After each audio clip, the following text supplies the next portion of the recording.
Hello,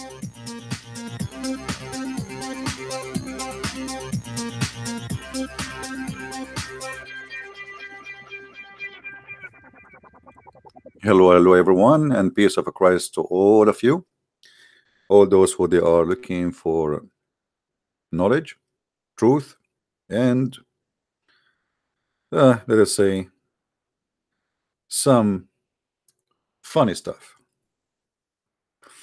You know, usually when we speak about education, there's no fun there. But if you like it, you enjoy it. And I enjoy what I do. I enjoy when I learn. I enjoy when I teach. For me, it's a joy. It's not just, you know, let us say I enjoy my duty. Now, there is a Muslim. He posted for me yesterday in my other video, the video we made yesterday, a comment. And this comment can be found here. Actually, not here, sorry. Hold on. This is a video he sent. Yeah, let us start with this one. Christian Prince, Bism never exist. What is the illusion? Verb kana has concern gender. My friend, you are ignorant in Arabic and you have nothing to do with Arabic. I'm not insulting you. There we go.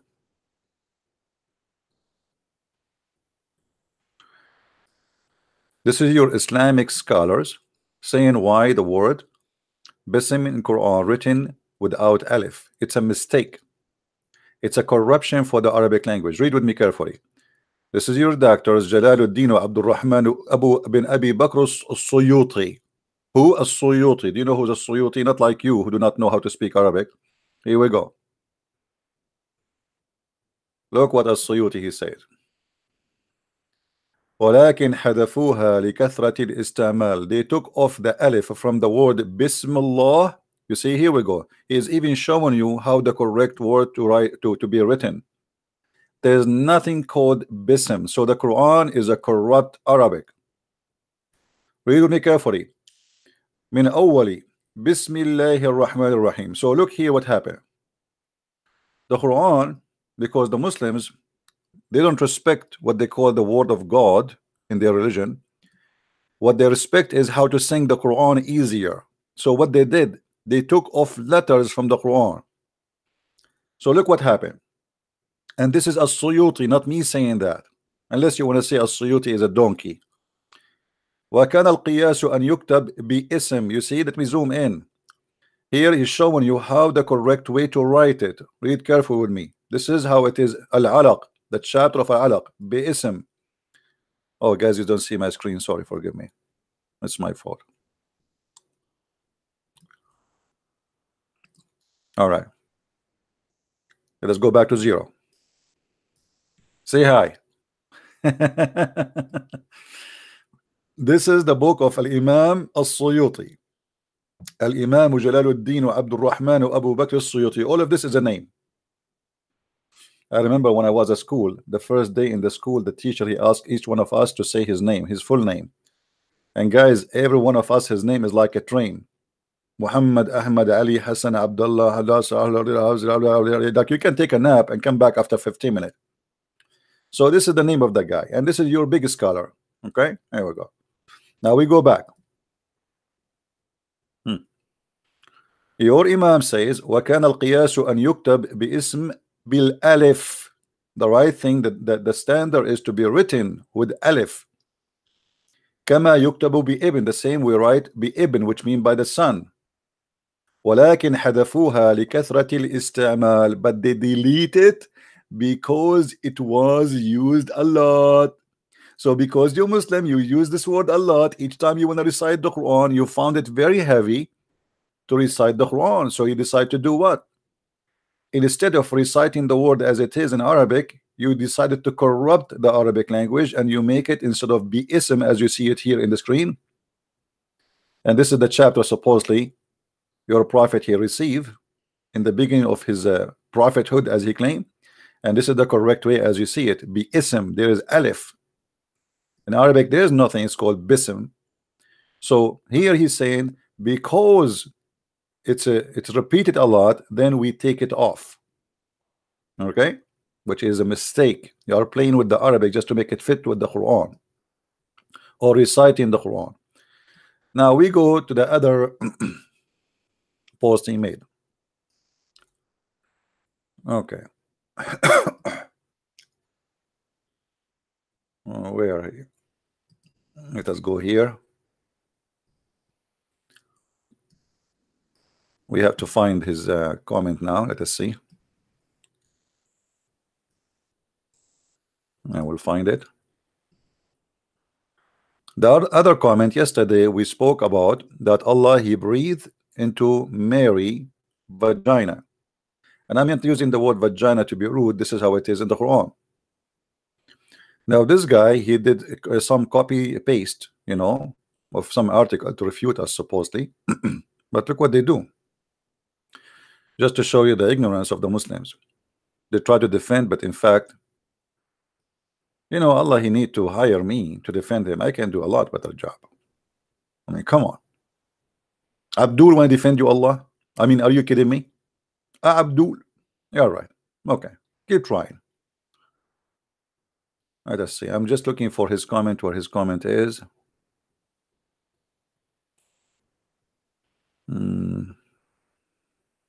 Where is his comment? His name was Mukhtar something. Here we go. We found it. So let us say together what he said. Now he is using English words to explain to you supposedly, and as we see in the front of us, he said, "Let me explain you something in the Arabic language." Well, thank you. I'm so grateful that you are going to explain something to me in Arabic language. I'm so glad it's not in English. Okay, a dual part of the body of is a feminine gender. Yes, legs, feet, knees, hands. Okay, single part of the body is masculine in of gender. Okay, and then he says the word farj mean gentile organ. Thank you very much. So he's saying here, والتي أحصنت في فرجها فنفخنا فيها من روحنا. He's saying here it says فيها, not فيه. Okay, because it's fiha, that goes back to Maryam, not to the vagina. This you can read you can take the comment is there, and I asked him actually not to delete it. So he says farjaha. He says, you see here it says ha, farjaha fanafakhna fiha. Now for those who don't speak Arabic, maybe it's going to be difficult to understand, but he tried his best to explain it. But let me tell you what you did.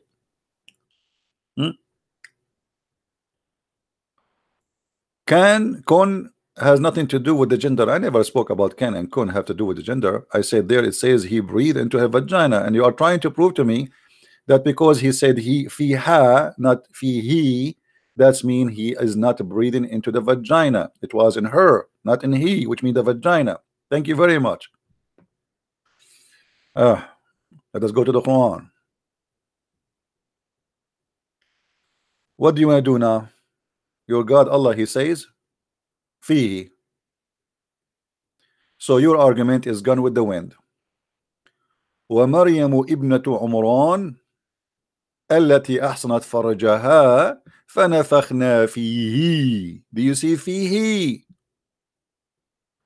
Abdul, the one who made this long copy paste. So what we will do now, fihi, it goes back to farjaha, which means her vagina. So my friend, you just prove to me that your God Allah is a vagina blower. You try to fix it. You are like Muhammad. He put eyeliner to supposedly to fix his eyes, but I'm sure he looks scary after that. A man with eyeliner, you look like a witch. So as you see here, it says وَنَفَخْنَا فِيهِ, and look at the first translation. It says here in the translation, we breathe into her. It doesn't say that. It doesn't say that. It says we breathe into it. To it what? Her vagina. Let us change it. Let us change the translator. I mean, you cannot find an honest translation made by Muslims. Let us see. I will change the translator. Let us see. Ahmad Ali. See, into her. That's a lie. There's no her. into it, which is the vagina. Let's change the translator. Different one. Ahmed Ali, we choose um, who? Let us see. Ahmed Raza Khan. Let us read Raza Khan. I think all of them they are using Google maybe. Okay. See, we breathe into her. It's a lie. It doesn't say her. We breathe into it. Let us go to different translator. Okay. Maududi, Doody. Let us see Doody. Okay. And then we breathe into whom we breathe our spirit. What this guy is talking about? What we breathe, into whom we breathe our spirit. Whom I like you. This is this guy. He got a certified degree from me to be a mule. Into whom? What whom? I mean, the her is gone, now became whom. All right, let's see Biktal. Okay, we breathe therein. It was her, became whom, then became therein. What do you mean breathe in? Therein. It says in it. Let us change the translator. I mean, it's a trip, my friend. It's a journey. Welcome to the word of the Abdul. You know, they are trying to hide the truth that Allah he breathed into the vagina. Nobody want to say breathe into it. Look. This guy he add the word womb. Womb. What? Womb. So now we have no her. It's her womb. The other guy they're in. The other guy whom. The other guy into her. Now her womb. Let us continue the journey. I hope in the coming translation they will not say we breathe into Trump. Let us see. How many translation now we tried? This is a translation of what? Unbelievable. Kari. Okay, let's see. Mabaruki. What is the what is name? Mabrakburi. Oh, I will get dizzy to read this name. Let us continue. Okay, and then we breathe into through our ruh. What the heck? What? Huh? What? What do we breathe into? He breathed where? Into it. Do you see it? Do you see it, Muslims? Do you see it? And this guy he said through our ruh. Thank you. So you see here it says through wit. Oh, sorry, into wit, not into her. So finally, after we changed many translation, we found a Muslim. Maybe by mistake he was honest. He don't mean it, by the way. I'm sure he will apologize from the Muslim for such a stupid honesty, because you should not be honest. You are a Muslim. So your God he breathed into it. Into it what? Vagina. Here it says, you see, even the translation they say in it guarded her chastity. It doesn't say chastity, you liar. It says her vagina. He put it between two bracket, but in fact it is the chastity. It should be between two bracket, because it's not even what this is about. It says the one who guarded her vagina, and we breathe into it. So look how many translation we have to change in order to get the correct and the honest translation. And actually even this one is not honest. So the guy who posed for me in YouTube saying ha and he, there's no ha, there's no he, it is ha. So ha goes back to Mary. All right. And then he's tried to explain whatever, but he will says clearly that we breathe into vagina of Mary. And about kun fayakun, you see, show me where Allah he created anything by saying be. Adam wasn't created be. The Quran says that the similarity between Jesus and Adam, that both are created in the same method. What is that? Allah, if you want something, he created him by saying be, and he was. But Adam was not created by saying be.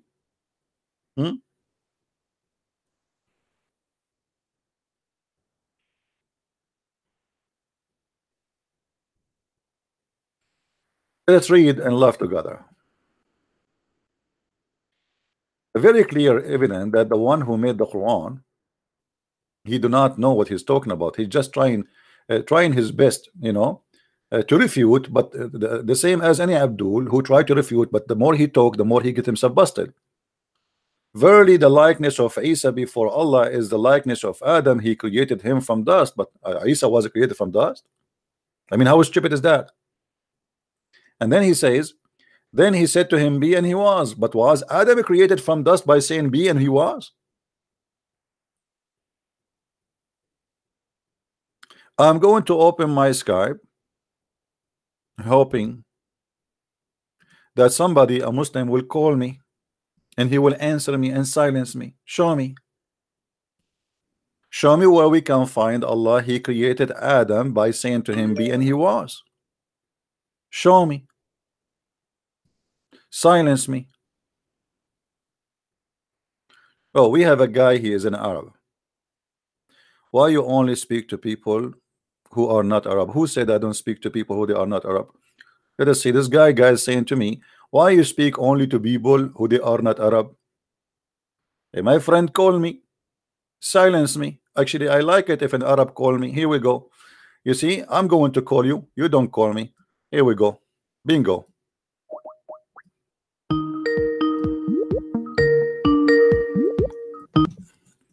Hello, Abdul. Oh. What is that? Wait, 1 second, wait. Wait, I'm coming out, wait. All right, give me a second. No problem. Take your time. I like chicken anyway. Give me a second. No problem. I scared the hell of his chickens.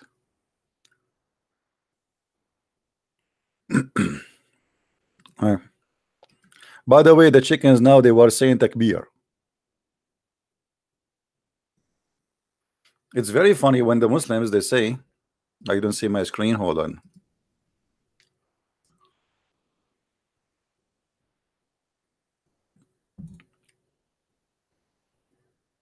Why you only speak with people who are not Arabs? أنا عربي لذا دعنا نتحدث. I am an Arab, so let us talk. So we called him. Now we found him. He is in trouble with the chickens. All right. Let us see what this Arab can do. Please invite your friend. Why we have only 603 people? Come on, guys. We are going to have some versions in our show. Okay, we are going to have an interview with some versions later, so that will increase the number of Muslims here. Just tell everybody that some versions will show up soon. Allah will open a camera from heaven and we will call through Skype Allah. It's called the Skype.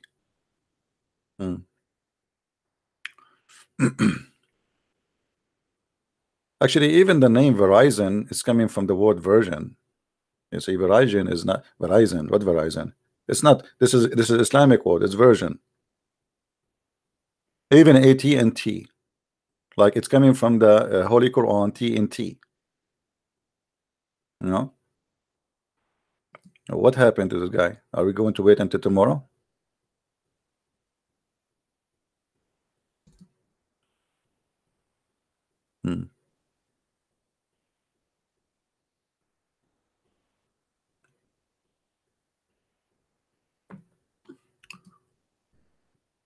Okay.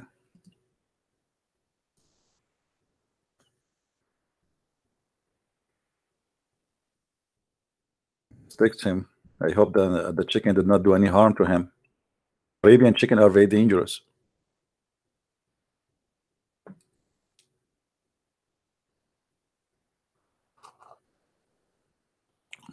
Ask me. So, until this Arabian gentleman he called us, please invite your friends. And it's very funny, they say, why you speak only to people who don't speak Arabic? And it's not true.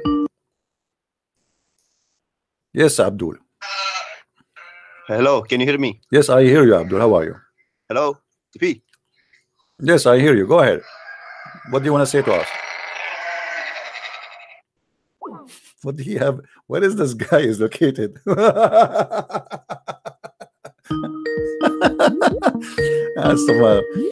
Hello? DP, Yes, yes, he be with you. Yeah. can you hear me? Yes, I hear you. Do you speak Arabic supposedly? You said you speak Arabic, right? How is the family doing there? Hello?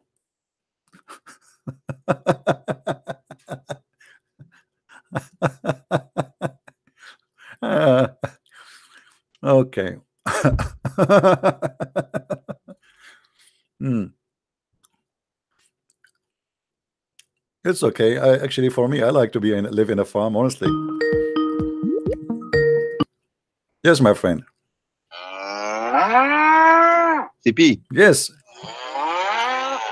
can you hear me? Yes, I hear you, and I hear the cows CP. too. Yeah. Okay.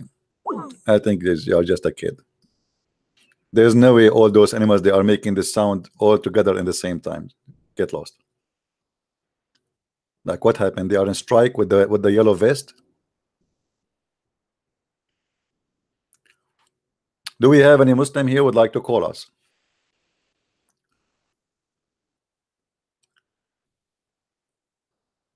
Hmm? Who is a Muslim would like to call us? Okay. So we go back here. It says, verily the likeness of Isa before Allah is the likeness of Adam. He created him from dust when he said to him be, and he was. But this is absolutely stupid, because the Quran says how Allah created Adam. He did not create him by saying be, and he was. Actually, according to the Quran, it took Allah time to create Adam, even to the point Adam, he says to Allah, finish me before the sun set. وَكَانَ الْإِنسَانُ عَجُولًا. Finish me before the sunset. Let us see if we can find the hadith in English. All right.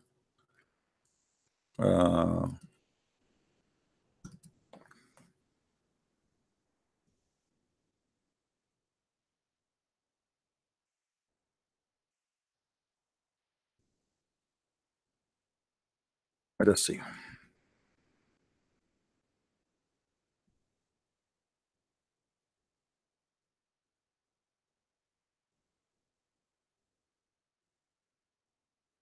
All right.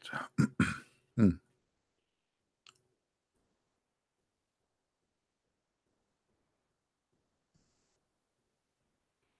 Yeah, we should be able to find it in English. Hold on.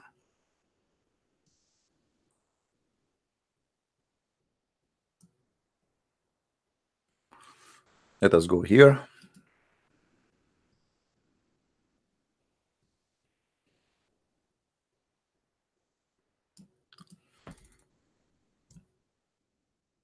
Oh, I'm gonna find it here. Let us see this part.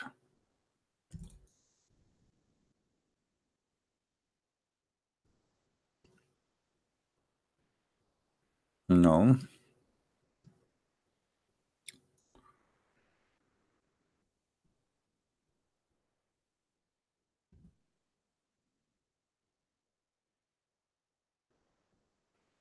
No, like we cannot find it in English. We can find it only in the interpretation of Ibn Kathir, and we showed it to you actually yesterday. If we go, if you go to this verse,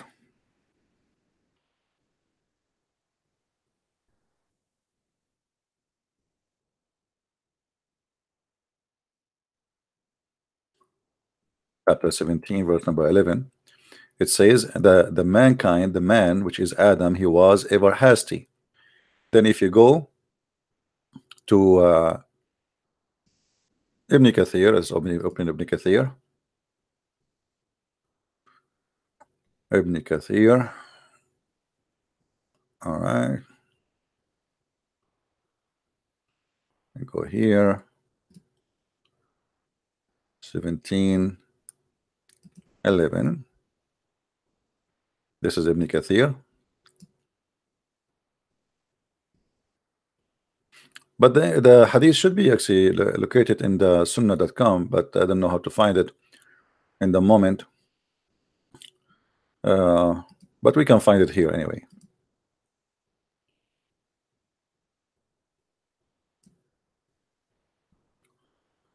So you will see here, Ibn Kathir, he said,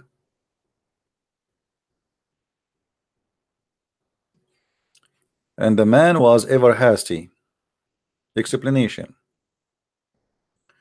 The story of Adam when he wanted to get up before his soul reached his feet, when his soul was breathed into him, it entered his body, and from his head downward, when it reached his brain, he sneezed and he said, Alhamdulillah. Adam, you speak Arabic, as you know. All of us, we speak Arabic when we are born. Even Adam, but Arabic wasn't exist at that time. But anyway, let it go.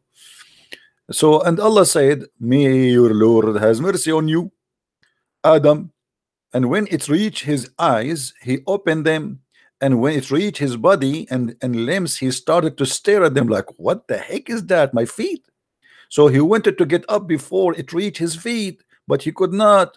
He said, oh Lord, make it happen before the night comes.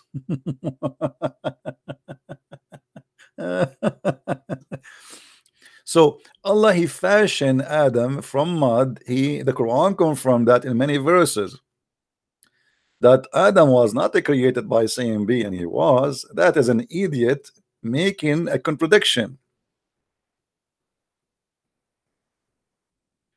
If we go in the Quran,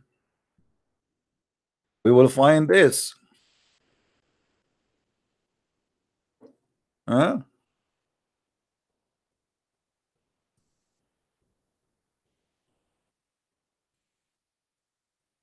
When the Lord said, see, I am creating a mortal of a clay. Okay, from what? From a clay. He did not say be and he was. He used a clay. He made a clay first. This is the first step.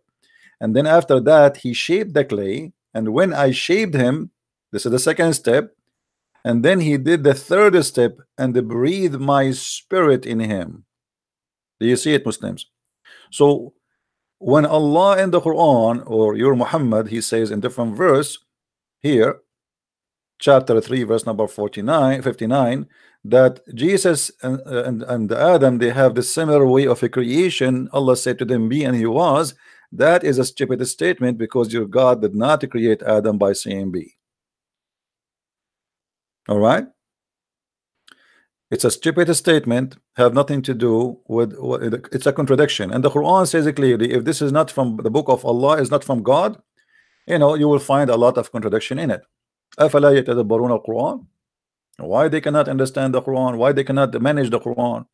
If this is a book not from Allah, well, you will find a lot of contradiction in it, right? And this is a contradiction. How you say in one verse that Allah, he created Adam by saying be, and nowhere in the Quran it says that. ألا يتدبرون القرآن? Chapter 4 verse number 82 and chapter 47 verse number 24. But 482 is giving us a guideline about how to find if this is a book from God or not. Okay, let us use it. What do they not ponder the Quran? If it had been from other than Allah, this translator here is an idiot. He used the word God instead of Allah. He should not. Allah is a name. Surely they would have found in much inconsistency. Okay, word it's not consistent. Is it consistent? No. One verse says Allah, 10 verses saying that Allah, he created Adam from mud, and he breathed into him, and he fashioned him, and then he breathed into him, and then another verse says Allah, he said to him be, and he was.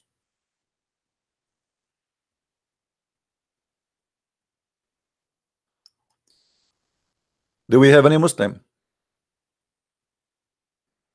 So as you see, when the Muslim, they try to refute us, they help us to destroy the cult of Islam.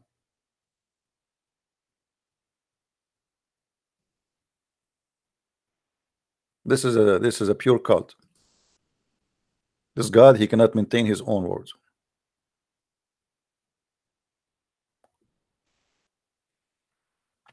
The one who have a question about my book, post a question in the text, and we will answer you.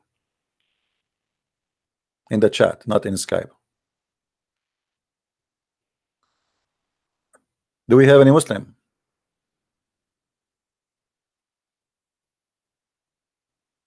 Who is a Muslim would like to give us a call?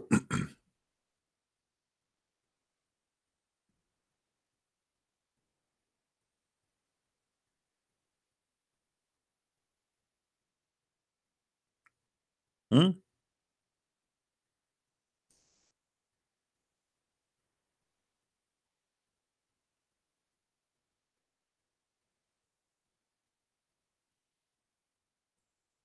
Who is a Muslim would like to call us? Mayday, Mayday.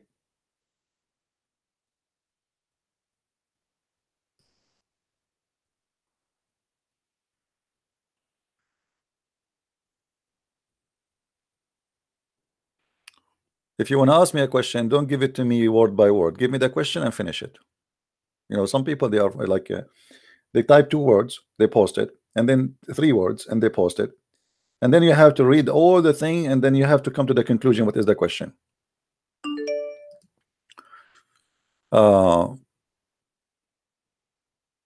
Who is a Muslim want to give us a call? I am not going to ask you a question. Whatever you say, we are going to speak about it. It's your, which means you are the one who tell me what to ask you. Deal?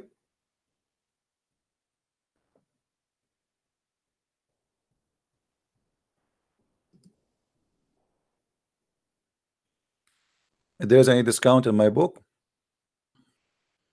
I don't know. The one in control of it is Amazon.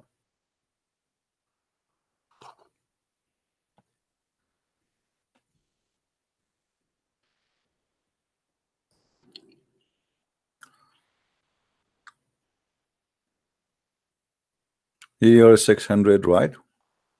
Yeah.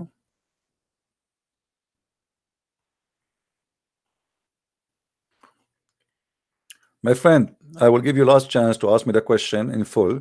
Don't give me 2 words and every 2 seconds. Either you give me the question or I will block you.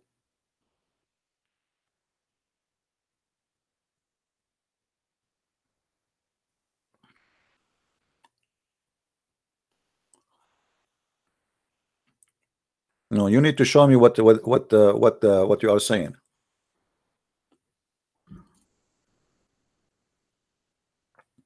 If we have an error in number in the book, then we will fix it about a year. Like somebody saying Islam started after the year 600. In your book it says about the great year of 398. Well, you know, no mercy. Do we have any Muslim here?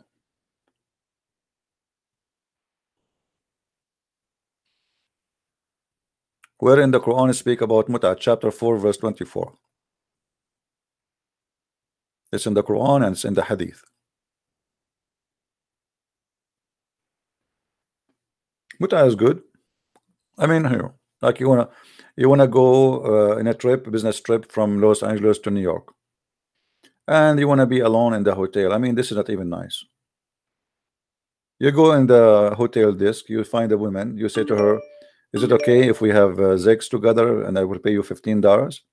If she say yes, this is Mut'ah. And you have to tell her for how long.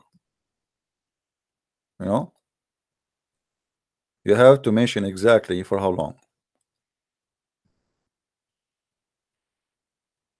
Are you chewing a gum? No, I'm not chewing a gum. Actually, I put some coconut in my coconut shred in my cocoa drink. You guys, you can hear it, really?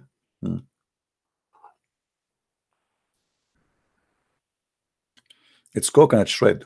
I like it. So let me stay away from the microphone then. How you can hear it? I thought this microphone is not too much sensitive. You do? Really? I was going to eat ajwa, yeah.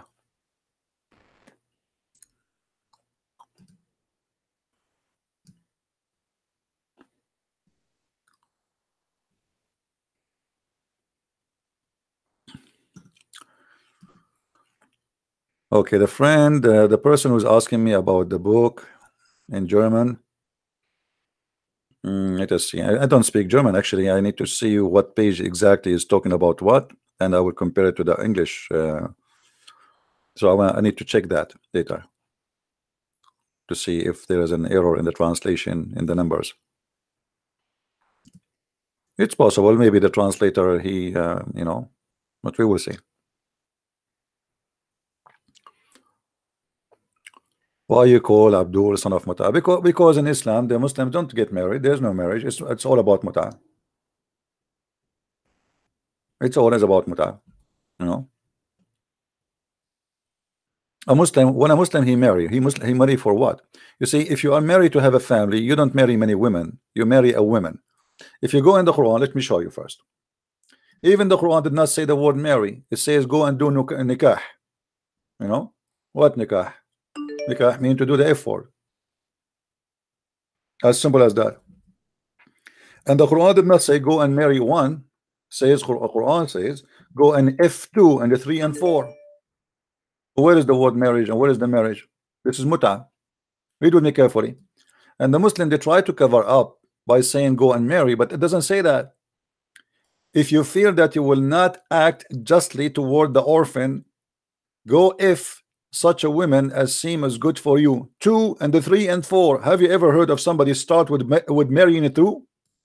The start is marrying 2 and the 3 and 4.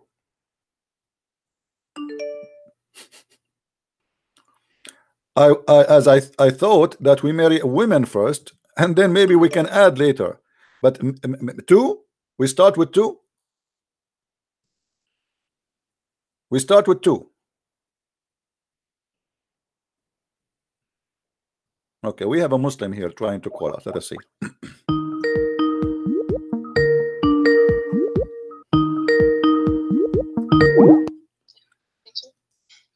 Hello? Hello?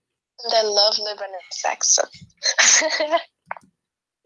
This guy, he like to have sex. Can you speak to my Arab girlfriend? No, I cannot speak to your Arab girlfriend. Hello?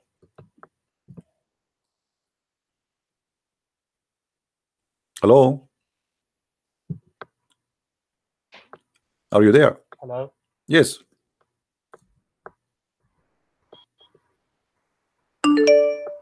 Go ahead. Can you hear me? I do. Go ahead. I just wanted to say that you're getting more and more desperate and you're already losing what you had of your small fan base because you can't defend Christianity. Okay. And you're losing viewers. My friend, hold on. My rabbit, where are you going? Your rabbit, he don't like me anymore. So as long as I'm losing fans, why you are calling me? I'm calling to expose you. No, you are calling because you became my fan. Obviously, I'm calling to expose you. No, my friend, if you are not my fan, you will not be talking to me right now. You are following me, you are checking me out, and you are listening to me, and you are calling me. I'm not following you. Okay, here we go. So let us see here. Let us see here. Why the Quran says go and F2 and 3 and 4. But first, you accept you're a liar. Would you prove it? You have to prove it. Go ahead. I'm giving you a chance. Last time you lied about the doctrine of Trinity and you fell into heresy. You know, it's recorded. Everybody will laugh at you, and we got you busted. You don't even know if your God you lived 1400 years ago. The Catholics, they would have crucified you. You do not know even if your God the is a spirit or not. They would have crucified My friend, you. don't speak. Don't you're be a heretic. stupid. Don't be stupid. Don't be stupid. Don't be stupid. You don't even understand the doctrine of Trinity. Let me hang up on you because you are a donkey. You don't want to talk. Go ahead. You want to call me? Either you want to talk or you want to just insult and keep talking. You have to prove it. First of all, Trinity have nothing to do with the Catholic. Catholic believe in it, yes, but the Trinity, just to tell you how stupid you are, there was no Catholic church. It's called Catholic. In the beginning, all Christians, they were claiming to be Orthodox, and then the church split into two churches. And even the Catholic, they were fighting over a name. It's called Orthodox, not Catholic. But both of them, the East and the West, they are believing in the Trinity. And not only that, you refuse to have a shut pathway up, shut to up, peace. shut up. Either Oh, they you, disagree, they you know, disagree, okay. they Do you want me to play the They recording? disagree on doctrine. Do you want me to The play your Orthodox and the recording? Catholic, they disagree on Do you want me doctrine. to play your The recording police doctrine, saying they that Allah disagree. is a That's why they spirit? split. They disagree on doctrine.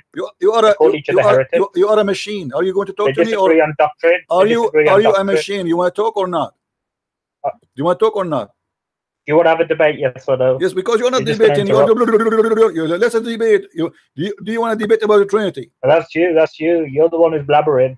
So why you keep talking, You repeating dumb the fuck same thing Egyptian each scum. time? You see? Did you see the F You're word a to me? stupid Egyptian who keeps blabbering like a scumbag. You Egyptian. Trinitarian pagan. Let me ask you: are you You're saying a filthy Trinitarian pagan. You're a filthy why I kiss a Trinitarian black, I kiss a pagan. black stone? Do I kiss a black stone? That's you. That you're a filthy Do I kiss a black Trinitarian stone? pagan. You are very angry. That's what you are. Why you are very angry? I'm not angry. I'm not You're angry. filthy. You're calling me names, but you cannot refute me. You cannot You're the one debate who's me. angry. You make 6 Okay, hour let us podcasts talk about Islam. pagan. Let us talk about Why don't you go pagan. get a fucking life? You see? Did you see the F? Did you see the F word to me? Or what do you mean there? Is that what Allah taught you? I can show you the word F. The F word in front of us in the Quran. Are you copying the Quran when you said the F word to me right now? Did Jesus tell you to turn the other cheek? No, Jesus told me to turn the other cheek by smashing the devil like you, and you are angry now, and you cannot answer me. You said to me the F word. Is that the word in the front of you in the Quran? It says the F word. You are a filthy donkey, and you don't deserve to talk to me. I allow you to talk to me just because I want to show everybody how filthy Islam is.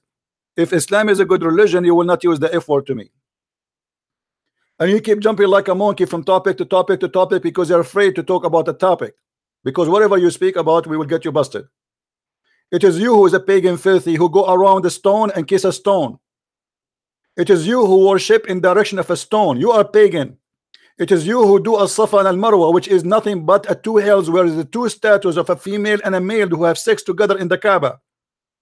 It is you who Allah He said to you in the Quran, Inna Safa min sha'airullah. The Safa and the Marwa is from the ritual of Allah, which is nothing but a pure pagan practice. The black stone, which is a vagina, you kiss it and you think you are not a pagan? I challenge any Muslim to tell me if he is not a pagan, why he kiss a stone. If you are not a pagan, why you believe that you have to pray in the direction of a stone? If you are not a pagan, why everything in Islam is based on a moon? Everything in your religion, in your cult, is based on the moon. If you are not a pagan, why then you claim that you worship one God who is a body but he has no spirit, which means he's an idol. A body who have no spirit is a dead body. So either he is an idol or he died. He used to have a spirit and he died. But according to Muslim, he never had a spirit. And this donkey, he called me first time and I said to him, is your God Allah has a spirit? He said yes, and then we got him busted. And then he called again and he said, I made a mistake because he's a donkey. 50 years old, yet you do not know that his God is not a spirit, you donkey. And then when they call you, they are like a machine because they are afraid if we talk about something, people will notice how stupid he is. Therefore, desperate, you are the desperate. Look how many people leave Islam every day here by your help. Now, who want to help me more to show that Muslims, they are possessed and they have no answer?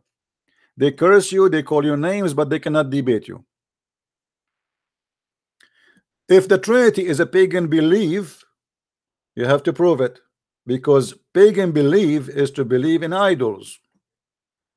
We don't have idols. We believe God became a man, not man became a God. This is what the Trinity is about. We believe in the Father, the Son, and the Holy Spirit, the three person. And Jesus says, the one who saw me, he saw the Father.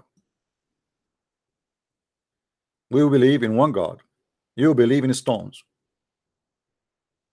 Not only that, you worship a man, his name is Muhammad, and you ignore Allah, who you claim that he is your only God. If Muhammad say fart and Allah say don't fart, which one you follow? Muhammad. And the proof all over the Quran. Muhammad, he says do muta, you do muta, and then he brought you a verse says Allah says do muta, So you do muta. And then Muhammad, he says, don't do muta according to you. Now we don't do muta no more, but Allah said we do muta. Which means the orders of Allah can be cancelled by an order of Muhammad, for he is a higher authority. The Quran says, Ati'u Rasul. Whoever obey the Prophet, he obey Allah. And Muhammad is a sinner.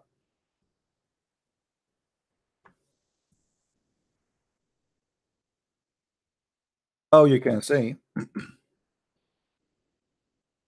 that Muhammad should be obeyed, and if you obey Muhammad, you obey Allah, if he is a sinner. And yesterday we spoke about it too. Whoever obey the Prophet, he obey Allah. He who obeys the messenger has indeed obeyed Allah.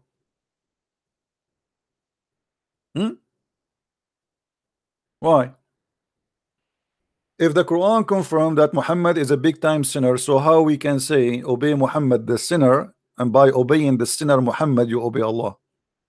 Pagan. Always you notice when a Muslim he is in the stage of panic, he call and he don't want to stop talking. Anyone notice that? Why he don't want to stop talking? Because if he stop talking, that will give a Christian prince a chance to talk, and if he have a chance to talk, he will spank me. So what we do, we call and we you don't deserve the Trinity. He will not stop because it's dangerous to stop. And the funny, they say you are losing your fan, but he himself is calling me, which means he is my fan, and each time I go in air he call me. Each time I go in air he call me, and he do the same, repeating the same word. Go and watch all the previous videos, the same exact. It's like a gun machine.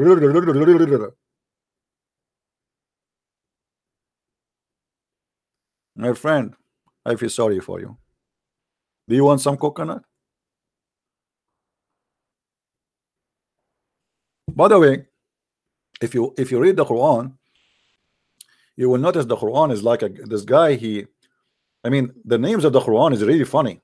As an example, in the Quran, there's a verse that's called the morning or the daytime, and there's a verse, the chapter called the daytime, and chapter called the nighttime. I mean, what is that? If you read them, you will see how stupid the one who is writing the book. And there's a chapter called the Fajr, which means the dawn. I mean, what is that?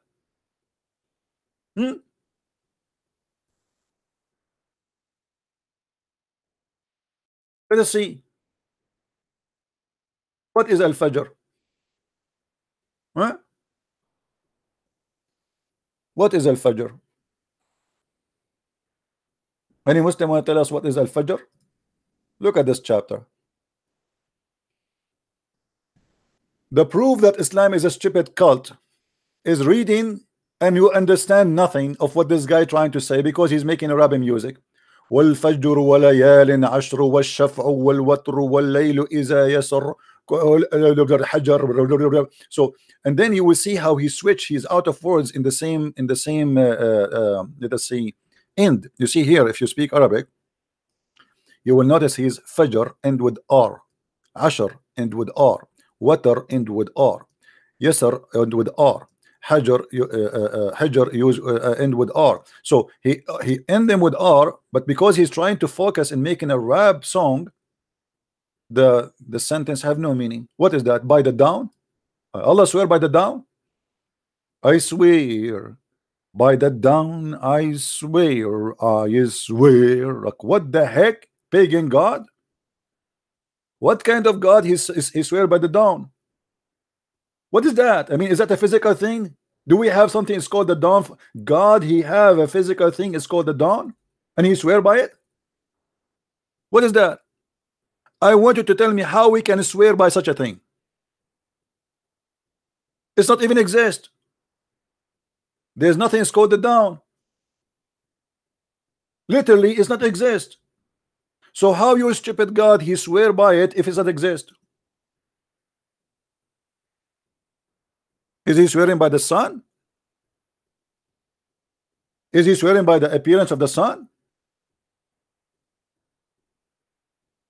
And you are talking about pagan, and then and the 10 nights. What the heck is that? How somebody now reading the Quran will understand what this guy is talking about? He switched from the down and the 10 nights. Any relationship? Nothing. You read the gospel, you will see there's a story. Everything makes sense. This guy, he said, she said, he said, etc. There's a story here. And by the dawn and the 10 nights. Okay, I'm getting dizzy now. What is that? And then by the even and the odd numbers. What the heck? What does that mean? Your God is swearing by even and odd numbers? Well, nice to meet you. Allah swear with me. By 13 I swear, by 14 I swear, by 2 I swear, by 4 I swear, by 5 I swear, by 7 I swear, by 8 I swear, by 9 I swear. This is a God, he swear by odd numbers? Hello? Obviously, the one who made this book is extremely genius.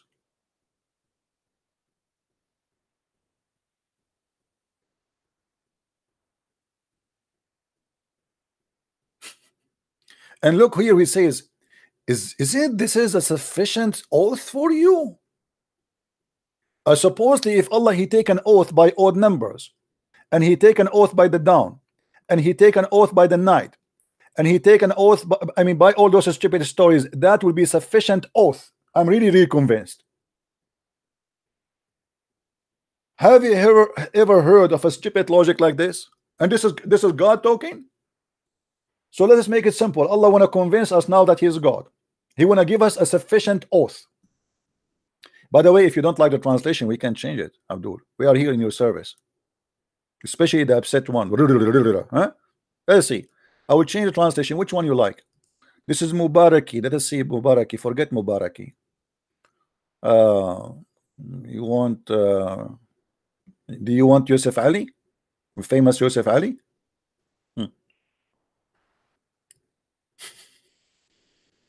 Yusuf Ali is an official idiot. By the night twice 5. Like what the heck is that? By the night twice 5? What? What? By the night twice 5. The Quran says, and the 10 nights. Where is the night? This guy is trying to be like he's a smart ass. By the night twice 5. Okay, so I'm going to use your translation in my own understanding. So Allah is saying, I swear by this. Okay. 5x2. Allah swearing by 5x2. I mean, have you ever heard or 2x5? Oh, sorry, 2x5. Have you ever heard of a God like this?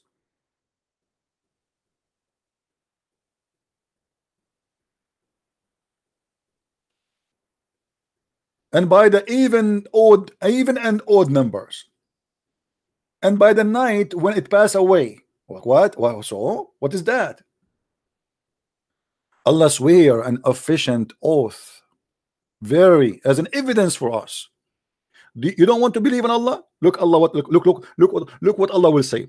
I swear by the dawn, and I swear by 2x5, and I swear by the even and odd numbers. And now we will start swearing by the even and odd numbers. I swear by 1, I swear by 2, I swear by 3, I swear by 4, I swear by 5, I swear by 6, I swear, come back tomorrow, I swear by 7, I swear by 8, I swear by 9, I swear by 11, I swear by 12, I swear by 13, I swear by 14, I swear by 15, I swear by 17.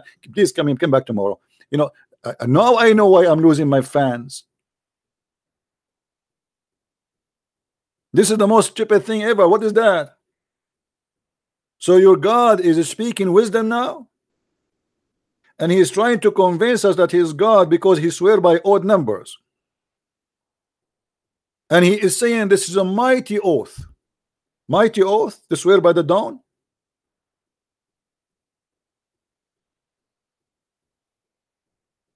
And now after Allah he swear this oath, we have to believe. That's it. And the funny, look here, Please look, look, look. Here he continues saying, didn't you see what Allah he did with the people of Ad? The people, they never saw Ad. They don't even know what is Ad, and nobody witnessed Ad. So how you can say, didn't you see? I mean, who is the stupid here?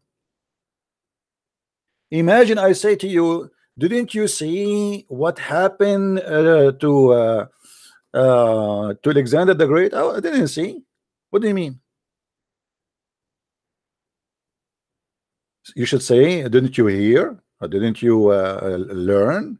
But see is something happened in the present or in the past, but I witnessed during my lifetime. See with my eyes. And who are those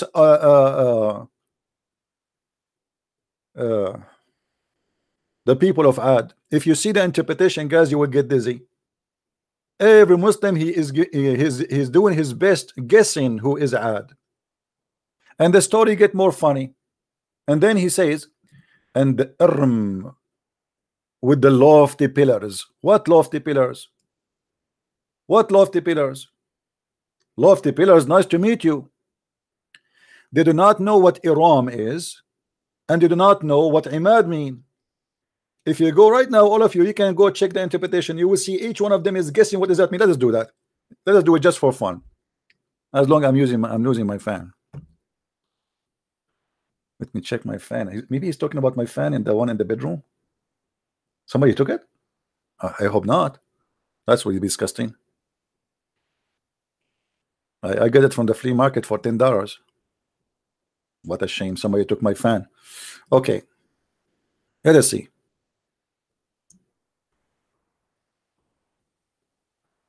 We go to tafsir. We can go, by the way, to Ibn Kathir. What about we go to Ibn Kathir? The Muslim, they like Ibn Kathir. What do you think, guys? Should we go to Ibn Kathir? Let's go to Ibn Kathir so we can laugh, and you will see how it is messed up. Nobody knows what they are talking about. But let us start with this website here, chapter 89. Okay, and let us go where it says speak about the city of Aram. Let us see what is that. 89:7. Here we go.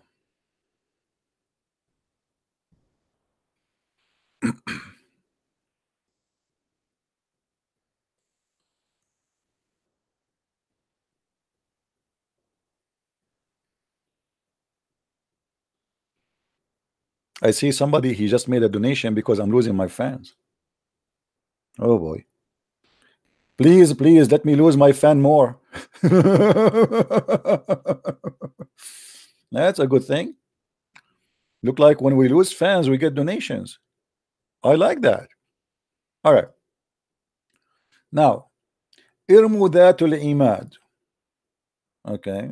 Iram, that were former people of Ad, Irmama and expletive supplement of substitution as it treated that the pidutit that the anyone understand anything? They are saying that the word pillars, al-imad, it is description for people, each one of them, his height is 400 cubit. It must be a true story.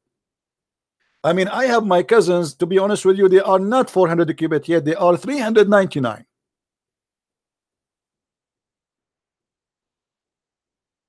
Allah swearing by people who they are people of Iram who live there, and they are saying the word the imad stand for that because those people are very tall, to the point they are 400 cubit, brother. True story. I mean, who can refute that? A guy, he's saying to me, liar. Guys, I'm showing you your Islamic website in the front of your eyes. This is Tafsir al-Jalalain, and you say to me, liar? Those Muslims, whatever I say to them, they say to me, liar, liar, liar, liar. It's in the front of you, Abdul. Now, if the guy, he is 400 cubit tall, how tall is his tongue?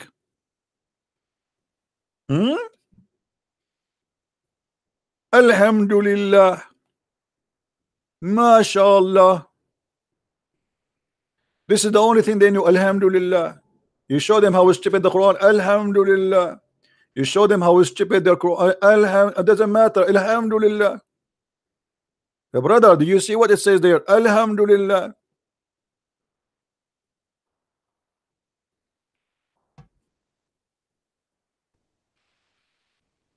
Those people, they are 400 cubit tall. Are you sure? I don't think so. I mean, I think maybe 350. I mean, come on. Are you saying to me that those people are taller than me? I can't believe it. Each time I open the door of my house and the postman, he is there, I don't see him. I say, where are you? He said, look down, man. I look down and look, he's down nice next to my knee. And he give me small tiny letters. It says, what it says, I can even read it. It's so small, I can't even open it with my big hands. I am 400 cubit tall. So this is the Quran, and this is what the Muslim, they say to us, it's an amazing book. Allah swear by odd numbers. Allah swear by the dawn. Allah swear by the night. Allah swear by dead cities. Nobody saw and nobody knows where are they. You know, they are from the legion of the Arab. Those are just stories. People, they carry them, and Muhammad, he copied them. Do we have any Abdul in the bushes?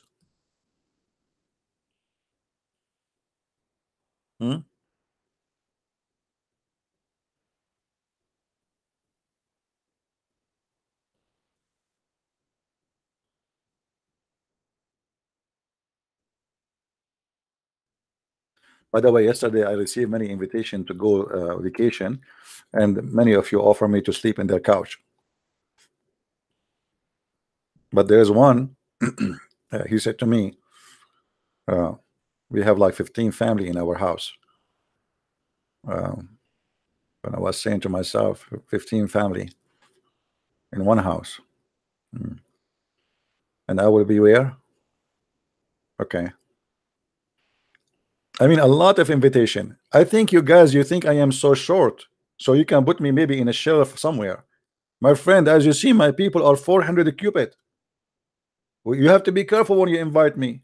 My feet will come out of your window and will go inside your downtown.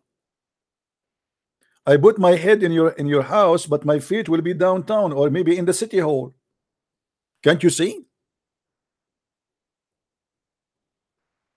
Like now, yeah. Now we have to admit, now we are shorter. We are not 400 cubit as before, and that because of a global warming. This is proven, you know, global warming. You know,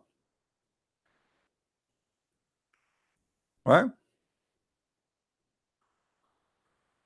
All right. Do we have any Muslim?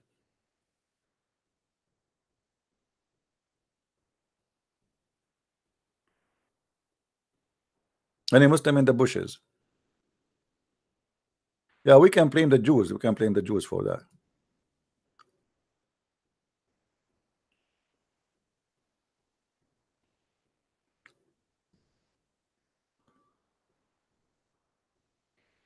Okay, somebody's saying to me that when I am chewing the coconut, it's making a super loud sound. I don't know why. Okay, that's weird.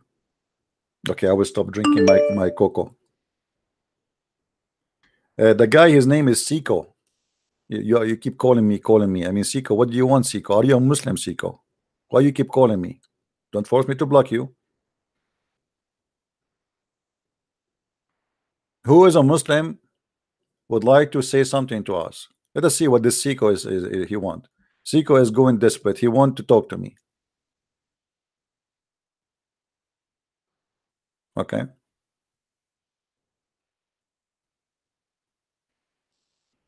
Call me, Siko. Call me. He will debunk me about marrying 2 and 3 and 4. Aren't you the kid who make noises with the goats? Let us see. Just for a laugh.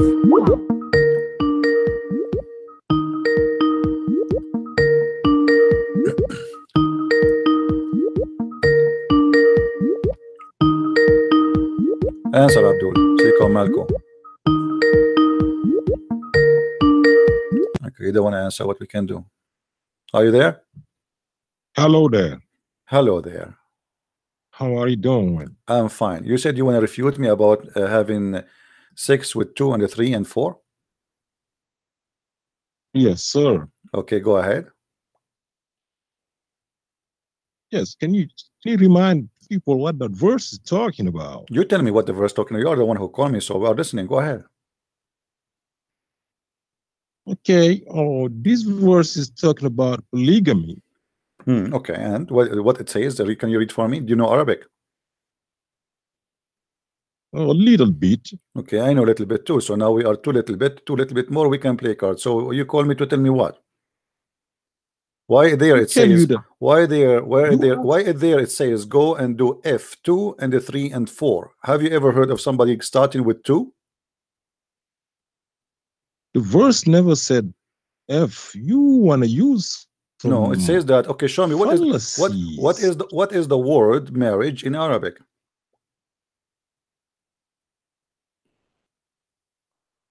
The verse said, "Thank you who." Okay, what thank you who mean? Okay, what can you translate? Go ahead. What mataba mean? Mary. Thank you who mean Mary? Thank you who. So you're a prophet. He says Allah curse the one who do nikah to his hand. Do you marry your hand?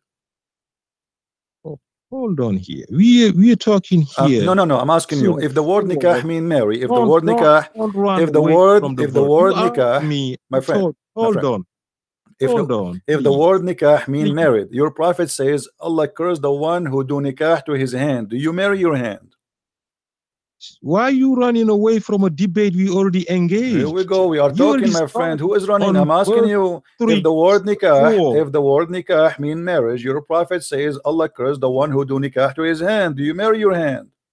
You running away. Why I'm not running? We're talking about the same topic, the word nikah. You said to me the word nikah. What is your proof? What is your proof? No, what is your proof that the word nikah mean marry? That's what I'm asking you. Your prophet says the one who do nikah to his hand, Allah curse him. Do you marry your hand? No, you don't. So what he's talking about? He's talking about masturbation, right?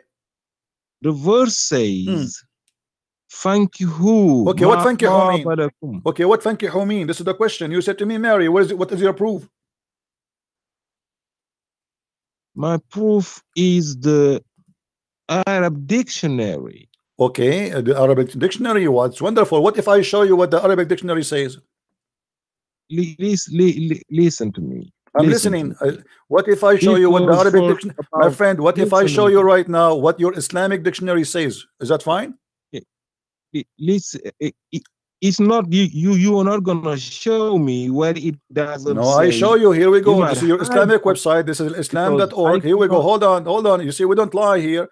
This is islam.org. Can you see my screen? I cannot see screens because I am not home. You are not home. Are you in the bus now? Okay, all the Muslims, they call me from the bus. Okay, no problem. It doesn't matter. I'll read it for you and you can watch it later. It says here that the word nikah literally mean sexual intercourse. This is what the word mean. So we are not making things up. This is what Islamic teaching. So why you are saying to me, read with me carefully. I am showing everybody in the screen, and you can check it out after you finish your call with me, and you can see what the word nikah present in your Islamic mythology. It's present literally that the word nikah mean sexual intercourse. Let us see. I will show it in the screen. Everybody will see. All right.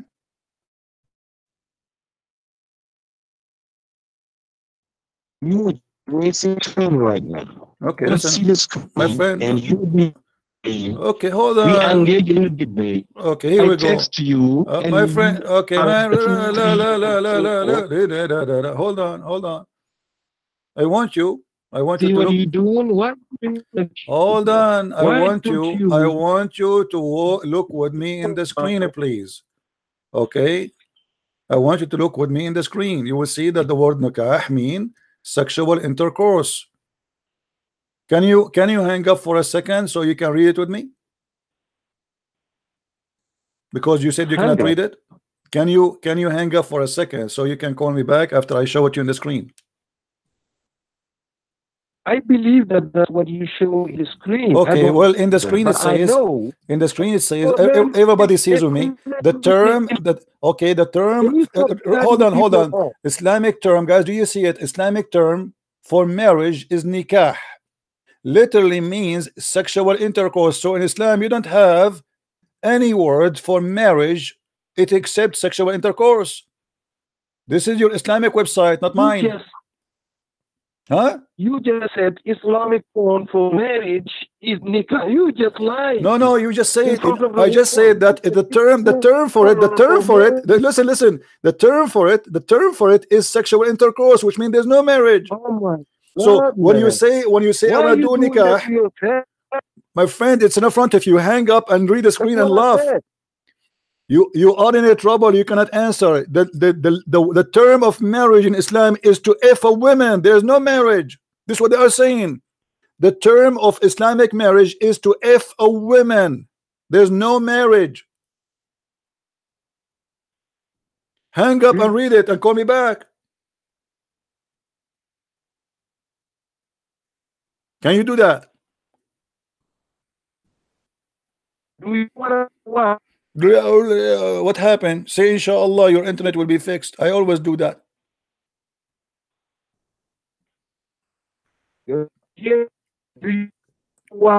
I cannot hear you, my friend. You're net. You are doing nikah now to the internet. Call me back. Call me back.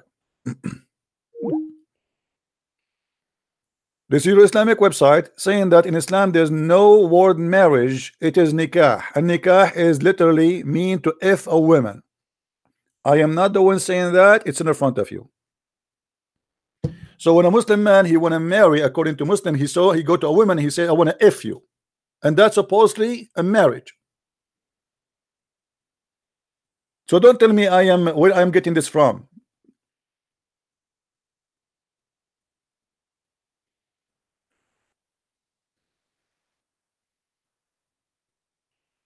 Call me back after you read what is in the screen. Hello? Hello? Yes. Hello, CP. Do you mind if I ask you a question on Trinity? No problem. Go ahead. Okay, so... Try next time, please, not to change the topic, because that will take us away from our topic. But I will answer you this time. Okay, thank you. So, you see in John 14:28, it says, Jesus is speaking and it's saying, you heard me say, I am going away and I'm coming back to you. If you love me, you would be glad that I'm going to the Father, for the Father is greater than I am. So when I read this, I think to me it's saying that Jesus was humble enough to say that there was someone greater than him. Yeah. Well, okay, so you finish your question, or you have more? No, I finished, yeah. Okay. You see, my friend, when you read a book, you have to read the book, not a verse, right? So when we read, we will see that the Bible says that he humbled himself, and he come in the image of a man. And this is what it's meant, that my Father is greater than I, because I am in the image of a man, and he came to you as a man. I humble myself. So he humbled himself to come to us, to be between us, and that will make him, by the image, my Father is greater. So the image you see is the image of a man, but my Father is greater than what you see. All right. But in the same time, the Bible in many places says that Jesus, he said, I am the Alpha and I am the Omega. I am the beginning, I am the end. Right. And then the Messiah, if you go like to Revelation, I think 13, 22, something like that. So you will see it says that he is the Alpha and he is the Omega, and everything is created by him and for him. So when we talk about the Messiah in the flesh, that is the visible image of God in a humble way. The Bible says that because of God the glory, you cannot imagine his glory, you cannot even see his glory. Even the Quran confirmed that if the mountains see God, they will be destroyed. All right. So if you go in John chapter 1 verse number 1, it says that the word is God himself, and that is the Messiah. But the word, when he became a man, that is the humble image of God. All right. But they are equal in the let us say in the core value, but in the way the appearance is not, because God, you know, when you are in the image of a man, in this moment you are a man, and you know, but still you can do what God can do, but still you are a humble image of God, the visible image of the invisible God. All right. Okay. Yes. And Okay. when they asked Jesus, why you don't show us the Father, he says, all this time I'm with you, you do not know me, right? Okay, so Yes. but he asked him, show us the Father, and he said, I am with you. So I am with you with the image of a man as a visible image of the invisible God. All right. Yes, you're right. Okay. Yes. Okay. Anything else? No, not. If you're talking about the muta, I'd like to ask you a question. But if you're not, then it's no. fine. Let us. This is muta actually. In front of us, it's about muta, because as you see here, they are saying we do nikah to 2 and 3 and 4. Have you ever heard of a religion says go and do nikah to 2 first, and then 3, and then 4, and then if you cannot afford it, 1? Yes, but did the prophet then prohibited the muta? No, the muta is just, no. This is a big fat lie. You see, what I believe strongly, the Muslims during their the process of Islam is disconnected religion. There's no connect between what it was and what it is today. So if we go right now, if we go to the hadith, let us show you in the front of you. You can see my screen, right? Yes. Okay. It says,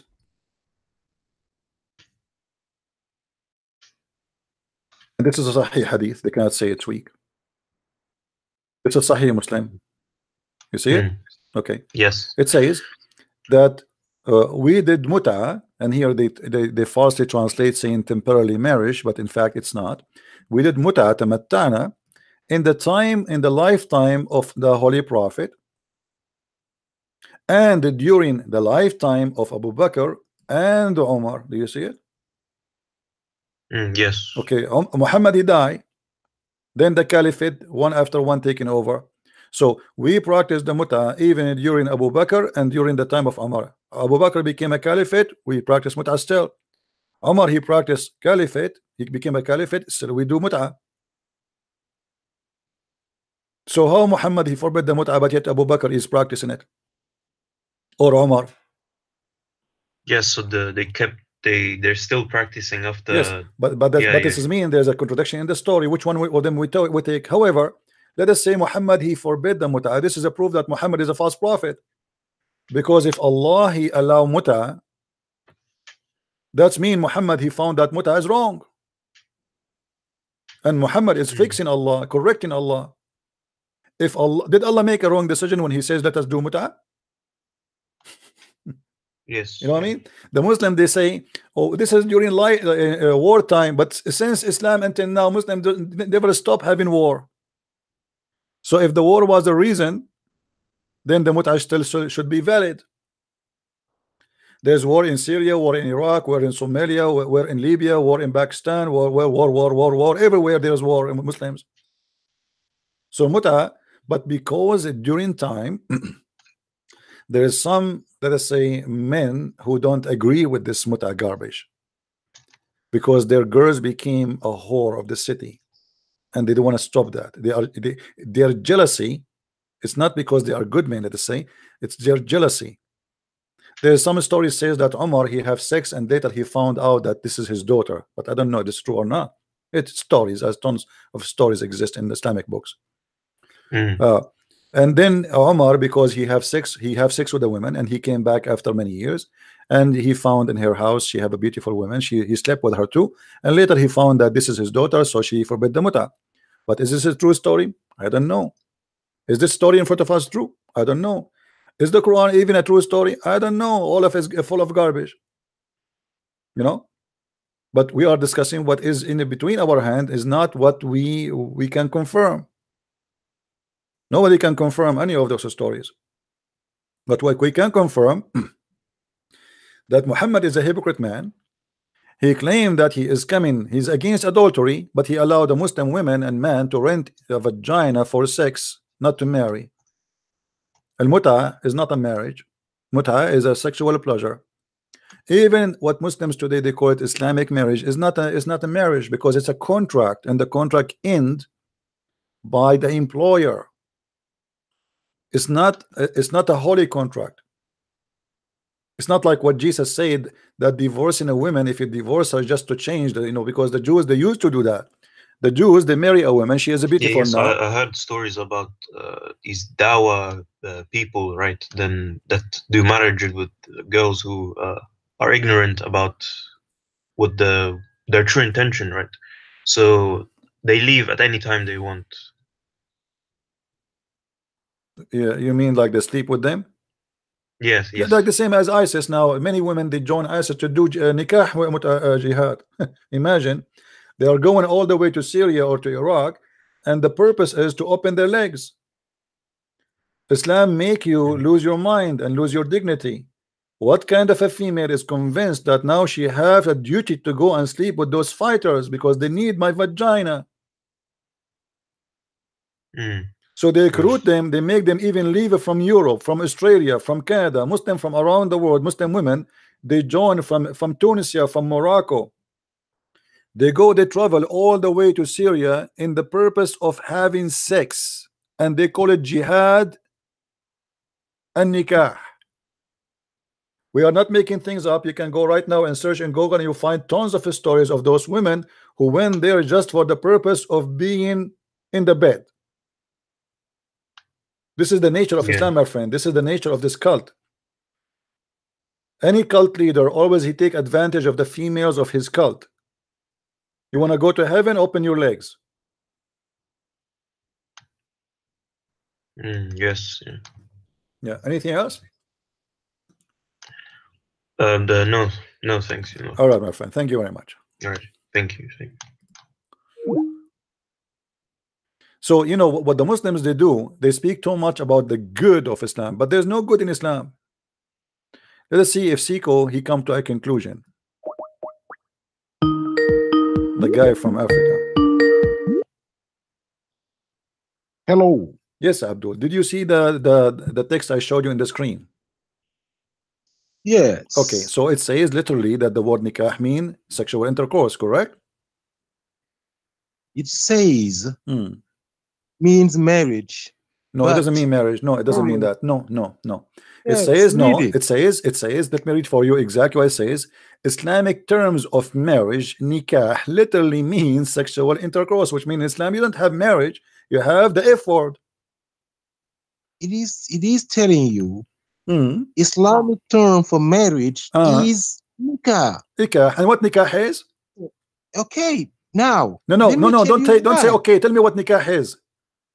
Let me tell you now. Can you let me talk? I'm letting you talk. Okay. Why you jump? Why you jump the meaning? Why you jump? So what it mean? So what it does mean when you say to somebody, "I want to do nikah"? Tell me what is the answer. What it does mean when you say, "I want to do nikah"? It mean you want to do the F word. You want to have sexual intercourse. They are being polite actually here, and they are saying sexual intercourse. It doesn't say that. It says literally the F word. So now, when a Muslim he want to marry, according to you, he go to a woman and he say to her father, "I want to F your daughter." How in the world you can do that? If you wouldn't let me talk. I'm listening. Go ahead. Okay, thank you very much. It tells you, just let me finish, then you talk. Just respect, please. Sure. Go ahead. I will take a nap. Okay. Why it is looked up as sexual intercourse. Why? I will tell you if you just let me elaborate. Please go ahead. I keep saying let me, but you never talk. Okay, okay, I'm going to take a nap. Go ahead. Okay. It says the verse says in 4:3, "Fankihu ma qaba lakum min an-nisa." It's the verse says, the definition says marriage, but sexual intercourse is only allowed between husband and wife, right? No, that's wrong.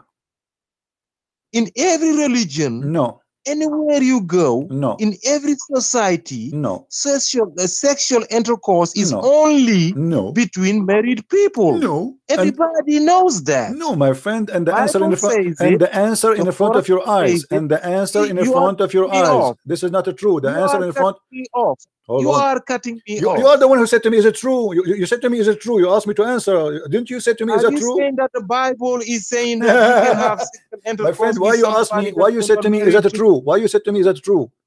So why you ask me? Don't ask me to. I was listening, and then you said to me, "Is that true?" I said no. I said to you, I am no. telling you.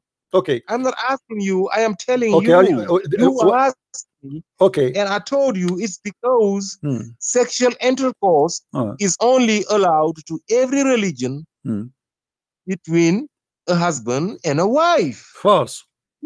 You cannot deny that. I just deny deny it. I said false, and the answer in front of you. Can you read it? No. It says no. Let me tell you, No. Hold on. You want to keep talking forever. You want to say nothing. Here we go. In the front of you it says, and you can have the F word with your right hand possess. So those you F them are 2 and 3 and 4. Those are the free women. But if they are your slaves, is there's unlimited numbers to F them. And this is a proof, additional proof, that this is not about marrying, because the same word nikah is used for the free white women, is used for the slave women. But the difference is, if you have a free woman, you can have 2 and 3 and 4. And if you cannot afford it, you go for 1. But additional to that, all those your right hand possess are open for you for sex, and they are not your wives. So why you are saying to me, in every religion the only way to have sexual intercourse is to get married? You finished? Yes, go ahead. Okay, that same word that have been used for marriage, for whatever you call free woman, is the same word that he used for marriage for those people you saying your right hand possessed. But it doesn't say marriage. You lying? But it doesn't say marriage. We showed you that the word there is to do nikah. Marriage. My friend, okay, hold on. Just to show you how stupid what you say. Let us say that the word here is marriage, goes for both, right? That's mean you can marry unlimited numbers from the black women. Do you agree with that? Black? Where he says black? Because they are your right hand possessed, the slaves. So slaves are black? Majority of them, they are the black. Yes, your prophet, he owned how many black slaves? He owned Arab slaves. The first slave, Islamic slave, was Bilal was an Arab. Oh, he gonna marry Bilal? He met what about? Yeah, he married Bilal. What about the women? He have women. What about Mary the Copt? She was an Arab. Listen, Mary the Copt was an Arab. Let's okay. Sophia was an Arab. Hold on. Sophia was an Arab.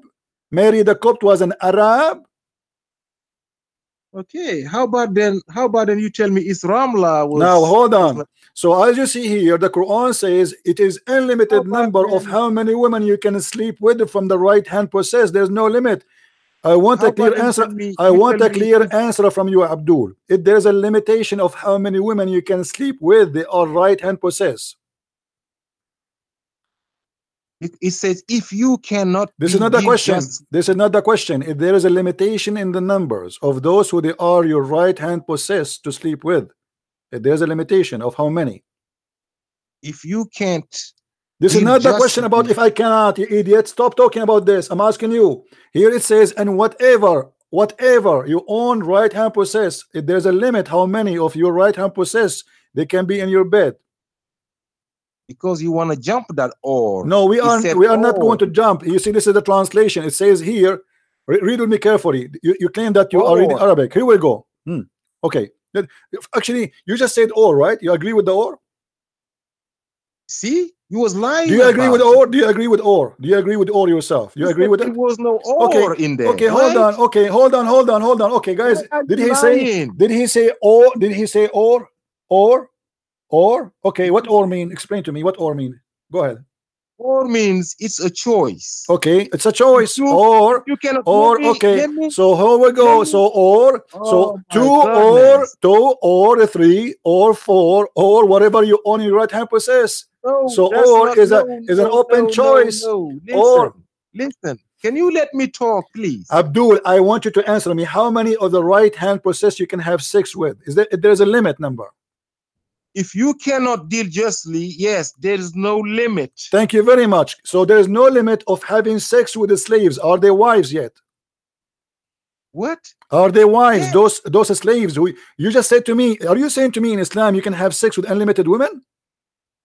No. You just said that. It says your right hand possess. I asked you. You said no. There is no limit. So there's no limit. Okay. Tell you about the verse then. No, I'm asking you. Let us repeat the question again. You are very slow. If there is a limit for how many women? Shut up. Let me ask the question so you can answer properly. Shut up. A second. Shut up. A second. Just a second. Just let me finish the question. If there is any limitation for the numbers of the slaves you can sleep with, yes or no?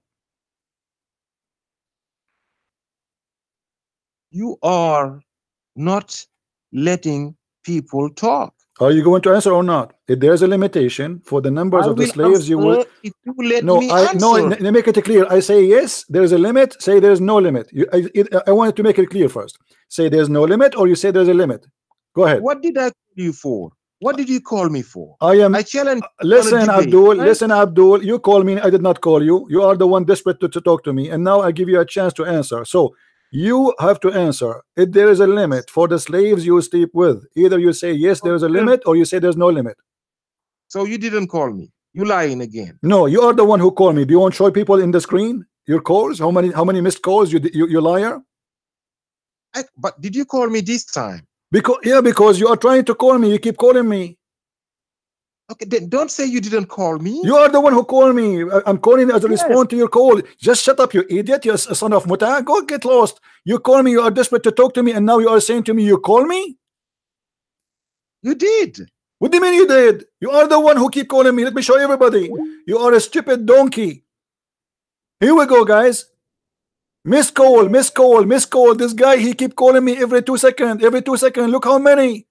And now he's saying to me, I am the one who's calling him. So you are saying to me, because I respond to your calls, I feel sorry for you, I call you back. That means I am the one who called you?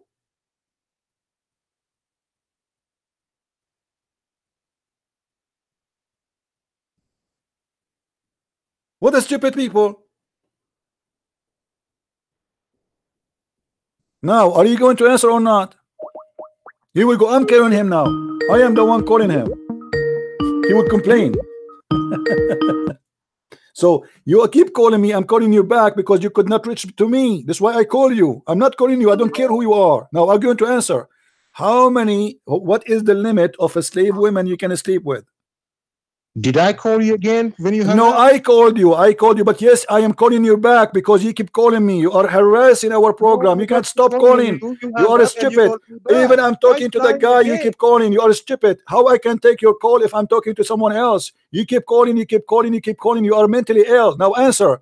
What is the limit of women you can sleep with according to the verse from the slaves? Go ahead. There's a limitation.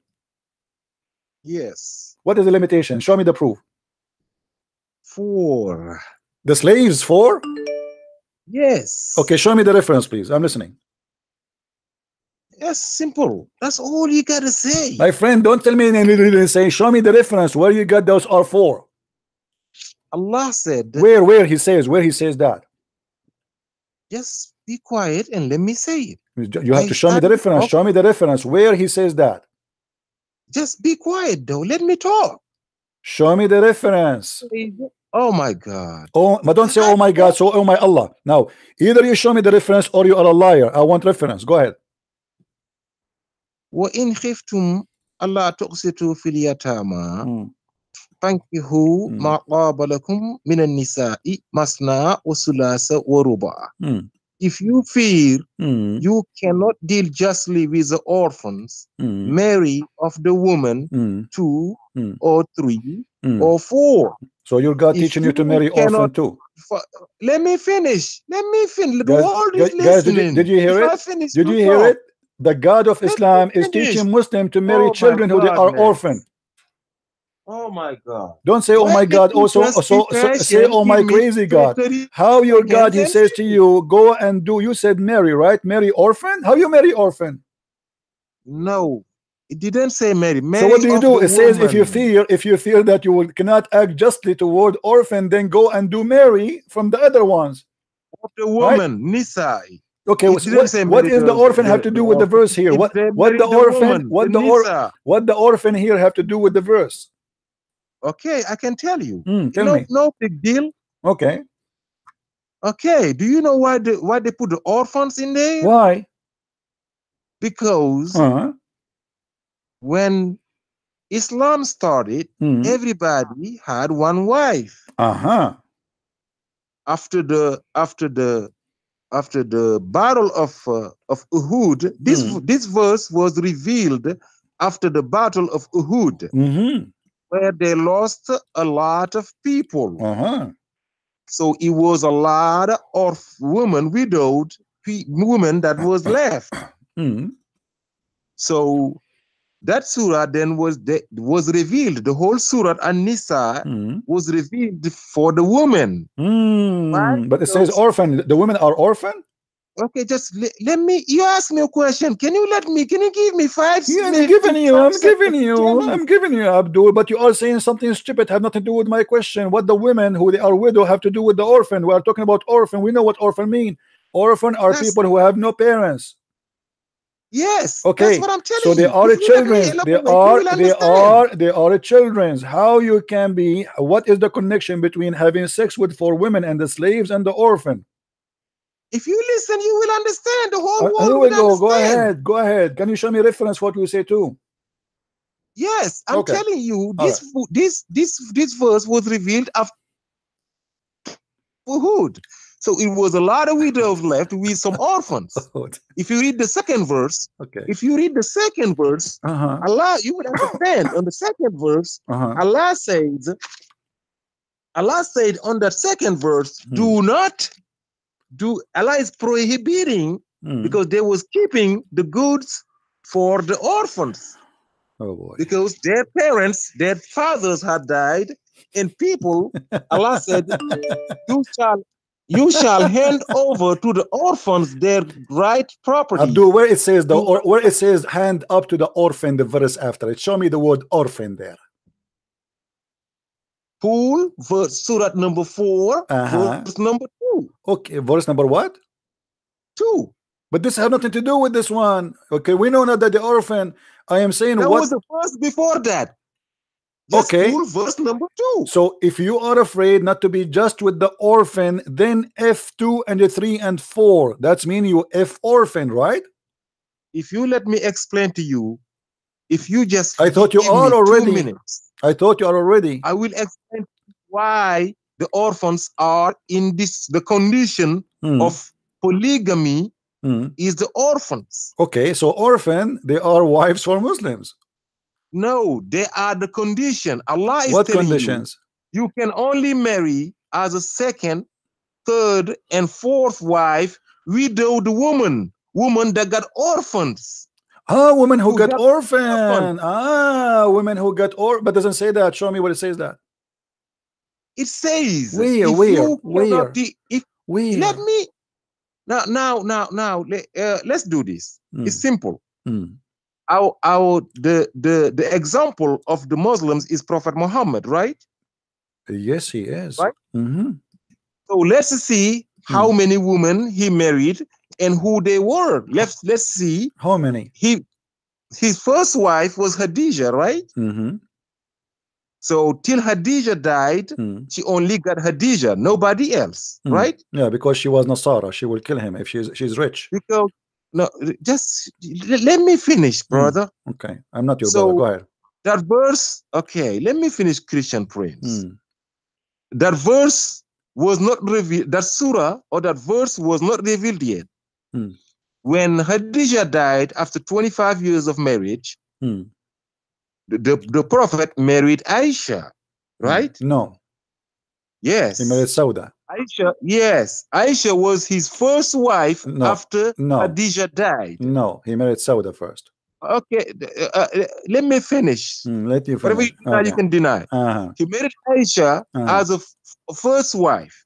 First wife. Then this verse, just let me finish, please. Okay. This verse was revealed, and then now the polygamy was revealed. Allah told them, help the orphans.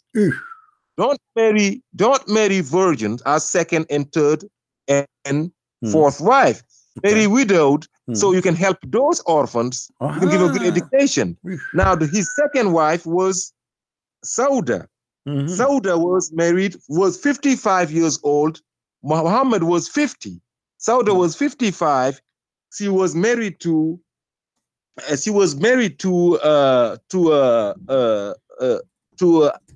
As-Sakran bin Amr, who died. And his third wife was Hafsa. Hafsa, the daughter of Omar. Her husband, Qunaysh, died at the war of Badr. And fourth wife was Zainab bint Khuzaima, was married to Ubaidah, who died at the war. So you of are Badr. saying to me, Muhammad, he killed the husbands so he can take the wives. Let me finish. I'm just proving to you a point that he only married widowed. Widowed. So okay, hold on. Yes. Can you show me the reference that he is marrying those women because they have babies? Can't he help them without having sex with them? Can't Muhammad he help the Mujahideen wives who did their husband they die by giving them so what is the money Muhammad he stealing from war is doing? Why he don't give them money? Why he have to sleep with them? Going somewhere else? Why he have to sleep with them? You are a liar. Okay, hold on. You have to give me the reference of what you said. Can you support what you said? That Muhammad he married those women because they have babies. I want to see that. Every hadith book, it's in there. My friend, no, show me what reference. We will open the book together. What is the reference you have? Open, just go ahead, Google any name. I don't care. Give me the reference. What Google? Give me the book name. Is that Al-Qurtubi? Don't give me a speech. Give me Al-Qurtubi. Give me Al-Qurtubi. Give me a Jalalain. Give me anything. You're a prophet. He was having sex with women because simply he want to use them. As simple as that. So he married from an important man according to Muslims so he can spread Islam. Do you agree or not? I don't agree. Is the daughter of Umar Umar was an orphan? You was making fun. Was Safiya an orphan? Was Aisha an orphan? Safiya was not an orphan. Okay, do Safiya have kids and he take care of them? Jewish. Okay, name for me. Okay, hold on. I want you to show me. I want you to name for me who is the woman he married her and she have a children and Muhammad he took care of them. Can you give me a name? All of them. Give me. Okay, as long you know. Okay, as long you know, Sauda he married her and then Muhammad he get rid of her because she is old. No, see, he never did. Okay, you want to see? And then Aisha, and Aisha, the only woman that died, and Aisha, hold on. Aisha, then she came to when so. Why are you lying? Okay, hold on. You keep talking. Hold on. Let me show you the reference. My mouse is dying. Let me switch. Hold on. Don't call me now. Hold on. I will switch the mouse. The mouse I have did not charge. Let us change it before.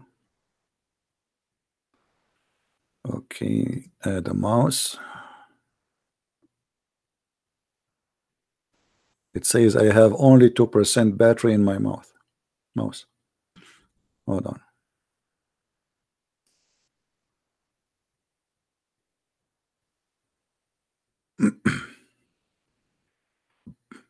Sauda, the poor Sauda, because she became old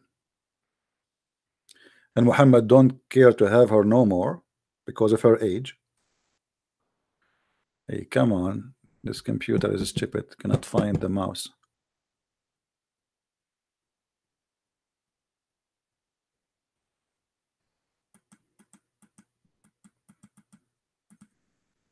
I forgot to charge it.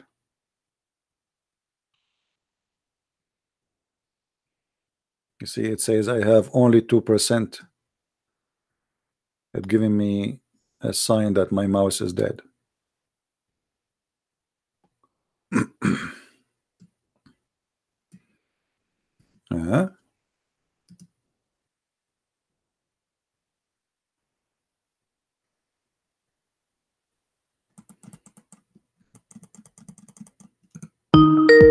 Hold on, Abdul, hold on. Potato, hold on. Let me fix this mouse. If my mouse stops, I cannot even use my computer.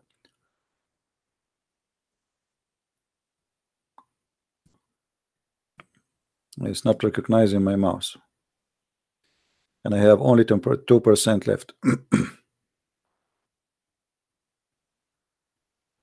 Now the Abdul, he would think we are running away from him. And let me get you busted and see. Everybody will laugh at you in a second. See, it says I have a low mouse. You see it? 2%. So we don't want to lose. I need to fix this before we continue.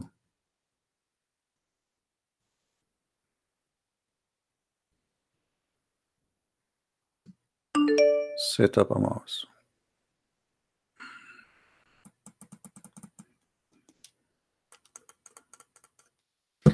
Okay, hold on. I have another mouse. Let me get.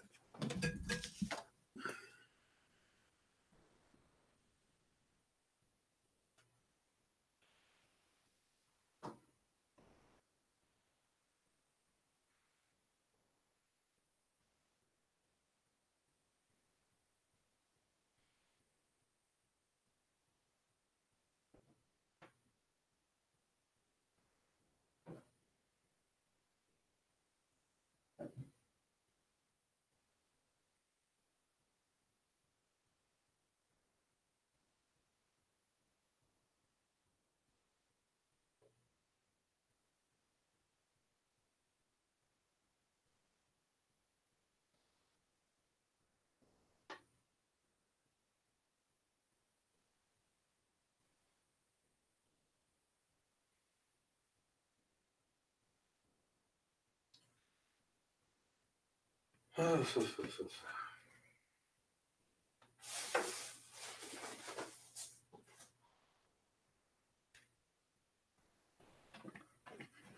boy, I cannot find the other mouse.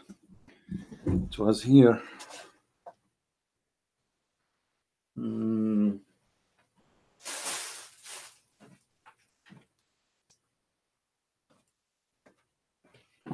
on, let me put this one in the charger. Hey guys, I will play and just a debate for like 10 minutes. So just to charge my mouse.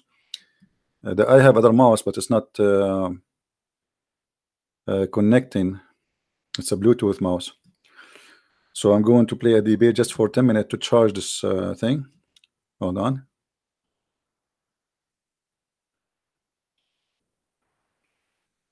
Let us play temporarily a video.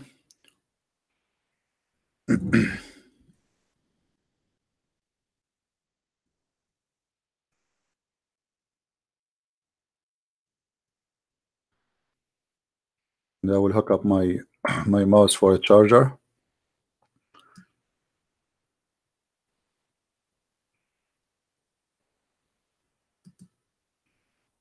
Need his penis too. So you are a man now, and a man, he want to do sex to you, and now you know, because you are a man, unless you are used to it, I mean, it's going to hurt badly. Do you think Allah will make it easier for you when Abdur he do? I would not be the one. Okay, I will play this just for give me just a few minutes, so we can charge the mouse. You said you said this Nothing guy is a fraud. Sin in heaven. Huh? Nothing is sin in heaven. Thank you very much. This is what I'm saying. In the heaven, you can have sex with the goat. It's fine for you, right? Nothing sin. There's no sin. You can have sex with your mother. Okay. Yes. Well, okay. So you are proud about having sex with your mother. You and your father, you will have sex with the same woman, which is your mother. Anything is fun. Everything comes from God in heaven. No problem. So in the heaven of Allah, you will have a threesome, you and your father and your mother in the bed. Okay. And you don't see that there's something wrong with that. What do you not understand about nothing is sin? Well, I'm just trying to understand, my friend. You see, I'm not smart like you. We think it's sin due to our social structure. If Zakir Naik, I'm not trying to insult, by the way. I'm not trying to insult. Don't take me wrong, please. You know, I don't know you. Okay, no, I'm not trying to insult. If Zakir Naik, he want to have sex with your sister, and you like your sister, so are you willing, you and Zakir Naik, to share your sister together? In this case, Zakir Naik in heaven, he would have a situation in which he could.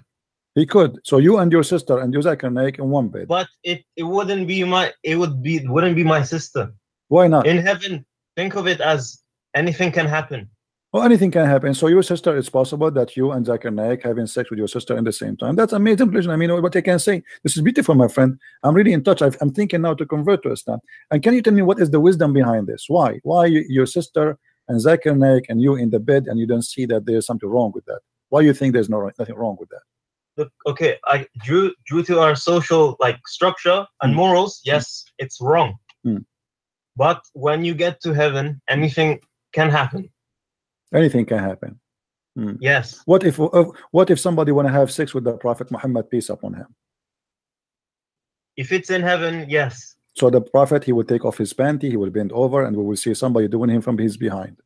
In my heaven, yes. Okay, that's wonderful. And do you think you will be hurt if somebody do it to you because you're a man? I mean, I think that will be hurting you badly. Do you think Allah will ease your anus pain? No, listen. That person, whoever who wants to do it, he would be able to do it in his own time and space. With time and space, no problem. But he need his penis too. So you are a man now, and a man, he want to do sex to you, and now because you are a man, unless you are used to it, I mean, it's going to hurt badly. Do you think Allah will make it easier for you when Abdur he do? I would not be the one that he does it to. I'd be. Why?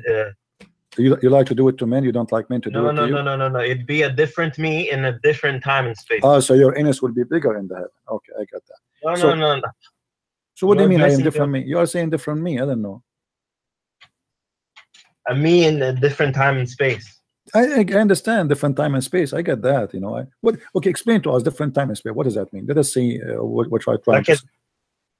For example, you can have a dream about someone, but that someone it's not the person in real life, real time.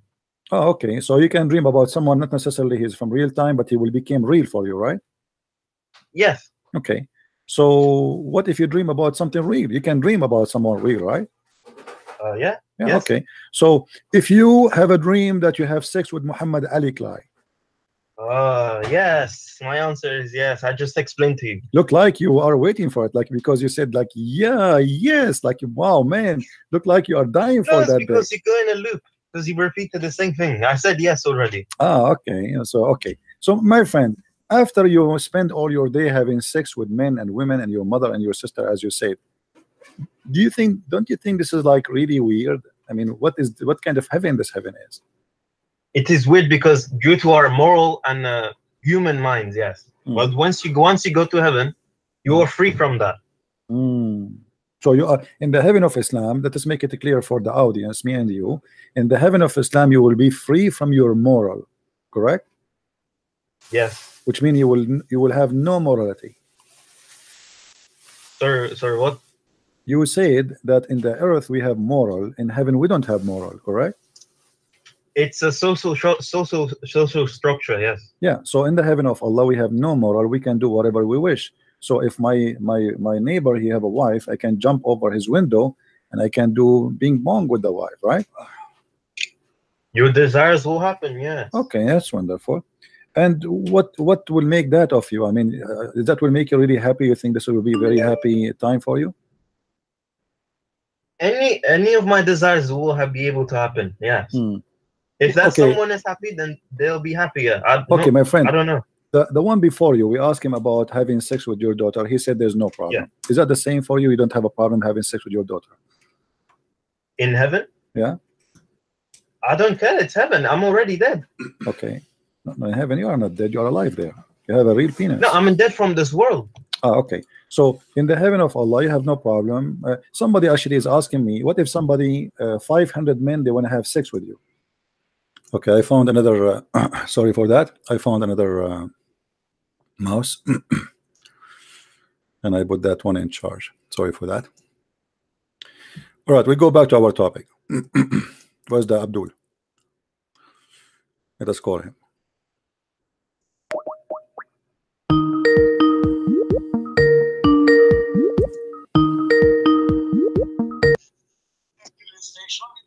Yes, do you hear me, my friend? Do you hear me? Hello? Do you hear me? Hello? Can you hear me? Yes. So let us go back where we stopped. You said that Sauda, Muhammad, he did not decide to leave her because she is old, right? Right. Okay, what if I show you the reference? What you would do? Whatever is your reference, I show you another reference. What would you do? Okay, well, show me. Go ahead. I'm listening. Okay, I told you I'm not home. What? I told you I'm on the phone. I'm on the same phone. I cannot be on both. I can show you reference if you want me to get home. Hang up, and send me the reference that why Muhammad he married Sauda so we can love together. You said to me that Muhammad he did not decide to leave Sauda because she's getting old. Muhammad he married women just to enjoy them and then he dumped them. Sauda was older than him, 55 years old. Okay, hold. How many years? What? Sauda was 55. She was 55, and how old he was? He was 50. He was 50. Okay, let us go and get me the reference so we can love together. Can you?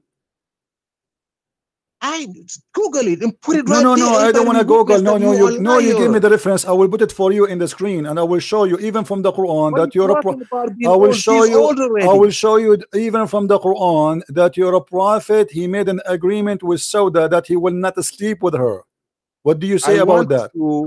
To pull for everybody to My show friend, that you're a liar. well, here we go. Okay, here we go. Let me show you. Okay, let us see. Aisha, she was older than him because she is rich. Muhammad, he married women for a reason, always to use them. No, that was poor. What for? What for? What for? You So said to me, hold on. You, just to show you how, just to show you how stupid you are. Just to show you how stupid you are. You said to me that he married Sauda when she was 55 years old. How 55 years old she have orphans? Why not? What do you mean orphan? Orphan is people who have children who have no parents at all. No, same time. What is the age? Okay, what is the age? What is the age? Hold on, I want you to show me the reference, to show me the children of Sauda, their names and their ages. Can you show me that so we can love together? What I can show you is this. What you can show me, you show me nothing. No, don't show me.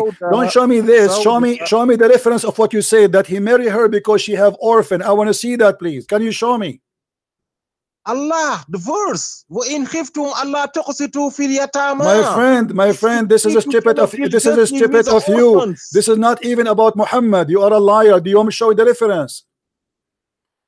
What do you mean? This is not okay, about what is the interpretation? Okay, what interpretation? Okay, hold on. Okay, what interpretation you like me to show you in the screen? Can you give me the name you want, and I will show the interpretation? This has nothing to do with Muhammad. You are a liar.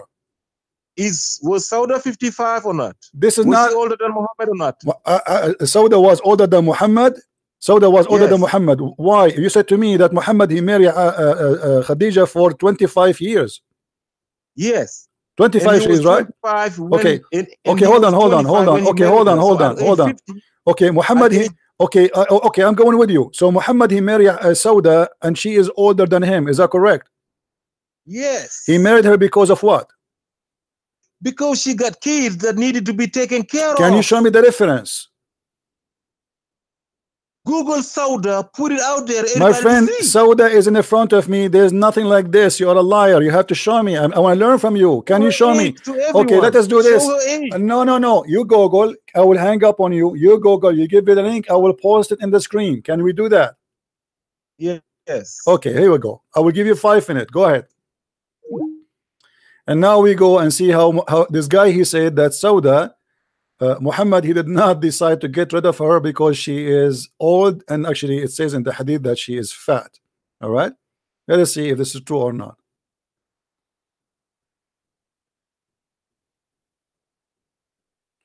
This is even in the Quran. We go in the Quran. And look how we know how they try to play game. Muhammad was doing a charity. Muhammad cannot do charity unless he have sex with the women. Okay, let us say the women, she need a support. Okay, give her support. What Muhammad? What if there's 1 billion Muslim women? They have no husband now. So we send their men to die, and then we marry the wives. And if this is a solution, why Muhammad he can have 13, 14, 15, and the Muslim cannot do that? Here we go. We have a lot of women. If the purpose of this is to help the orphan, and this was the claim, then you should have a limited number of orphan to help. And how the Muslim, they say to us, Muhammad was a poor man, yet he is marrying more and more women. Imagine you have 13 houses are opening.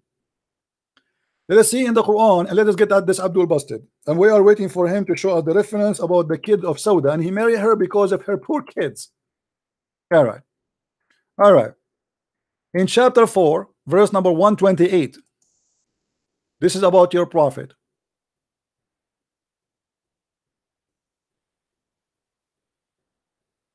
This is about your prophet, and this is about Sauda specifically. When Muhammad, he don't like to sleep with Sauda no more, because the hadith says that she became heavy, which means fat, and old. She heard the news that he is going to divorce her.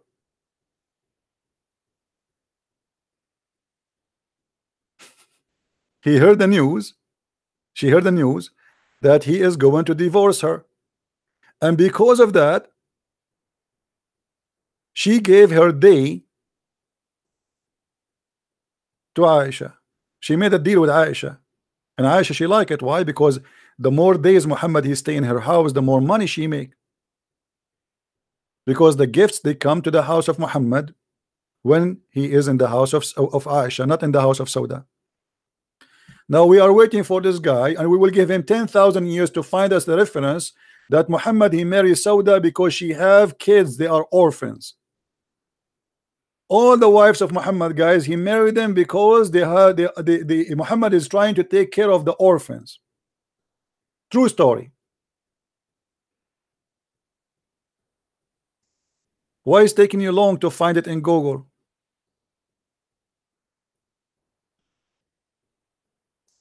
Are you there, Abdul?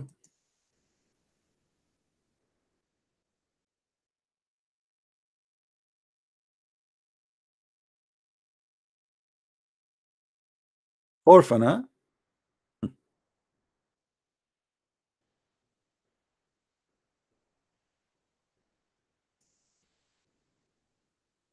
Just search in Google, you will find it, he said to me.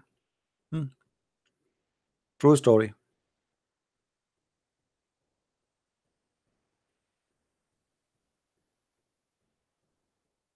If there is any woman here, she have orphan, a Christian prince, he will marry your children. He will marry you to do charity.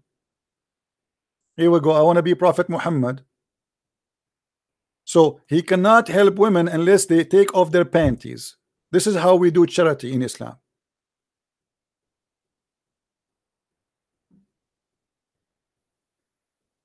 And he married her because he want to help.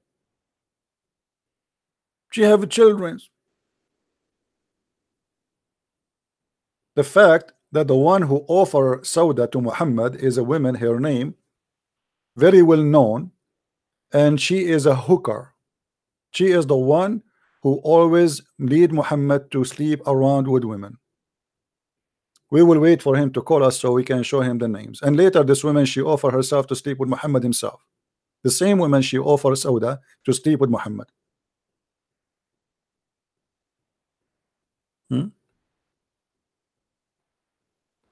And the funny, the Muslims, when they fabricated stories about their prophet trying to cover his ass, they make it all even more horrible, more embarrassing. And now we will wait for him for the coming 10,000 years to show us the story that Sauda, she have a children, and Muhammad is trying to take care of them. Poor Sauda. Muhammad is just doing help. Any woman she have orphan, call the Prophet. I mean, why you are not being just? And the edict, not only that, he says to me that the second wife was Aisha. Very stupid. The second wife was Sauda.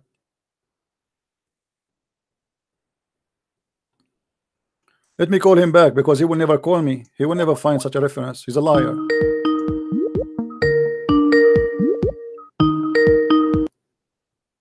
Did you find the reference? You cannot wait, huh? No, because you said to me, search on Google, you will find it. Okay, why is it taking you so long? Because I had a phone call. Ah, okay, swear by the fig you have a phone call. What do you want to happen? I Well, just show me the reference. You did lie to us. You say Muhammad, he married Sauda because she have a children and he wanted to take care of her. Yes. Okay, show me the reference. Why is it taking long? It's easy. Can you put the age of Sauda on the screen? This is not the question now. You said to me he married her for the purpose of having orphan, to take care of her orphan. This is what you said. There is a if you pull that out, there is a can you show me the can you show me the reference? Can you show me the reference where you get this from? Are you either you say you are lying, or you say I fabricated a story, or you show me the reference? The hadith saying that Sauda came to the Prophet. She said, you even don't have to come to me. As long as you're taking care of the kids, thank you very much. She said that to him. There's a hadith. Okay, show me the hadith. Okay, go. I will hang up on you. Okay, I will give you. Okay. I will give you. Okay, how long will you need? How long you need? Maybe 5 minutes or 3 minutes. Okay, I don't go know. ahead. 5 minutes. No, I will give you 5 minutes. No problem. I'm waiting for you. Go ahead.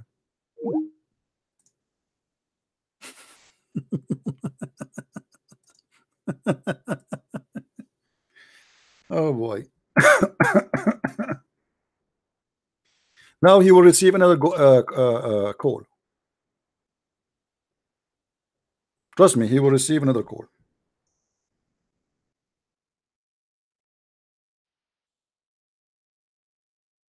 The calls will never stop.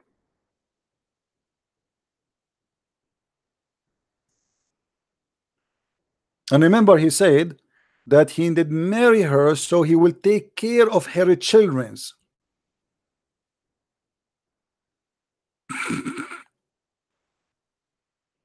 True story. But anyway, as you see in the front of us, the Muslims, they lie. They say even about having sex with the slaves is about limited, for the fact it says unlimited numbers of slaves. وَمَا مَلَكَتْ أَيْمَانَكُمْ, whatever you own in your right hand possess. Whatever. If you go here as an example, different verse. The Quran forbid Muslims from marrying married women unless, this is how they translate. They say marrying, but the fact doesn't say marry. It says to sleep with. They are married. How you sleep with? How you marry a married woman? No. So you sleep with a woman she is married if she is your right hand possess, and whatever of them you have, they are yours. And this guy is a big fat liar, and we challenge any Muslim to show me where it says that the slave is limited to 4 slaves you can sleep with. Big fat liar with no shame.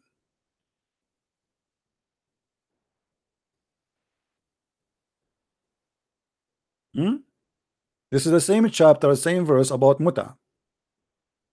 It says, forbidden for you women already married, except whom your right hand possess, which means even if they are married, you can have sex with them, but this is not about marrying them. It's forbidden for you having sex with.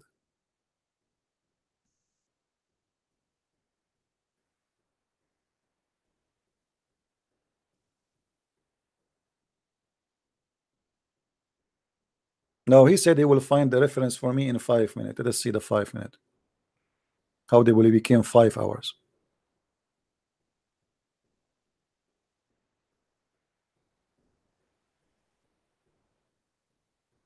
And I want any Muslim to show me what is the name of Sauda, the son, how old he was, so we can see who is the orphan. The orphan is you idiot.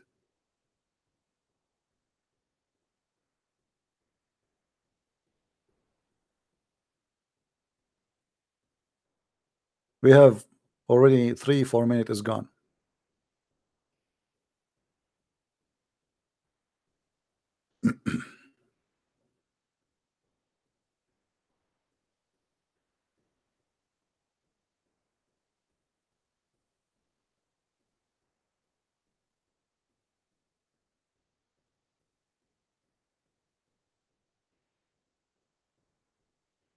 Did you find 3 minutes, 5 minutes, right?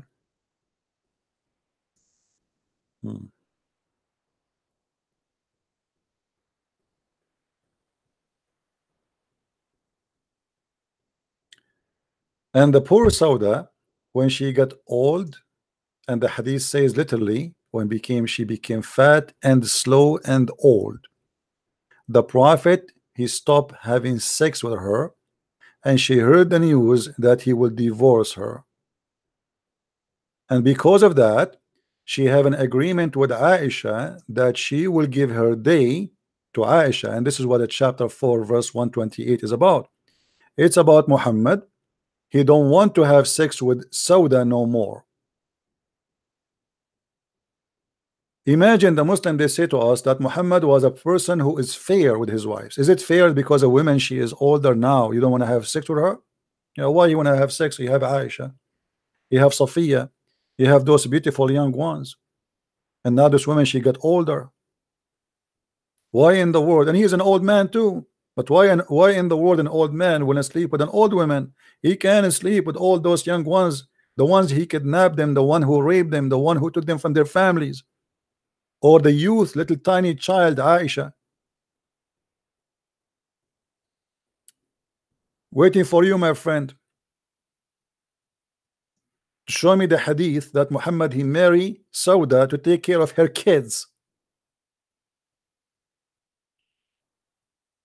What a liar. And I want you to show me the reference that a Muslim man, he can marry only 4 slaves.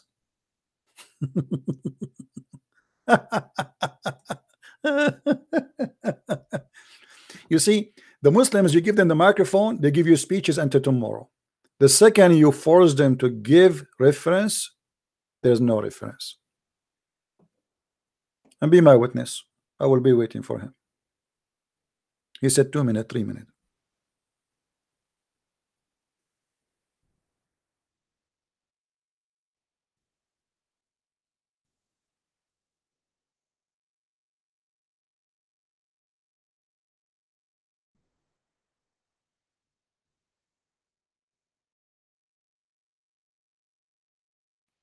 Why taking so long?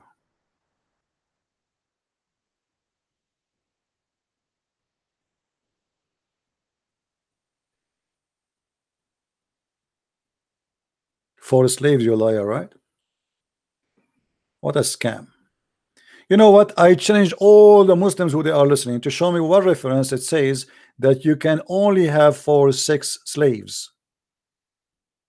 Liars. My Skype is open. This guy, he will not be able to provide any reference of anything he said. He is a big fat liar. Who is the Muslim? He can call me and prove that this guy is not lying. No, I don't want a Christian to call me. Don't call me, please, Christians. Don't disturb. Only Muslims.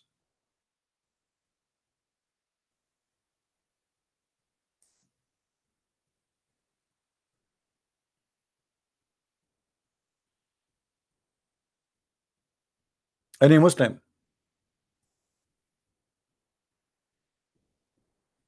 This guy is giving me a link from Wikipedia.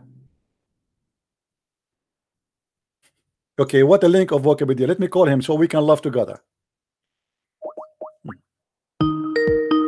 Don't you want to laugh?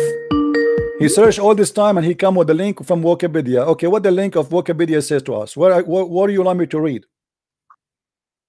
I want you to read that Sauda had kids. Okay, no problem. Show me where it says and the reference, please. Where? Read. Let us read together. Where? Okay. I gotta go back to this. Hold on. Oh my goodness. You said to me first that Sauda, Aisha, she was the second wife, and Sauda, she was the third.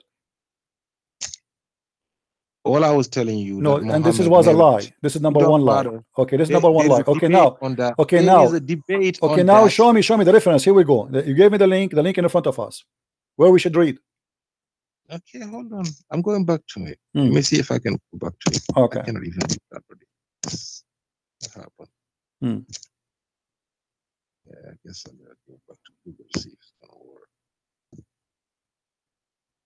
Okay, my last search. Okay. Hopefully, yes, it works. Okay. Right here. Where? You listening? Go ahead. Sauda. I jumped the first paragraph and it don't matter because you just want to. She married, like I told you, Ashakran ibn Amar. They had a son, Abdurrahman ibn Sakran, who was killed in the battle of Jalula in 637. 637. That's Muhammad died at 632, right? So 637. That's 5 years after the Prophet died, right? Right? I don't know. I'm learning from you. Go ahead. I'm listening. Everyone knows it. Okay, no problem. Go. Okay, now where it says Muhammad, my friend, you gave me this link to show me that Muhammad, he married this woman to take care of her babies. Show me the reference. The reference in the Quran. This is a proof that he You had stupid. babies. So you told me I will go and search for 5 minutes and I will come back to you and then they'll give me a website have nothing to do with what you are saying to me. So why you gave me this website? I give you a verse of the Quran. Where's the verse in the Quran? You see, you stupid. You said to me, you will show me the hadith. Everybody heard you. Yes. You said to me, you will show me the hadith where it says that the Prophet, he married Sauda because she have orphans. Correct? And you went and you decided to search. Don't stop being stupid. Show me the reference. You said and you promised everybody. I'm going to go. You told me search in Google, search in Google, search in Google. Okay, here we go. You went and you searched in Google, so you got nothing. Now let me get you busted. You want me to get you busted? I gave you reference. Should I? No, you gave me nothing. You gave me nothing. You gave me Wikipedia saying nothing of what you said. You are a liar. You are a liar. It was a woman. Her name is Salim. Let me get you busted. Just watch the screen. Stop being a liar. You are a donkey, certified one. Let us go to the Quran. Chapter 4, verse 128. Your prophet, he stopped having sex with his wife Sauda because she is fat and she is old. I am not using the word fat. This is what your prophet story says. Let us go and see the interpretation. Chapter 4, verse 128. Here we go. This is your Muslim website. Liars, liars. Muhammad, he married them when they are young and beautiful, and he dumped them when they are old. For he is a scam. When we say something, we prove it.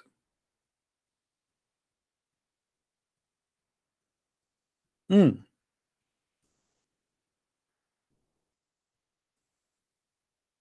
if a woman she feel rebellious of her husband, who is the husband here? It was about Muhammad. I challenge any Muslim to say to me that this is not about Muhammad. Any Muslim want to do that? Any Muslim want to do that? Look how quiet they are. If we go in the hadith, or if we go to a book,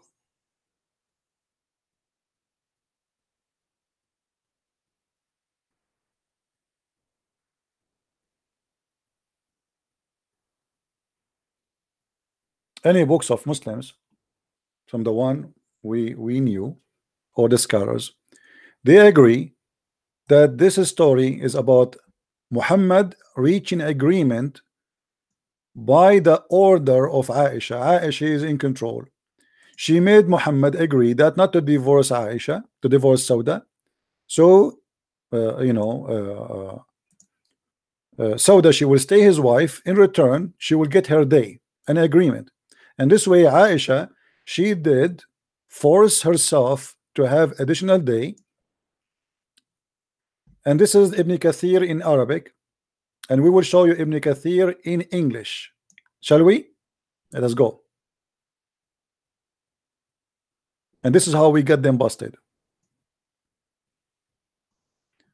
Orphan, not orphan. This is a big fat lie. Muhammad, he marry women because they have orphan. Good one. Good one. Here we go. Now remember always, the Islamic translation in English for Ibn Kathir is full of lies, and we might find some disappeared from the Arabic. But let us see. Let us give it a chance. Here we go. And if a woman fear cruelty of this desertion of her husband, part, there is no sin on both, and them both. Ibn Abbas said, whatever legal agreement the spouse mutually agree to is allowed. Okay, what is the agreement? At-Tirmidhi recorded that etc., etc., etc., that Aisha said that when Sauda bint Zama become old, she feared that she gave her day to Aisha. She gave her day to Aisha. But why she gave her day to Aisha? What is behind the story? What behind the story is, as you see, Muhammad is not sleeping with her. It's a fear. A man who is married to an old woman and he does not desire her, he want to divorce her.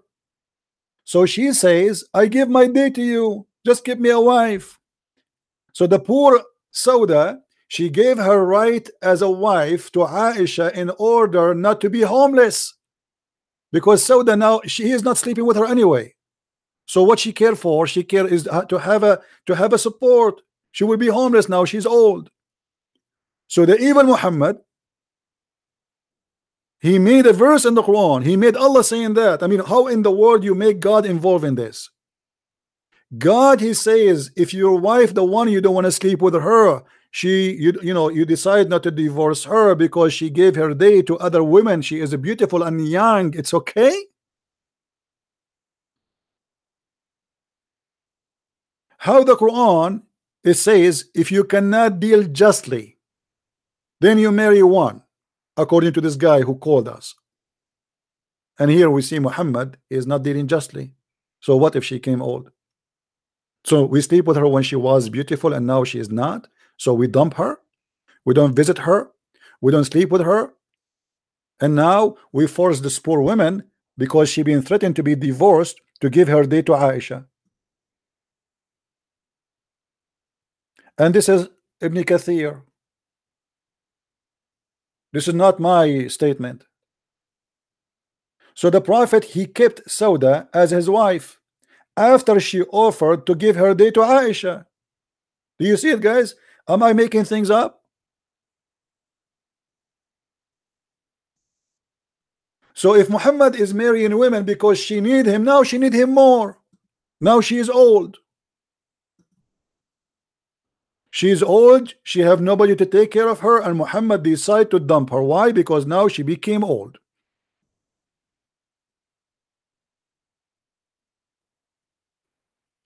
And yet the liars, they fabricated stories and they say the Prophet, he marry women because he want to defend the orphans. If Muhammad is a good man, he will never betray his wife.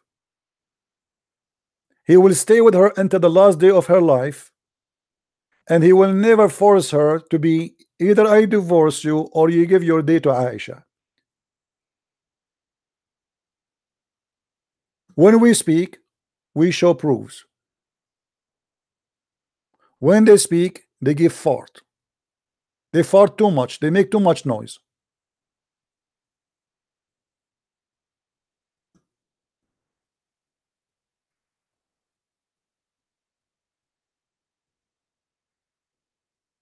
And look, he himself, he sent me this text just to show you how stupid those Abduls. They don't even read what they send me.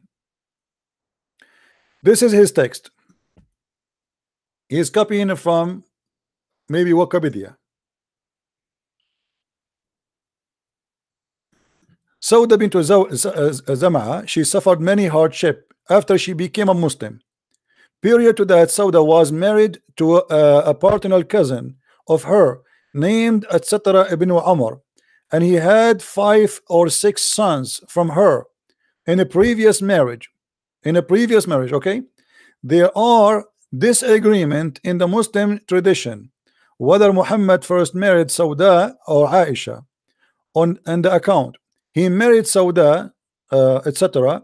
when Sauda was 55 years old, and then in 10th years of prophethood, after the death of Khadija, at about the same period, Aisha was what? To get some time after Muhammad. What some time? Don't post. We are reading. We are laughing. Hold on. What you are posting for us is a great. And I like it when, by the way, they say some source, but they don't show us the source. Some source claim that Muhammad wished to divorce Sauda. Still, other tradition mentioned that Muhammad did not intend to divorce her, but only Sauda feared that he would divorce her. You see, some source. Here we go. We show you Ibn Kathir. Okay. Yes, Abdul. How are you doing? So, did you show me the reference or not yet? I showed you reference. No, I sent you. Your reference doesn't say anything about Muhammad taking care of the orphan of Sauda. Does it say that? It told you how old she was, 55. It doesn't matter. So what if she is 55? 55, my friend, 55. She have her kids will be, those people they marry in a very young age, so her kids will be taller than her. At the age of 55, your son is 25. Oh my God! What are you talking about? Yes, at what time she get married? Those are Arab people. They marry early. So let us say she married when she was 16, 17. Now she is 55. How old her children will be? Are you guessing? No, I'm not guessing. I'm asking you. Are you stupid or what? Her children already, they are men. They are grown men. So all the children be born at the same time? No, they are not going to be born in the same time. At least there is men in the family who they can take care of their brothers. They are not orphan. Oh. And you are the one who told me, that her son, he died after Muhammad. He was murdered, right? Yes. Okay. So he's a man. One of them, he died in the war. So they are warrior and they are fighters and they are men. They are not the children's. So how long since they? So stop. Okay, now where we can go and you find me that Muhammad he married her because she had babies. So you did lie. You fabricate a story. Now in the front of us we have a Quran chapter 4 verse 128. It says that Muhammad he decided to divorce Sauda because she became old and slow. What do you say about that? Oh, you are creating things. It's in the front of us. I want the whole world. It's in the front. It's in the front of us. It is in the front of us. I'm not creating. This is Ibn Kathir. You are creating because there is not one name of the woman beside Mary in the Quran. So you're lying. Beside what? There's one name of a woman inside the whole Quran. That's Mary. So Abdul, don't be stupid. We're talking about Mary now. I'm talking about here. This is Quran. Speaking in chapter 4. Stupid. You're stupid. I'm not saying the word Sauda is in the Quran. You are a certified donkey. This is a story about Sauda. I'm saying this is a story about Sauda. You are a donkey. Now read. Is Ibn Kathir is a Muslim or he's a Christian? Is Ibn Kathir a Muslim or a Christian? You lying. Is Ibn Kathir lying? You are. Is Ibn Kathir lying? You are a coward to read. Why Ibn Kathir is saying that Muhammad he decided to divorce his wife Sauda, and because of that she gave her day to Aisha. It says in the front of me, everybody can read, and let us see who's a liar. The Prophet kept Sauda bint Zam'a as his wife after she offered to forward her day to Aisha. I will send you a hadith. I have it in the front of you. Stop telling me I will send you. Is Ibn Kathir a liar? Say yes. There is contradicting hadith. Doesn't matter. Okay, here we go. You give me contradicting. So you are saying to me that Islam is a stupid religion full of contradicting stories. That's stories. Oh, so okay. Now listen. Okay, listen. Okay, okay. Give me just can you show me? Okay, can you show me? Can you show me the interpretation for this verse? No, Abdul, I have no time for stupid. The only reason I'm allowing you to talk is because we need to laugh. Honest to God. Now I'm asking you. I'm asking you. Okay, I'm asking you. Can you show me a reference? Can you show me? Can you show me the reference? Why Muhammad? What happened in chapter 4 verse 124? Can you show us? You read 424. Read it for me. Chapter 4 verse 128. Sorry, verse 128. Can you show us what the story behind it? 128, chapter 4. You said yes. What was he talking about? I don't recall what 420. You said 128. Yes. Is it about Sauda? Can you read it for me, please? I'm in my car. I'm in a laundromat. Right, you are in the car. Always Muslim, they call me when they are in the bus or in the car or in the barn. Okay. Well, in Imra'ah, it says here, if a woman she feared that her husband disturbed her, like he don't like her no more, and he stay away from her part, there's no problem if she have an agreement with him about that thing. And what is the agreement? To keep her. What is the story is about? Who is the agreement? Who did the agreement? And who is the woman or her husband? He don't want to sleep with her no more, and he don't desire her no more. Allah is telling us in this verse, every woman, every husband, every couple got problems. The first thing you should do is try to reconciliate. Talk about by not sleeping with your wife. You conciliate by not sleeping with your wife. What kind of religion this religion is? Let's talk about the give me a reference. Stop being an ignorant liar and give me a reference. Until now you failed to give me any reference for anything you said. Give me a reference that this is give me a reference that this is not about Sauda. This is specifically about Sauda. Sauda, Muhammad don't want to sleep with her, and he don't like her because she became old. Am I lying? Am I lying? Am I lying? Let me read it for the people. Can I read the verse? Read the interpretation for us. We did read already the verse twice, 3 times. We did read it. Read the interpretation for us. Can you? If a woman senses oppression or desertion from her husband, the couple should try to reconcile their differences. Okay. Or conciliation is best for them. And who is this woman? And who is this woman? Let me finish the verse. We got the story. Who is this woman who she have a problem with her husband? Let me finish the verse. The verse is finished. No, you're a liar. Okay, continue. Continue. It's a human trait. And if you do good, and lead a righteous life, Allah is fully recognizant and recognize everything you do. Okay, that's the end of the verse. Why are you lying? Okay, let's see who's lying. This verse is about who? This verse is about who? It's about every couple. Prove it. Is it a general term? Is it about Sauda? Is it about Sauda? Is it about Sauda specifically? Yes or no?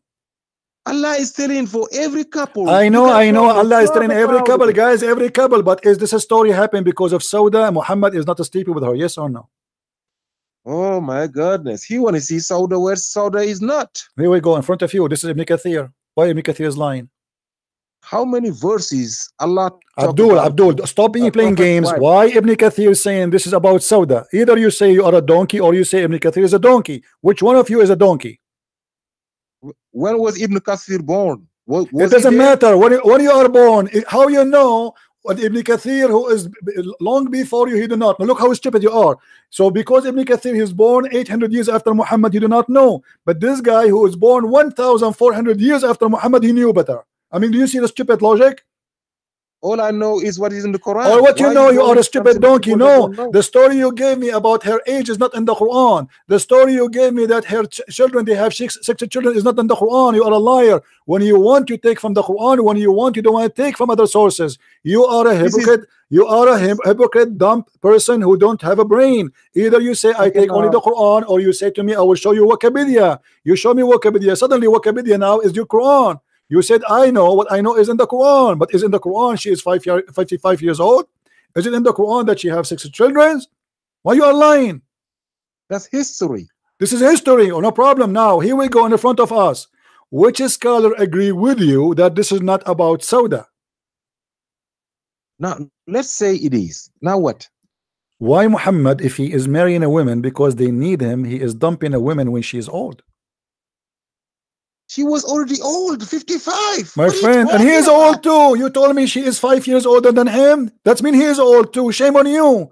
If you are the one who said that she is 55 and he was 5, that means there's only 5 years before between them. Are you saying to me that Aisha she should dump Muhammad because he's old now? So now, can you tell me what you? So let us use your logic. Let's use, guys. Did you hear it? Because she is old now, he wanna dump her. Here we go. So Aisha, she should dump Muhammad. A good woman, she should dump her husband because now he's old. She don't desire to sleep with him. She's old. She can sleep with a young man. So Muhammad now, he don't like to sleep with this woman because she is old and she is fat. Yes or no? If you had a brain, you would have known that she was. Don't talk about the brain. A person who believes in endless penis, he don't have a brain. Don't tell me about the brain. I'm asking you now. Why all your scholars say this is about Sauda? Because you're a prophet. He don't want to sleep with her no more because she became old and slow. How anyone who married somebody who at the age of 55 gonna say that 2 years later? Okay, I will go with your logic. I will go with your logic. Muhammad, he married Khadija and she is 25 years older than him. Is that correct? Correct. Okay. Why Muhammad did not dump Khadija, but yet he wanna dump Sauda? What is the difference between Khadija and Sauda? A woman, both of them, they are old. That woman is 5 years older than him only. The other woman, Khadija, is 25 years older than him. So why Muhammad, he don't care for Sauda, who is only 5 years older than him, but he care for Khadija, who is 25 years older than him? What is the problem here?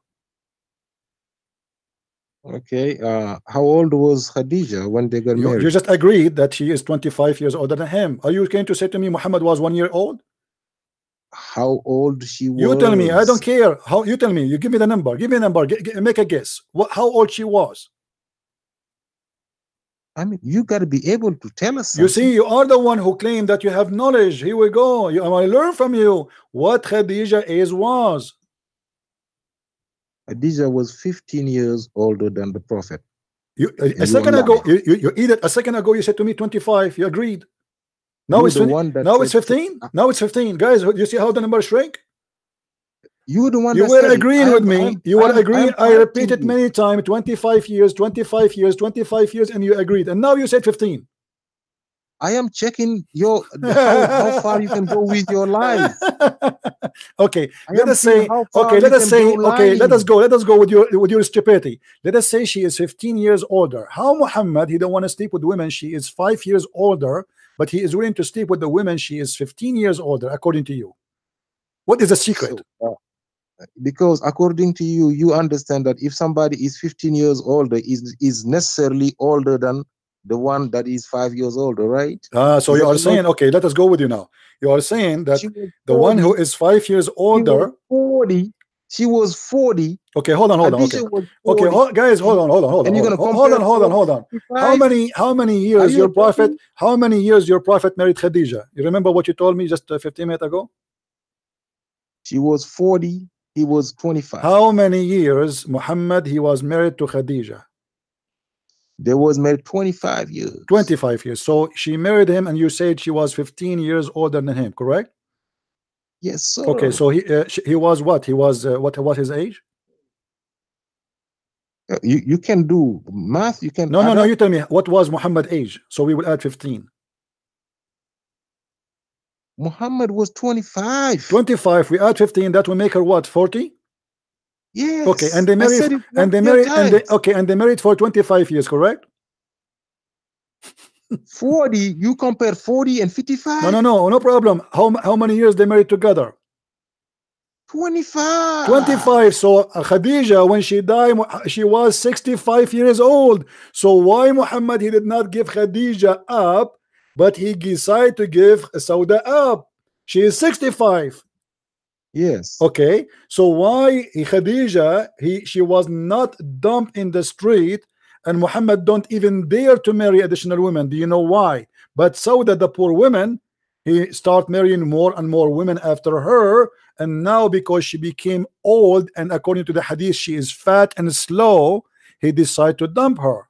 Why?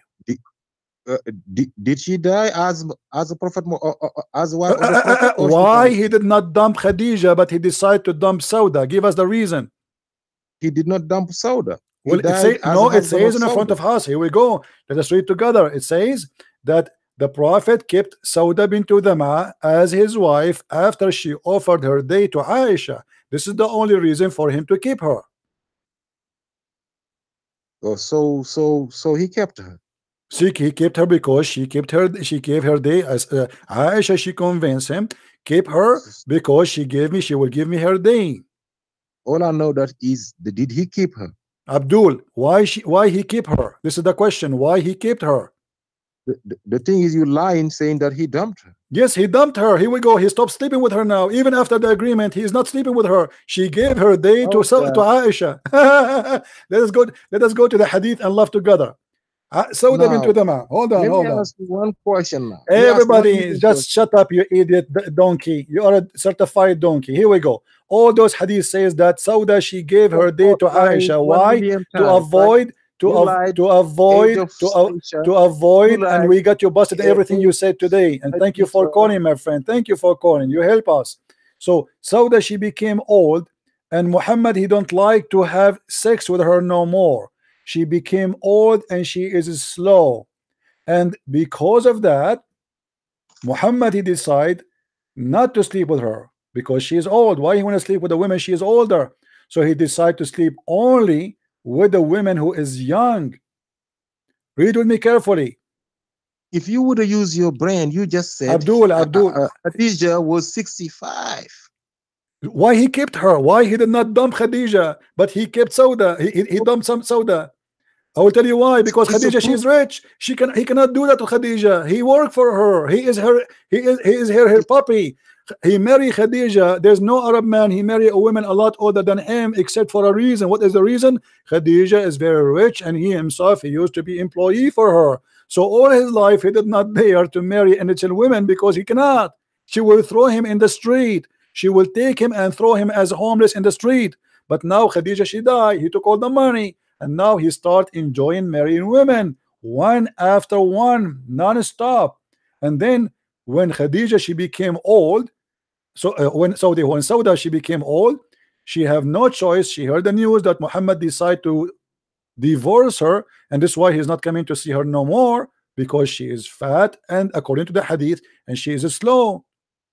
And because of that, Muhammad, he said, I'm going to divorce her. Aisha, she get involved.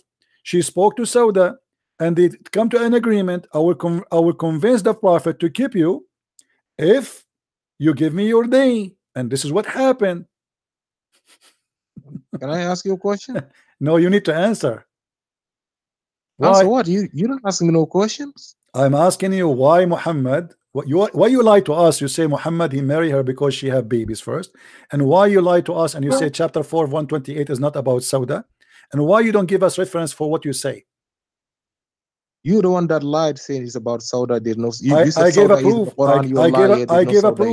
I gave a proof, my friend. Everybody see that I am the one who gave a proof. You gave me nothing. For somebody who was born 800 years later. Okay. Who is the one you learn from then? If Ibn Kathir is born 800 years after, is At-Tabari fine for you?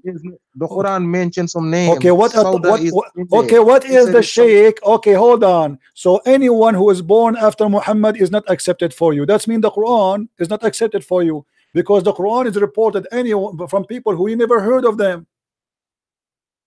Okay, now let me ask you one question. Don't ask me a question. Answer me. If Ibn Kathir is not good for you, who is good? Give me a name. The Quran. Abdul, you are stupid, dumb. Don't call me again. I gave you a chance. You are a donkey. Certified one. Here when we talk, we prove our reference. You reject your Islamic scholars because they are getting you busted. The Quran suddenly is only, so a second ago when you show me Wikipedia it was fine, and now only the Quran. Wikipedia is okay. Wikipedia now is the Quran, and now we show them Ibn Kathir, we show them At-Tabari, we show them Al-Jalalain. They are not fine, my friend. They are born after the Prophet. And by the way, I agree with you. Ibn Kathir is a big fat scumbag. Because all the interpretation of Ibn Kathir is meant to defend Islam, not to say the truth. But even after they defend Islam, they expose their prophet.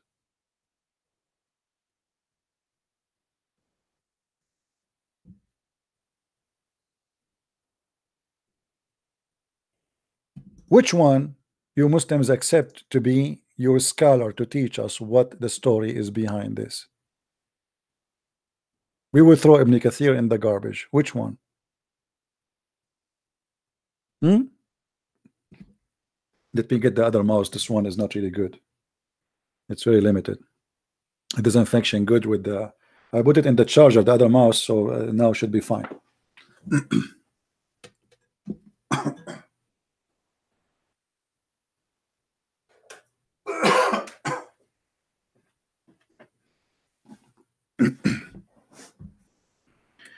But do you see how they lie? Do you see how they love to lie?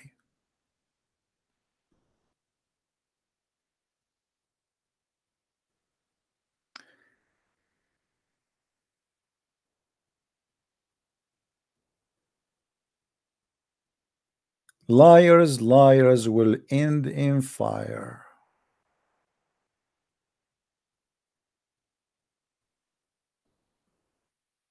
Who is next? The Prophet. The Prophet, he marry women because they have orphan. Yes. Very nice man. And he said to me, she is 55. Those women, they marry in a young age. Like even in the time of my grandma, you know, women, they marry like 15, 16, you know. Those people, the Middle Eastern, when the women, she start having a look of a woman, you know, 15, 16, 17, 18, she is old now. So because they marry in a young age, then when she is at 30, you know, or 35, she have her kids in her height. If you marry when you are 20, 15 years after, your son is taller than you. They are not orphan. So if this woman, she is 15 and she was married, and all of them, they marry in a young age. You see, until now, if you go to Jordan, if she is a 23, nobody marry her. Why? Because she is old now. All men, they want to marry the one she is young. 23 is old. 30, she is a grandma. Nobody even will say hello to her.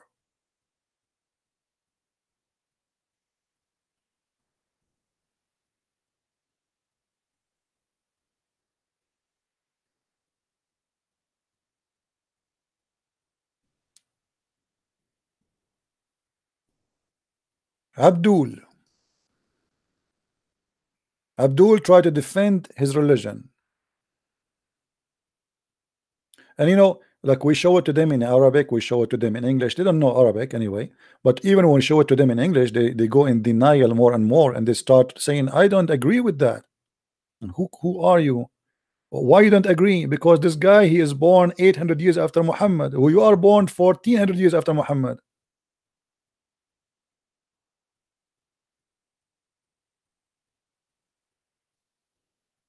I mean, even their logic is stupid.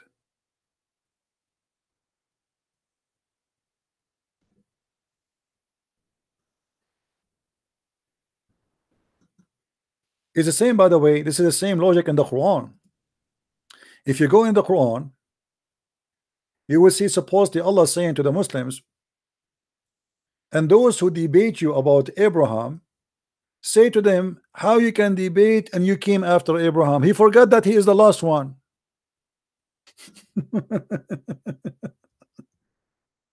I mean, have you ever heard of a stupid God like this?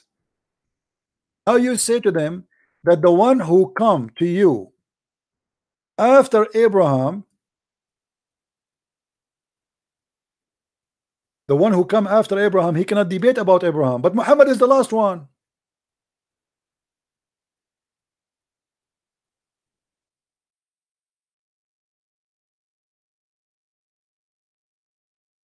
Read and laugh at the stupidity of Allah. So this guy, when he said he didn't accept Ibn Kathir because born after Muhammad, he is getting his wisdom from his silly God. Chapter 3 verse number 65. O people of the book, which means Christians and Jews, why do you dispute concerning Abraham? The Torah was not sent down, neither the gospel, but after him. I mean, have you ever heard of a dumb, stupid talk like this before? If we cannot allow the Jews to debate about Abraham because they came after Abraham, how Muhammad he allow himself to debate about Abraham when he came after the Jews, after the Christians, after the Sabian, after everybody? He is at the end of the line. I mean, do you see the stupid logic? If the one who came after, he cannot debate the one who is before. Okay, well, that's mean you Muslim cannot debate us. If Ibn Kathir is rejected because he came 800 years after Muhammad, well, you came 600 years after Jesus. We got a man, his name is Muhammad. You have no witnesses for whatever he says. No reference, no witnesses, no history. Everything is from his own mind. And then we take what he said. So what is the difference between Ibn Kathir, who came 800 years after Muhammad, and Muhammad, who came 600 years after Jesus? You see the hypocrisy? How you accept Muhammad speaking about Jesus, but yet he never saw Jesus and never met Jesus. He didn't even know how to say the name of Jesus correctly. Who is this Isa? Mary is the daughter of Umran. Who is Umran? Umran is the father of Musa. How Musa is the father of Umran, according to the Quran, is the same father of Mary. Why? Because the Quran says Mary is the sister of Aaron. So the funny Muhammad, he took from the Old Testament a phrase or a statement where it says that Maryam and Aaron and Moses are brothers and sisters, and their father is not Umran, is Umram.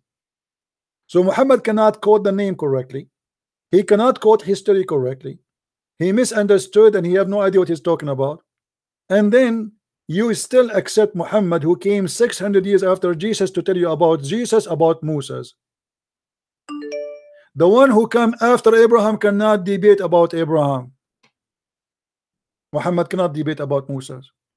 He cannot debate about Jesus because he came after them. And the verse in front of you.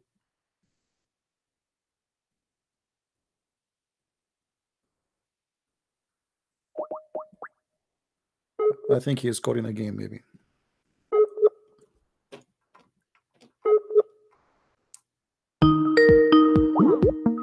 And now I call them, they will say, why you are calling me if I call them? Hello? Was Jesus Barabbas butt naked on the cross?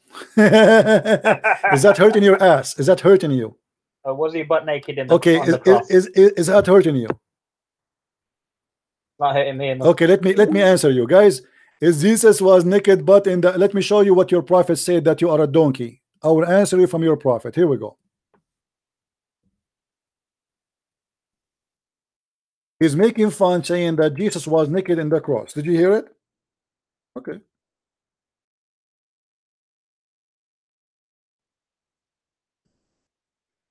Your God Allah, he made a prophet of his own naked just to prove that their testicles are good. Now you need to laugh at your stupid God then. And I challenge you to come to call me back. I will call you. And I know what you would do. You would, was Jesus naked in the cross? You would keep talking, right? But you will not read what is in front of you because you are a coward. This is a story. I'm calling him now. This is a story of Allah wanted to prove that Moses, he have a nice testicles and they are not infected. Are you going to read with me? As long you are making fun of Jesus being naked in the cross, as you said, and you Muslim, you claim that you respect Jesus. We can tell. Now here we go. Your God, your God, your God. Did he make Moses run naked in the street? Yes or no? That's what Jesus did. I say. Okay, so you will not answer. Jesus Barabbas. So you will not answer. So you will not answer. Okay, here we go. You change the topic. You coward monkey, son of Muta. Now we want to talk about Barnabas. Which one is one? The Bible there says it clearly. Which one you want me to free for you? The one who called himself the Messiah, or the one the Barnabas? You are a stupid donkey. The same chapter in front of you. The one who is called the Messiah, or the one who is called Barnabas? Donkey as your prophet. Now let us see what happened to Moses. According to Muhammad, who never met Moses, who never saw Moses, who have no idea who is Moses, he said, Allah Apostle said Moses was shy person, and he used to cover his body completely because of his extensive shyness. One of the children of Israel said, read carefully with me, heard him saying he covered his body in this way only because he has some defect in his skin, either leprosy, or he have a scrotal hernia. What? Or he has some other defect. They accuse the prophet that his testicles are suffering from a problem. Allah, he received the news, and Allah wanted to prove that the balls of Moses are very fine and his penis is very good and maybe good in size. So look what Allah did. Allah wished to clear Moses from what they said about him. What? What do you mean? What clear? Is that reputation now? Let us say, for the sake of argument, somebody have he got an illness. Oh, okay. What clear? So one day, while Moses was in seclusion, he took his clothes off and he put them in a stone, starting to take a bath. When he had finished the bath, he removed toward the clothes and so as to take them. But the stone took the clothes and fled.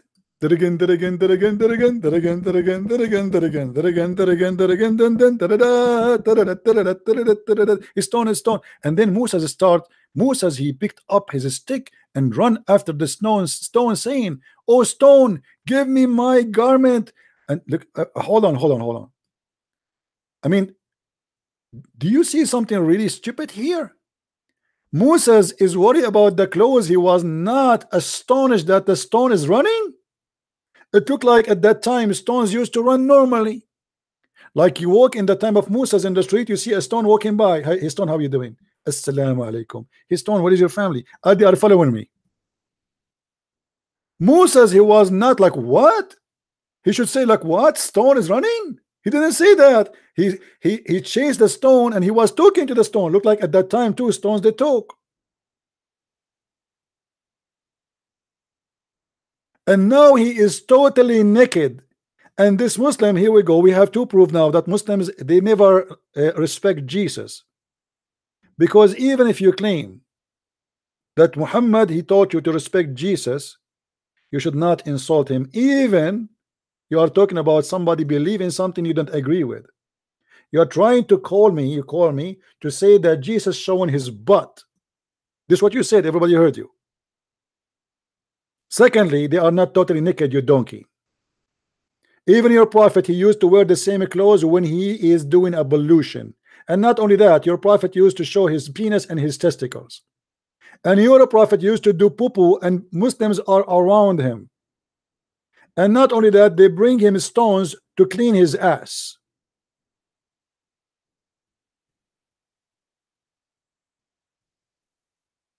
Now we go back to the story. So Moses, he ran after the stone. He says, "Give me my garment till he reached the group of Bani Israel who saw him naked then. Does it say naked? Totally naked. Those who they are in the cross, they are not naked. They are not. It's the same as today, somebody wearing a short. Today you wear a short, you jump in the ocean. At that time, this is how they dress their short. They are not naked, you liar. Here we have Moses totally naked, not in the desert. You see, if Moses in the desert naked, okay, so what? He's in the desert, he's alone. If I am alone in my house and I am naked, who care? I'm alone. But naked, Allah, he made him run. This is the plan of Allah. He made the rock steal the clothes of Moses, so Moses will run and he will not notice that suddenly he became in the middle of the children of Israel, and they saw him naked, and they found him the best of what Allah has created. Ew, how sexy. So Moses now, after he got his clothes, he start dancing, saying, I'm sexy and I know it. And this is how Allah, he cleared the name of Moses from being accused that he have a disease in his balls. Yet this Abdul is calling to insult. Muslims, can you bring me something better? You have no argument. Your argument is silly, stupid. The camel who make fun of the back of somebody, but you do not know how his back look like. Just give him a mirror. And still after you give him a mirror, he will not believe that this is him.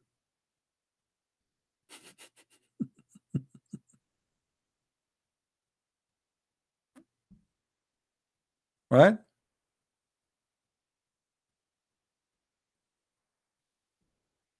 Who's next?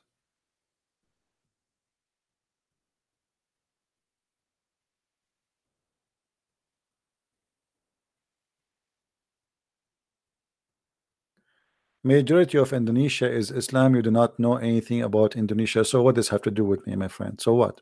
I do not need to know anything about Indonesia. I need to know about Islam. My topic is not Indonesian. My topic is Islam. Do I need to know everything about Indonesia? Why I need to know?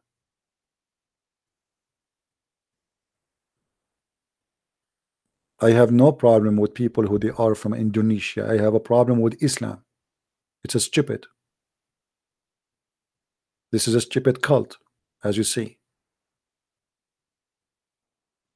And we are here to teach everybody from Indonesia, from Tunisia, from Kim Kardashian tribe. It doesn't matter, my friend.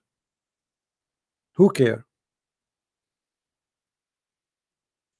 I don't care if Indonesia used to be Hindu or used to be something else. What we care for, don't waste your time about what it was, what became. Care about how to fight this cult. Hit the head of the snake. You see, there's many people, they waste their time talking about Osama bin Laden, talking about ISIS. Why you want to do that? That will not bother the Muslims really. They will say to you, oh, those are wrong version of Islam. But the second you show them how Muhammad was ISIS, what they can say? Hit the head of the snake. Don't shoot at the tail.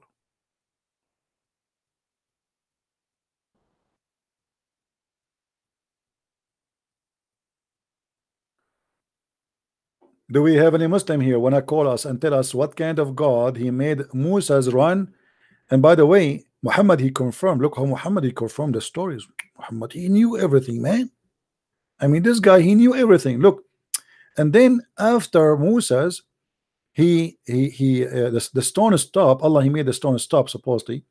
Moses picked up his stick and ran after it, right? And then when the stone stopped, look what happened. Moses, he took his stick and he start hitting the stone with his stick. And brother and sisters, I swear by Allah, brother, until now there is, read with me, Muhammad talking, by Allah, brother, the stone still has some traces of the hitting. 3 or 4 or 5 marks. Muhammad is not sure. I'm not sure really how many marks there, but 3, 4, 5. Okay, hold on. This guy, he said to me, we accept only Quran. Well, Quran came like this.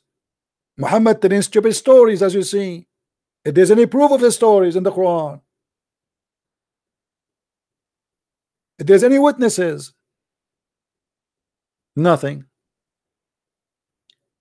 When Muhammad he says, I swear by Allah, how he can confirm that? Did he meet the stone? Did Allah show him the stone? Is that the black stone?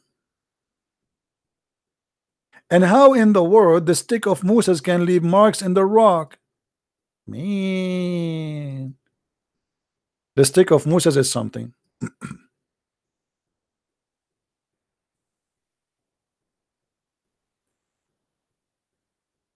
Do we have any Abdul? Who is next?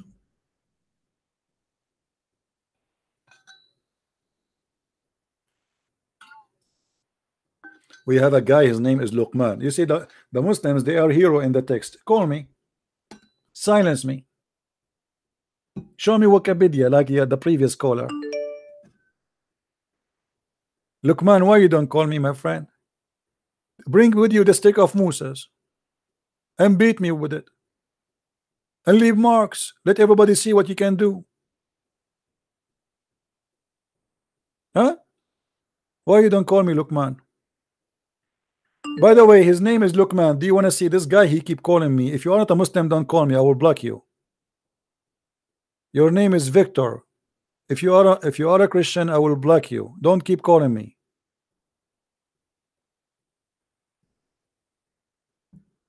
Do you want to see something funny? This guy, his name is Luqman. Do you know who is Luqman in Islam? Let us laugh. Luqman, the wise man, he told his son, don't speak loud, for the most voice Allah he hate is the voice of a donkey. What the heck?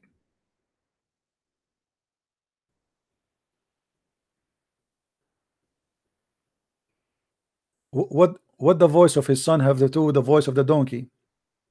And when Luqman said to his son, admonishing him, O my son, do not associate other with God. To associate others with God is mighty wrong. Okay, sound good. And what Luqman he said more? Did he say that the most voice is hated is the voice of an ass, a voice of a donkey? Read with me carefully. Be modest in your walk and lower the voice. The most hideous of voices is the voice of an ass. I mean, really, Luqman is very wise in the Quran. Who is the Muslim who his name is Luqman wanna give me a call and explain to me what is the compare and what is the reason to claim that the voice of the son of Luqman is the same as the voice of a donkey? And what is the problem with Allah with the voice of a donkey? أنكر الأصوات لصوت الحمير. The most ugly voice is the sound of a donkey. Are you sure? Why the most ugly voice is the voice of a donkey in Islam? And who is the one who is upset from the voice of the donkey? Allah? Are you there, Luqman? Your name is Luqman and this verse is made for you. Why you don't call me?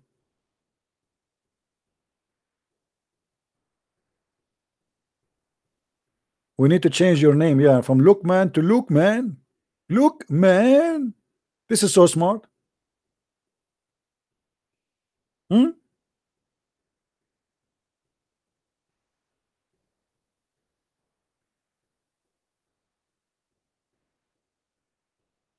And do you see here that Luqman is teaching his son the opposite teaching of Jesus?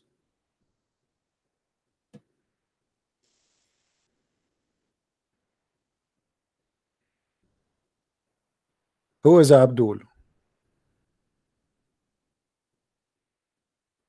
Somebody is saying to me Wikipedia, not Wokapedia. No, for me it's a Wokokokopedia.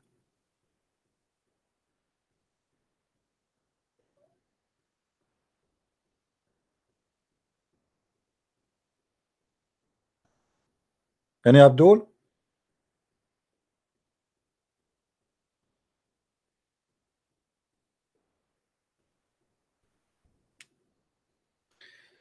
Oh, no.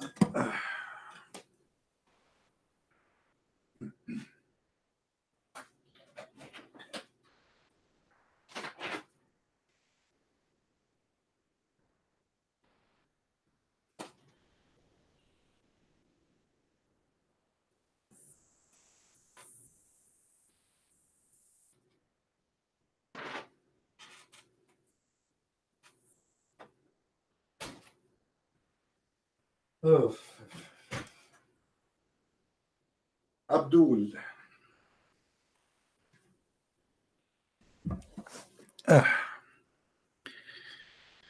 So who is next? Luqman, are you going to call me Luqman? And by the way, where is Luqman is coming from? Muhammad is trying to steal a story from the Old Testament, but he got it wrong. Huh?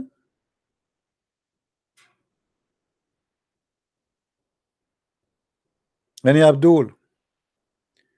Who is the Muslim when I tell me who is Luqman and what the word Luqman mean? Just to show you the stupidity of this book. When we have a book, it's called the Book of Allah, but suddenly he speak about a guy nobody knows. Luqman. Okay, now how we will know who is Luqman? Any Muslim can tell us? Luqman said Alif Lam Mim, or Allah he said Alif Lam Mim. What does that mean? Alif Lam Mim. Alif mean A, Lam mean La, Mim mean Mim, letter M. What does that mean?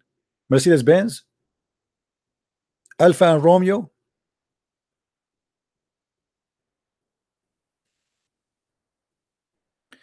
You can call me only if you are a Muslim. If you are not, I will not take your call. All right?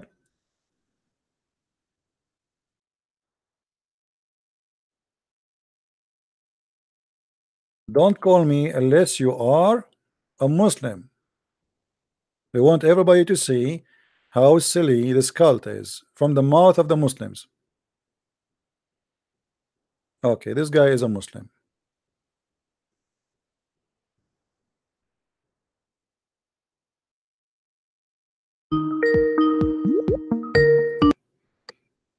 Yes, Abdul. Hello, my name is Burak, not Abdul. Your name is Burak. What do you know what Burak mean? Yes, I know. What? But it's not about my name yet, right? What Burak mean? It is the thing that brought the Prophet to the mighty Allah. What is that thing? Sorry? What is that thing? Oh, you can look it up. I think you are wise enough to know where No, you why can you don't find tell me it. this is your name? Okay, so you have a name, you do not know what it is. So that thing who took Muhammad to up to the sky. What is that thing? You said the thing. Is that a van? What does that mean? What al Buraq? It is not really described because I think we couldn't even imagine what it is. No, it describes. It says he is smaller than bigger than a donkey and smaller than a mule. Yeah, so you okay, know, so he's an animal. You can tell. Like, he's an animal, why are right? you asking me? Is it like? Okay, so he's an animal. He is myself first before I can speak to you, or what's the thing? Yeah, no problem. But we are having a conversation, my friend. We have time. It's okay. Come on. We are having coffee together. Take coffee. Relax. So he is a smaller than a mule and bigger than a donkey. Do you agree? Yes. Okay. Do you agree that Muhammad he went really to the heaven in the top of a mule? No. What do you mean? Like, can you repeat this? How you are the one who told me that Al Buraq is the one who took Muhammad to heaven, right? Yes. Okay. How he took him to heaven? Somehow, like, can you imagine like quantum physics? You know? No, I cannot imagine. You tell me. He's a donkey anyway. What a quantum physics? He's not a spaceship. He's a donkey. So it's better than a spaceship. I think it's some kind of a ship that. How? That if you would see it, you would like burn to dust. Like, okay. You know? Okay, so if you see this this mule, you are going to be burned to dust?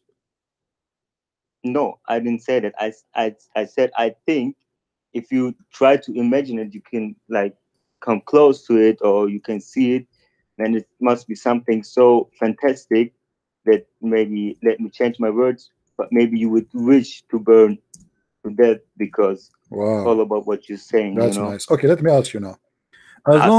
Do you believe this is a physical donkey, or it's not really a real story? Do you believe this is a really a physical thing? Yeah, must be somehow physical, but can be also something else. Okay. Now, when your prophet, you describe him that he is between the size of a donkey and a mule. Was he mistaken or he was imagining? I think that he wasn't mistaken. Okay, it says here in front of me, this is Sahih Muslim, I was brought al-buraq, who is an animal white and long, longer than a donkey but smaller than a mule. Okay. Okay, here there's a question here about the color. Why he's white, this donkey? I don't know, like, okay, because nobody allowed to go to heaven even if it's donkey. If he's a black, he have to be white. That's number one. Number two, if there's any witnesses for your prophet when he went to the 7 heaven 11. Sorry? If there's anybody saw a donkey come into Muhammad knocking at his door, his name is Mr. Al-Buraq. Muhammad, he jump in the top of him, and then this donkey he fly to the sky. Did anyone see that story? I don't think so. Okay, why always Muhammad he have things nobody saw? Yesterday, I am a Middle Eastern, as you know. Let me tell you something. Let me tell you a story happened to me, and this is a true story. Once I was sleeping in the roof of my father in his house, and a big mule came to the roof, and he said, I woke up and I jumped in the top of him, and he took me to Mars, and he brought me back to Vietnam, and then from Vietnam we went to the next country, which is called Brazil, and from Brazil we went to the next country in the border, it's called France, and then in our way back we went to Jerusalem, and in Jerusalem we took some coffee, and then in Jerusalem I told him I am really bored, I want to change the taste of my mouth, so we decided to go to a border country, it's called America. Do you believe in my story? I don't. Okay, because, so why you believe in this story? Because, okay, you know why I believe this story? I think the answer is obvious. But I want to ask you something else. You're a Christian, right? Yes. So if you make fun about this story, we could also, like an atheist could also make so much fun about the stories in the Bible or the things you are believing in. No problem. But you see, all things happen in the Bible. There's witnesses, people, they are witnessing the story. So let us say, maybe now I did not witness it, but at that time there's people who see things. As an example, Jesus, he made the blind see. He did not see it, do it secretly. And right? How can you be sure that this is true? No problem. You can say, but here we are talking about still a story happening in front of witnesses. It's not a guy claiming some things and nobody saw. This is what I'm talking about. So you believe in witnesses 2,000 years ago, but you don't believe. Yeah, but you remember what happened here. You believe in a person, he have no witness. Even his wife, she did not see that. Yes, but okay. It's so not. How, it's not so, on me to okay, judge. Let me ask you. Is it possible? Is it possible that Muhammad he was illusionate? He imagined things that are happening, but in fact they are not. Let me say it like this: it could be possible, sure, but I surely believe that it's not because Why surely you believe it's not? Why you just say the word surely and surely the magic. I tell you why. Because the same reason why I think you believe in God is that you see all these beautiful things in life and how wonderful and fantastic everything is. Maybe you see how great the universe is and everything. Yeah. And the message that came to me is Muhammad's, and there is so much proven things also for me. Like what? That this is the like what? When Muhammad he said in the Quran that Allah he made the Jews pigs and monkeys. Is that something beautiful or this is something silly and stupid? You can call it whatever you want, but let me tell you like this: the Quran and the message of Muhammad sallallahu alaihi wasallam is so diverse, and you can always search for those things to make fun about. I don't want to make fun. Okay, wait. Let us you can always take these things where you can say it's about war, it's about this, it's about that, and it's fun. Let us But also there is so much more, and you can take this. And my friend. Like, it's one second. I will finish soon. The thing is, you will find whatever you are looking for in this book or in this message. Correct. So the question is not about like what is in it. The question is, what are you looking for? And what are you looking for? Me, I'm not looking for it. I received the message and I'm make you following believe? it. Okay, I will go with you. What make you believe that Muhammad is a prophet? Can you give me the prophecy of the prophet? There are a lot of things, I think. Like what? Give me one. What do you mean? Like, you see, when I say I'm a prophet, it means I prophesy. When I say I'm a doctor, that means I do medicine. When I say I'm a writer, that means I wrote books. When I say I'm an engineer, that means I do engineering. Okay, now you call him a prophet. That is his profession. Now, what is the prophecy? Your prophet. You can call me naive, or like, I don't know how, but the message has come to me, so I don't have to question it. You know. No. This is not a question. You I'm see, following it. You're trying to speak to me in your own logic, my friend. My friend. You said to me a message came to me from Muhammad, right? Okay, the message is what? He is a prophet. So prophet, he prophesied. What the prophecy he gave you? Like so much things. Like even when I do my prayers, give me one. Give me a prophecy, you know my friend. Give me a prophecy he gave you. How you call him prophet, but he have no prophecy? What do you mean with prophecy? Don't you know what prophecy mean? Don't you know what prophecy? Prophecy is telling me something nobody knows, said by God to him or to the prophet. Correct? Sorry, again, please. Prophecy is God telling me something, because the real prophet is God. He is the one who prophesy about the future. This is the future, the unseen. So you're a prophet, or something happened now, but nobody knows about it still. So, okay. So what is the prophecy of your prophet? Like what? Like, I don't know. The simplest thing coming to my mind is about the small and the big things that going to happen when the world is going to an end. You know. Small and big what? The small and big things. I don't know how to call it, but what is that? Like the coming of Jaddal, or I don't know. Come on, the coming and the Dajjal. I mean, what Dajjal? Muhammad, he described the okay, if we talk about it, your prophet, he described a Dajjal to look like Allah. How you accept that? I don't know, but it's what maybe do you mean you don't know? I mean, my friend, like I'm asking you, how a Dajjal, is he a man or he is not a man? I think he's something that pretends to look like a man. So he is what? Oh, look, I don't want to get deeper in this Dajjal thing, but okay, my friend, let us go back to zero. Let's go back to zero. We were talking about like, okay, let's go back to zero. Of Muhammad. You have no. Give me a prophecy. You know, he said so many things about the mankind that happened, and he said that like 1,400 years ago. What? Like what? Give me one. Do you want to search? Like there will be, I don't know, the most rich people will come from the desert or something like that. I really? think he said that. Okay. For example, but there are thousands of maybe 100 or 1,000, maybe 10,000. I don't even know really. But every time I get some, I believe in it for sure. You know, it's not a thing about question. Okay. You know, when you're a prophet, who is a prophet, gets a black stone, is that something his God told him, or he have a hobby to kiss stones? I don't know where this is coming from, but I believe that if he kissed some stones, there must be some something about it. Okay. You're a prophet, he said. I asked Messenger of Allah about the pestilence. I don't know if I'm saying the word correctly. It's a disease, you know, kill many people. He said it's a punishment which Allah he sent upon whoever he wills. Is that right? Sorry, can you repeat it? The plague according to your prophet, Allah he sent it only for those people who heed them. Is that correct? The plague? What is it? In the hadith it says that Allah he sent the plague on the nations who Allah decide to punish them.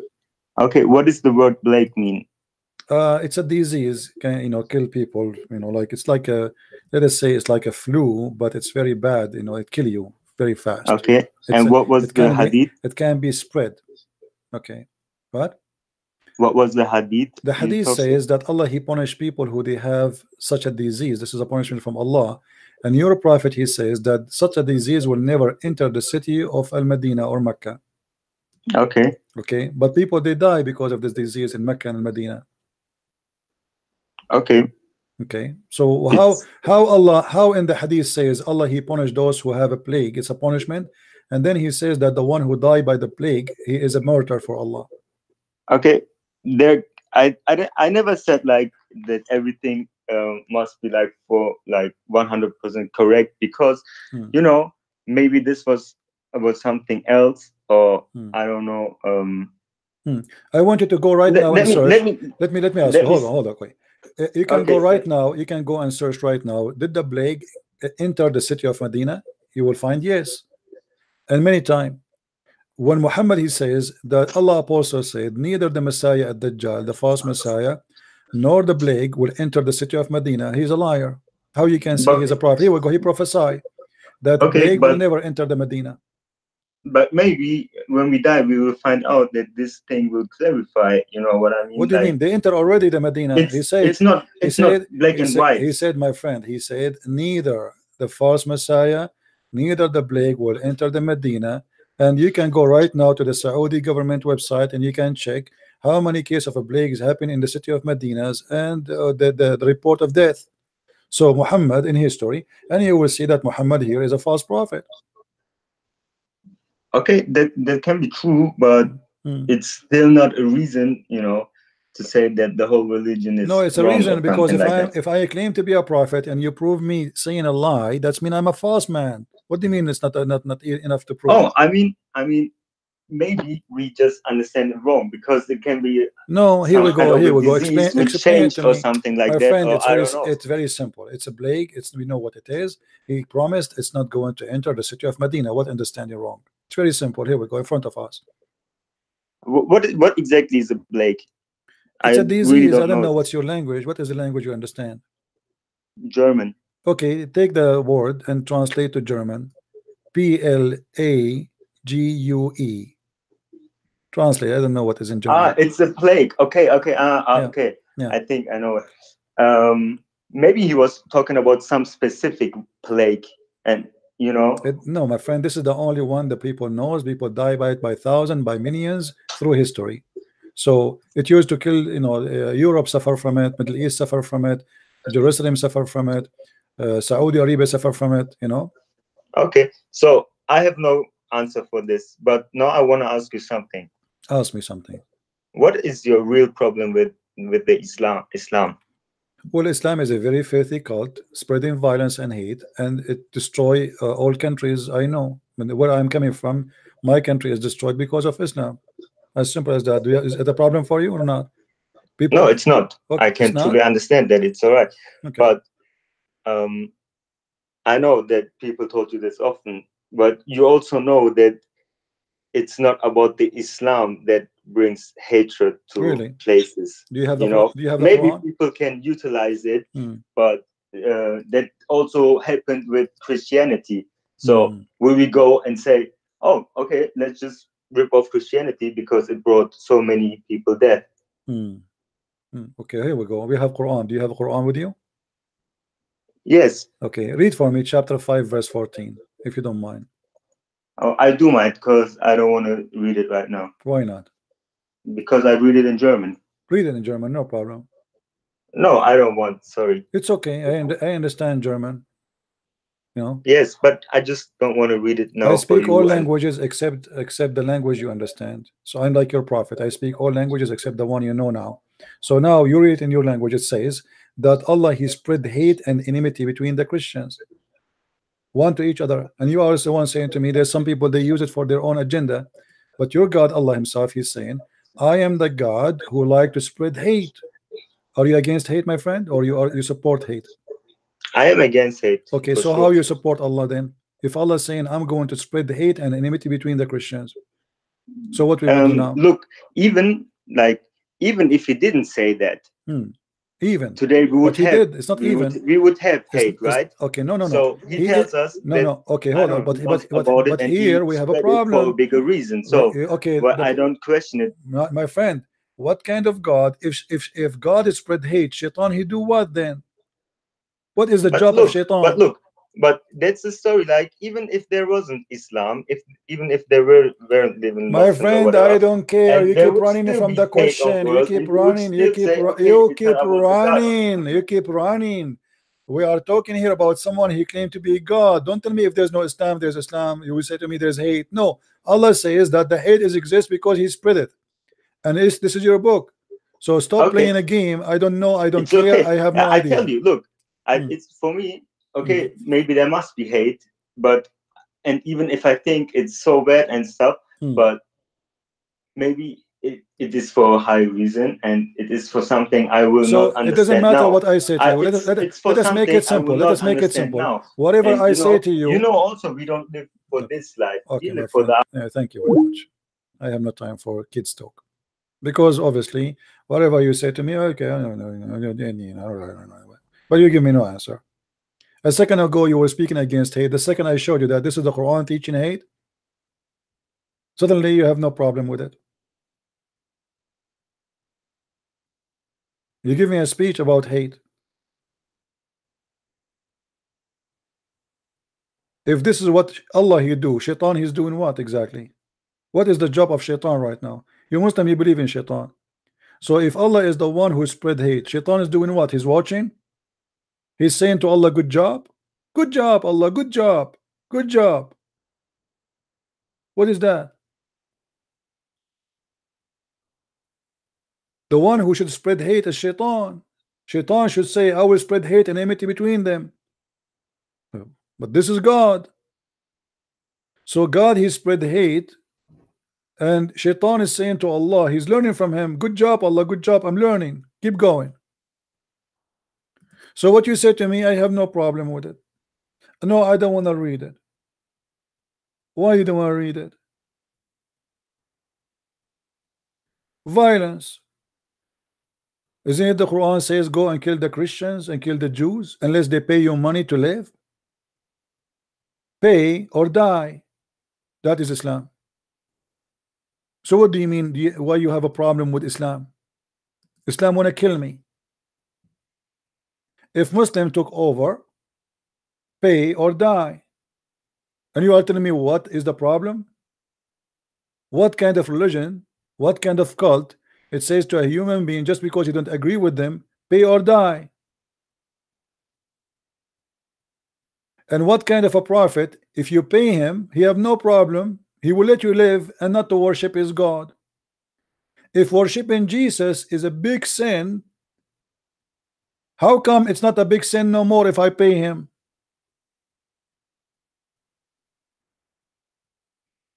So now you Muslims, you have no problem if we pay you?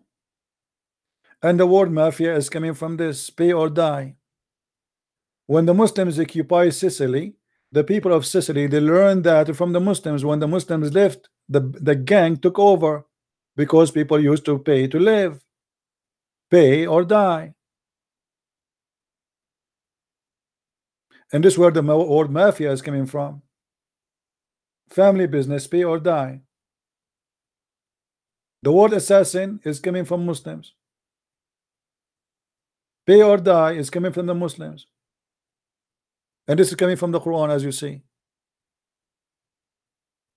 And then you say to you, what's your problem?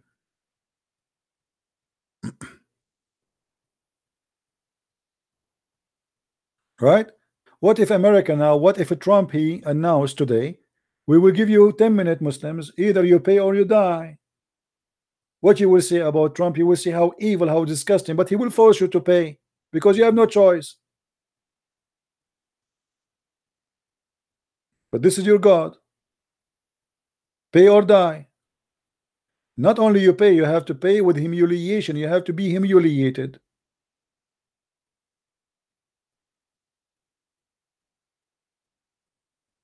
Somebody says CP don't appear his face. Your God don't appear his face. The Quran says that Allah, he never speak unless he speak from behind the veil, burqa.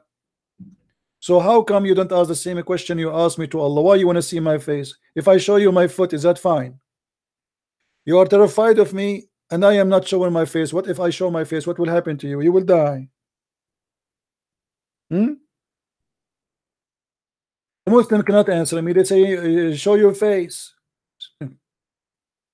Why you don't ask Allah to show his face? Muhammad, he never spoke to Allah. He never heard the fart of Allah.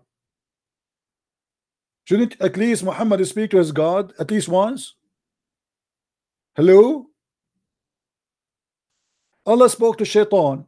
Allah spoke to Moses. Allah spoke to Isa. Allah spoke to Abraham. Allah spoke to Adam. Allah spoke to everybody, to the angels, but he will not speak to Muhammad. Why?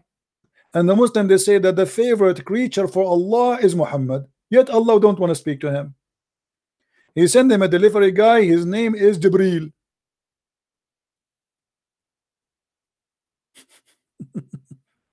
Hey Jibreel, how are you, brother?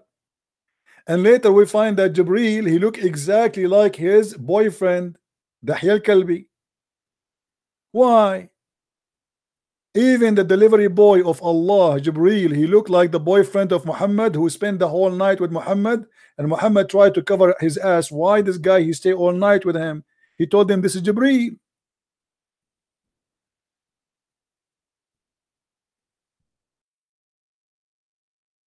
You want to see the reference? We don't make things up like you Muslims. Here we go. Muhammad, he never met Jibreel. He met a guy, his name is Dahya al-Kalbi, and this is his boyfriend, and he was the most handsome boy in the town. And this is the same person Muhammad he sent to the king of Jerusalem. Convert or die. Dahya al-Kalbi, why he chose him? Because he is the most handsome between all the people of the Arab in his time. And this is why the angel is coming in the shape of Dahya al-Kalbi. Allah could not find a better shape except Dahya al-Kalbi. And now we have in town two Jibreel. We have the real Dahya al-Kalbi and the fake Dahya al-Kalbi. How in the world now we will know who is the real Jibreel? Because now we have Dahya al-Kalbi. Oh, we have a guy, Luqman, he is Korean. I don't know if this is a real one or this is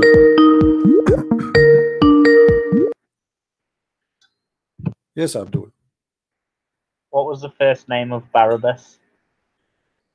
The first name of Barabbas? Yeah. You tell me, what is his name?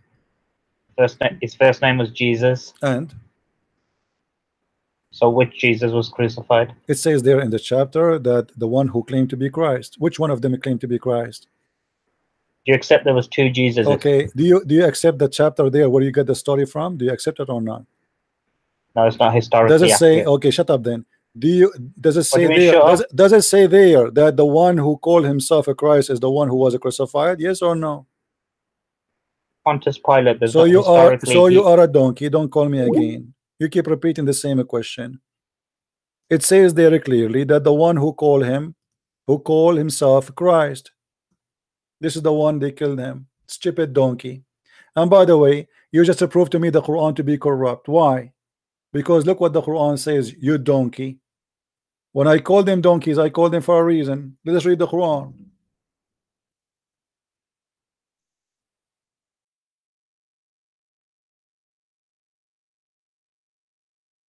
Chapter 4, verse 157. If what you are saying is true, it means Muhammad is a scam. Thank you very much. They said, we killed the Christ. Guys, does it say that? People, does it say, they said we killed the Christ? People, does it say that? All the Abdul in the town say, I hate you, I hate you. Say to me, I don't hate you, you hate me, right? Say, Christian Prince, we hate you, we hate you. Say it to me, say it. Hey, I'll get you busted. The Quran says that the Jews, they said, we killed the Christ, you donkey. So as long there's two, and they are sure who is who, yet they say we killed the Christ. Who is the donkey here? You or your God? Same time. The story is not over.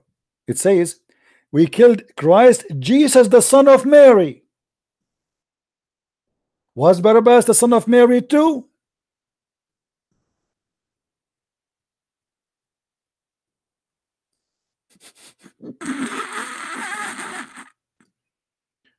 Do you see how you get them busted? I hang up on him because he will keep talking. He will not let me talk. There's no point. Do you see how we get them busted? They named him Christ, not only Jesus, and they named him Jesus, and they named him the son of Mary. What is more confirmation you want? And then the Quran says, but they killed him not, nor crucified him, but was made to appear to them. So Allah, he made someone look like Jesus. So here the story is not about a person he have a name of Jesus, is somebody look exactly like Jesus.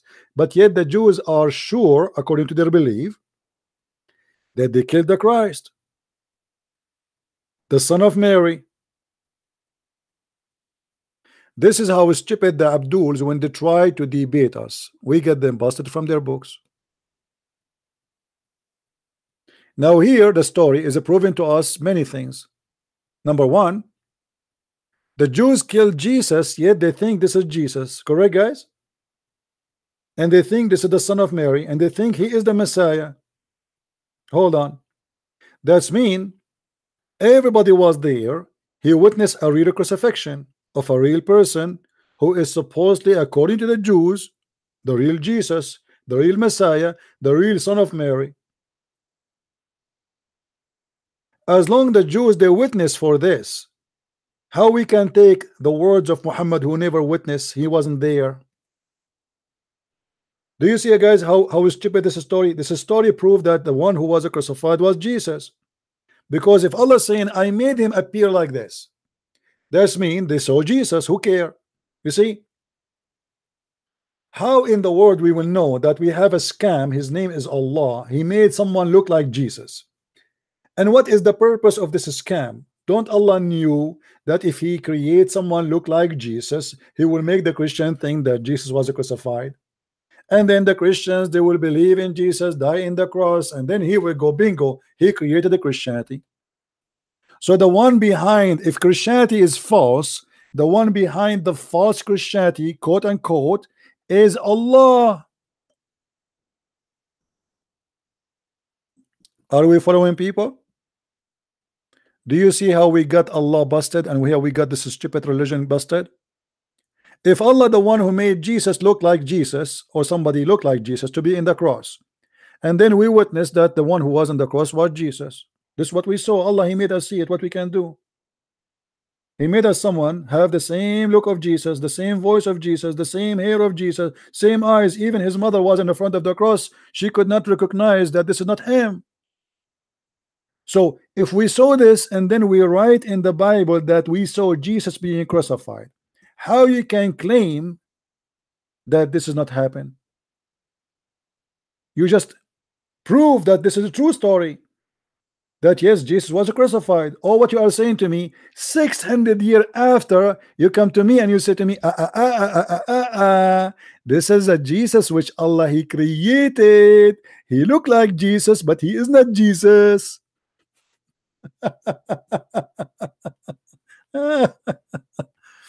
Oh boy.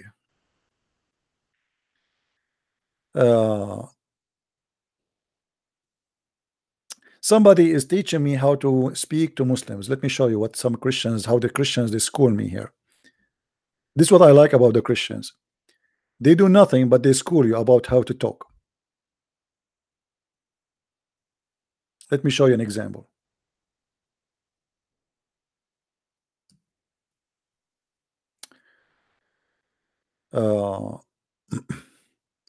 Mr. Rick Believers, he said, CP, you are so rough calling him a donkey. You expose the foolish of Muslims scriptures, but as a Christian you are the salt of the earth. You can be firm in love. My friend, did Jesus call the Jews the son of vipers? So which one I should call him? Are you going to say to me now Jesus was not a Christian and he was not speaking love when he said to the Jews the son of vipers?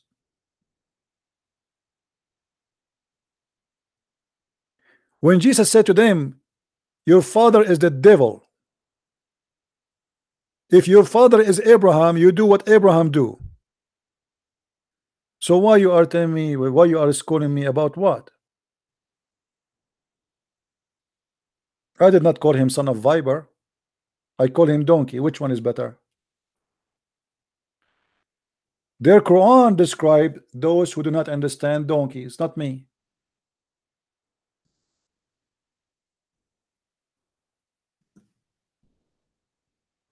The Quran says that there is some people who supposedly are the Jews, quote unquote. They carry the Torah in the top of their back. They are the same as a donkey who carry books. He do not know what it is. He cannot read it. Do you see it? The Quran described those kind of people as donkeys.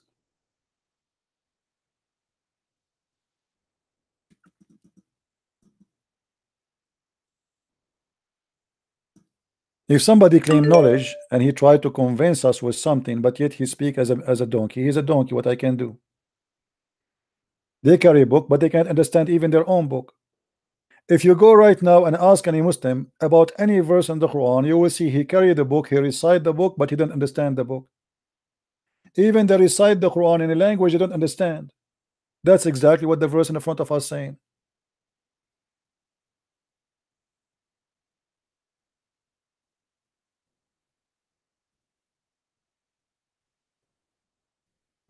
I appreciate how Christians they try to teach me how to approach Muslim, but as you see, my friend, the work I do by the help of the Lord made thousands and thousands of Muslims leave Islam. Here we go, you go and give him a hug. Let us see how many Muslims will leave Islam. I don't give them hugs.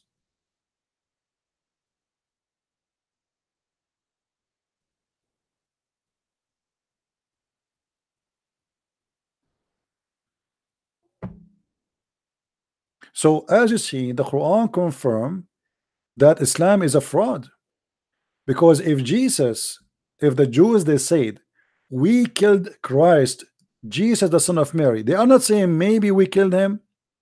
And here you notice many mistakes in the verse. Anyone notice what is the first mistake or the first lie? Who noticed the first lie? It's obvious. It's very obvious that Allah he make a big poo-poo. Who noticed?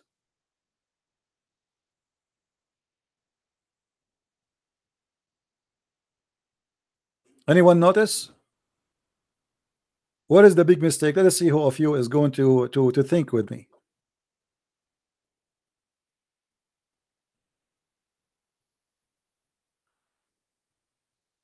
The Christ. If the Jews they say we killed the Christ, the Jews are waiting for a Christ. How the Jews they killed him and they say we killed the Christ?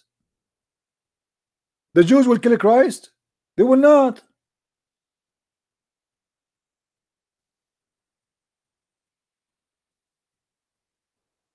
The reason Jesus was killed because the Jews they have their own Christ and still they are waiting for him. They will never kill the Christ. So because Jesus did not go and make an army to fight the Roman to free them, this is not the Jesus they are waiting for. He did not fight the Roman. He did not establish a kingdom as they want. They are waiting for a Christ who will make an army and he will destroy his enemy and he will break Israel to be victorious again. So here when the Quran says we killed the Christ, this is a big poo-poo. Because if the Jews believe that this is a Christ, then why they killed him? And then they say the messenger of Allah. How they confirm that he is a Christ, the messenger of Allah, and they kill him? They will not even dare to say that. Because if they believe in Allah and they believe he's a messenger of Allah, no Jew will dare to say we killed the messenger of Allah. First of all, the Jews don't believe in Allah. Second of all, there is no way they will kill the Messiah because of that reason. So what is the real reason behind killing Jesus? If you go and read in the Quran, you will see the stupid Quran saying the following.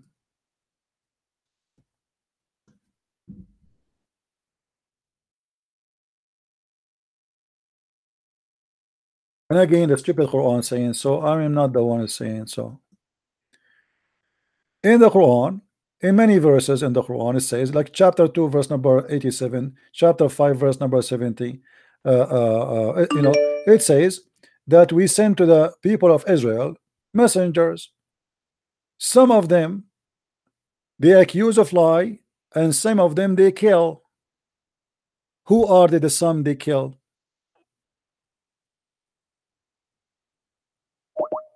Let us see this, Abdul.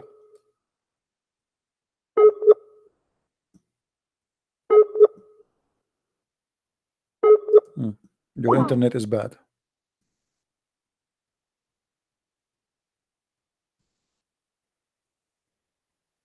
You see, they keep making new names. The same person, he keep changing names, and he called, so he just to insult, but he cannot answer me anything. They give them the mic. They start. Let's give him a chance one more time.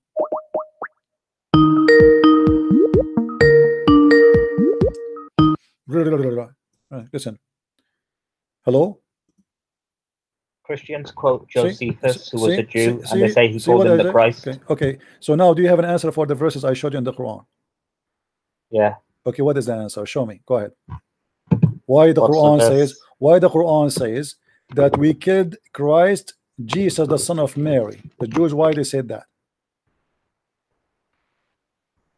That's what they claimed. Why they said that? You said to me that the one who was in the cross, it was Barnabas. So why the Jews, they are sure that the one they killed, his name is the Christ, and his name is Jesus, and he is the son of Mary? They thought it was him. So what make them thought? But he was replaced with Barnabas. But what make them thought? Who is the one who replaced him? God. Which God? What his name? There's only one God. What his name? Allah. Okay, so Allah, he did play games, and he replaced the true Jesus with false Jesus. Do you agree with that?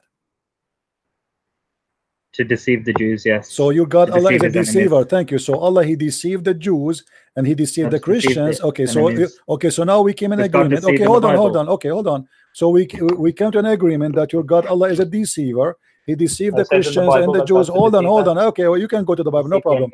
Hold on. So your God Allah, he created someone look like Jesus to deceive the Jews, to deceive him in purpose of what? If Barabbas was butt naked on the cross, what is that? You see, here we go. You are a kid. Are you going to answer? What is the purpose of this? What is the purpose? You see, according to you, just to show you how stupid you are. Okay, hold on. Just to show you how stupid you are. You are the one who said, hold on, you coward. Let me talk. Let me talk. You are a monkey. You see, he hung up. You just said that this is not Jesus. So why you are making fun of the one who is in the cross? If this is not Jesus, you donkey. Do you see the stupidity? If this is not Jesus, why you are saying he was in the cross showing his butt? And he agreed that Allah, he deceived the Jews and deceived the Christians. So what is my problem if I've been deceived by the devil Allah? I believe in what I saw, and what I saw is what make me believe. The Quran says if you accuse a woman of adultery, bring 4 witnesses.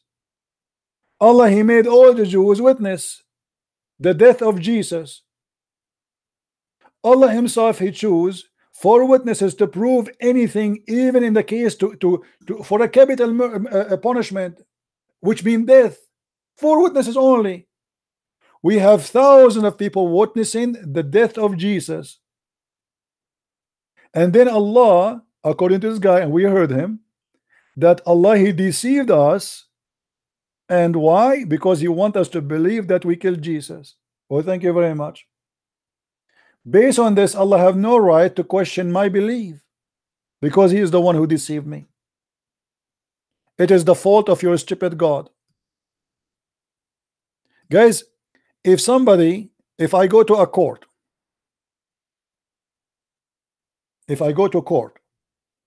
and we have 2, one is deceived and one is a deceiver, the judge will take an account who? The one is deceived, the victim, or the one who is a deceiver? I think the answer is very simple. The judge will judge the deceiver, not the deceived. Especially if this is a deceiver who have a superpower. which means we as men and women, we have no ability to find out if this is deceiving or not. As you see, they admit that Allah, He made someone look like Jesus. Exactly. He made it appear to us. We are human. How we will know that this is not Jesus? He made it this way in purpose. He deceived us. So how your stupid religion says that Allah will judge me for what Allah did?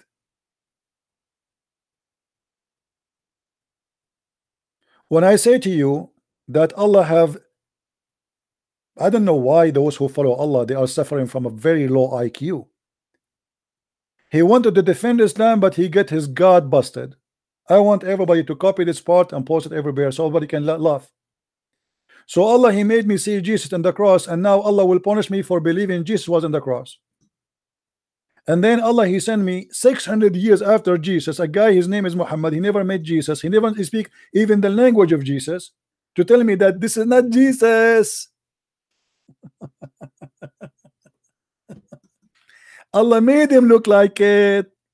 Well, thank you.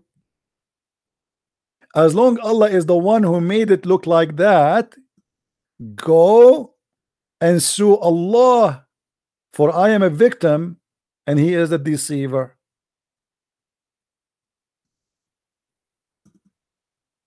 You know, I like it when a Muslim he speak Allah, He made it look like that. Okay, let us go to Allah, make it look like that.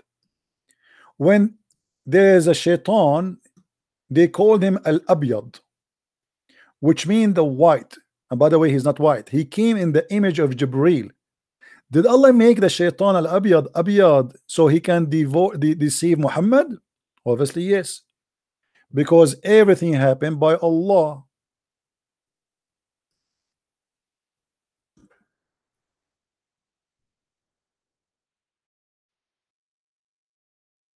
Everything.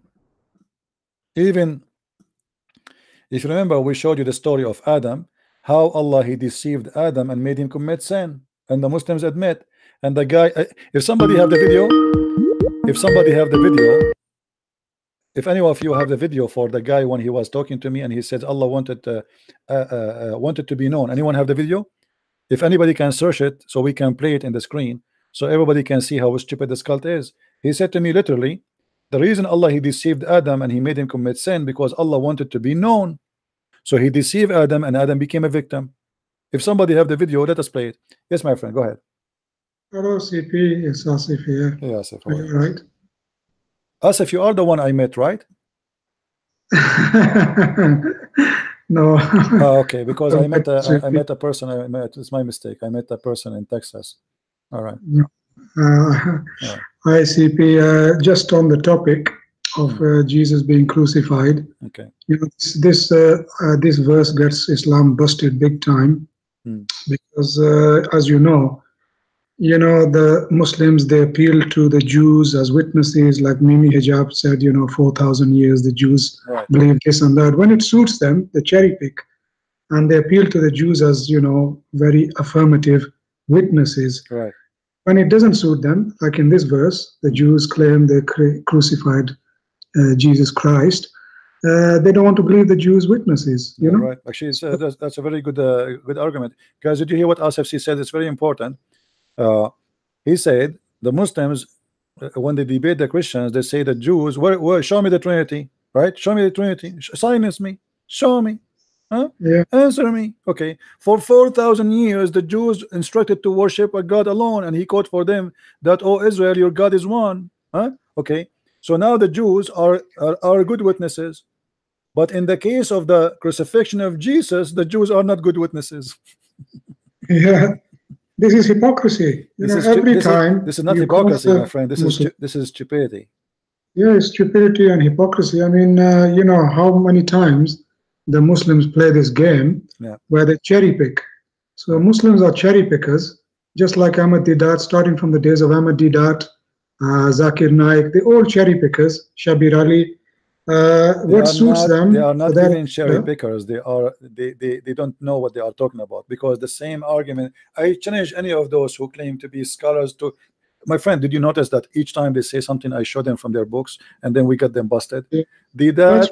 You're right, CP. Yeah. But in this verse, the Muslims got busted big time, because the verse is very clear. There's no ambiguous passage in there. Like they say, oh, it's mutashabihat, is this, it can mean this, it can mean that. But they can't play this game, because the verse is crystal clear, and it busts them big time, like you've already shown throughout this evening.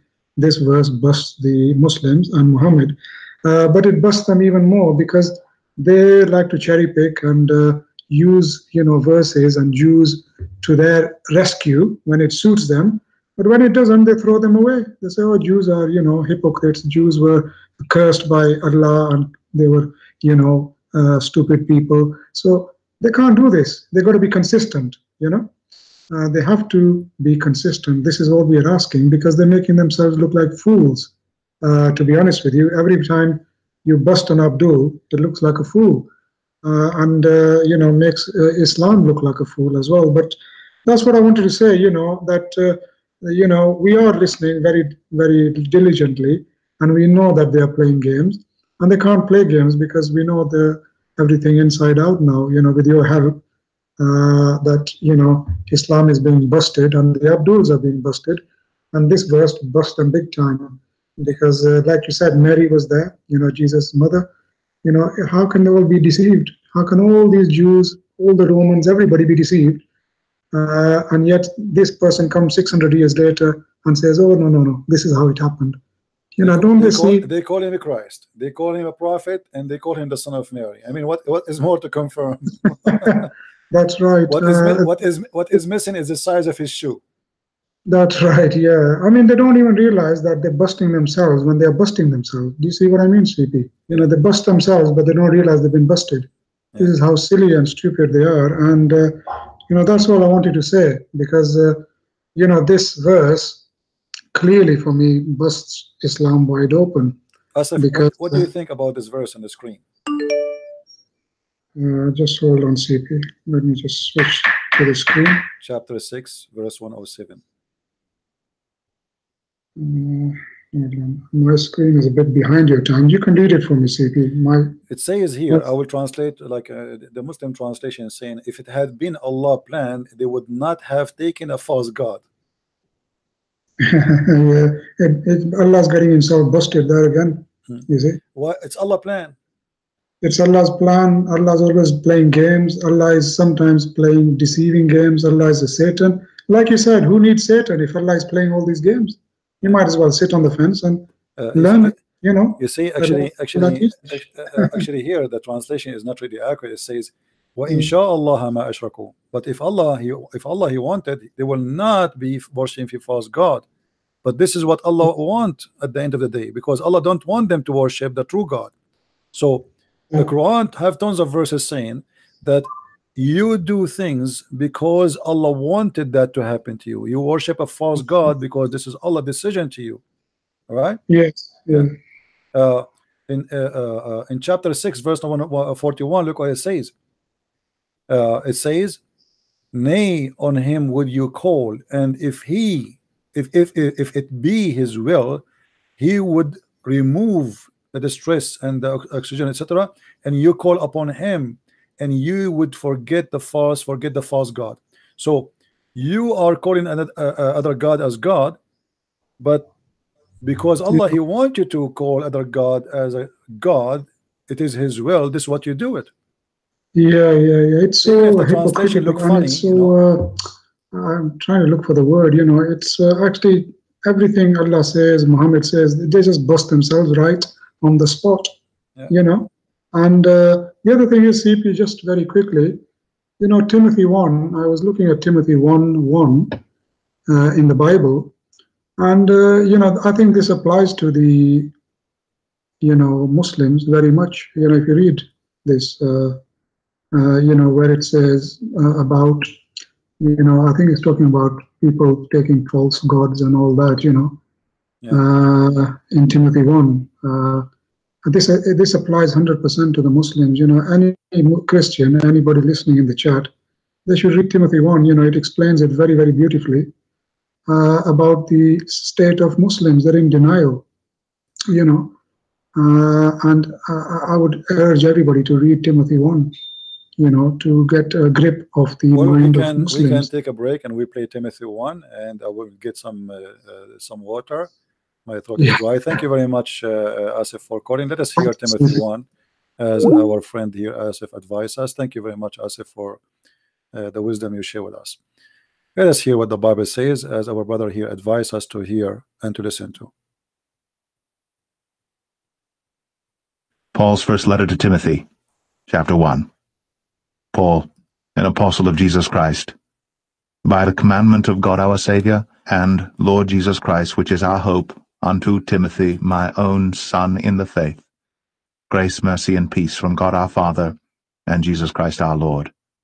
As I besought thee to abide still at Ephesus, when I went into Macedonia, that thou mightest charge some that they teach no other doctrine, neither give heed to fables and endless genealogies, which minister questions, rather than godly edifying which is in faith, so do.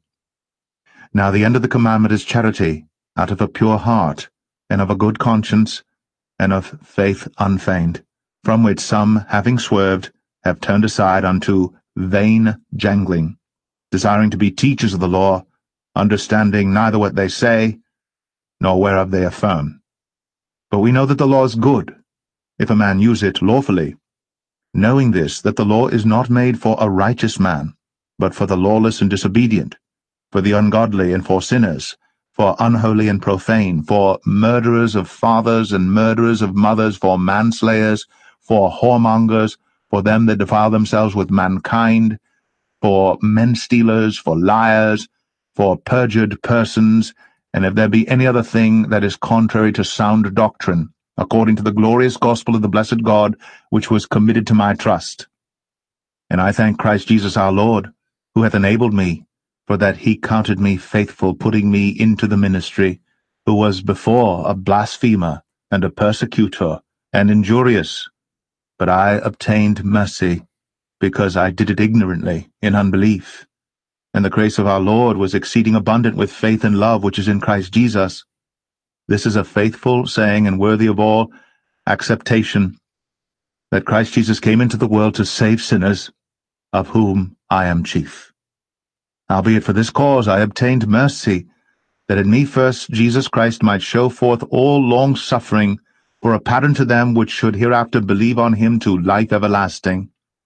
Now unto the King, eternal, immortal, invisible, the only wise God, be honor and glory for ever and ever. Amen.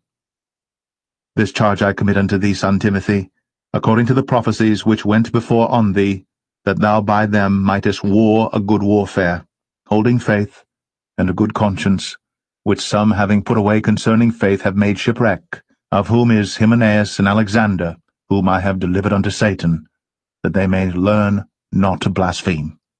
Amen. Look how, when you read the gospel, look how the level and the standard of the words, and look at the stupidity of the Quran. There's no even connection between verses. You read the Quran, you don't know like what does the verse have to do with the verse after it. And what we learn from this? Nothing. And who is talking about who? We don't know. Who is here? Who is there? What is the history of this? If we ask the Muslim now, like as an example, we mentioned to you where it says Luqman. If we ask them who is Luqman,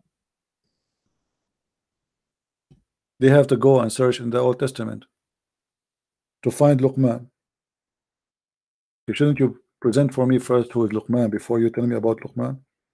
How in the world somebody open a book, it's called the Book of God, and then we will learn from that book who is Luqman? Where does Luqman he live? What is his language? Where he was exist? We don't know. Okay. Who is Uzair? We don't know. Who is even Isa? Where Isa he live? We don't know. Who is Mary? Where she live? We don't know. Pharaoh. Who is Pharaoh? Pharaoh is not a name of a person. It's not.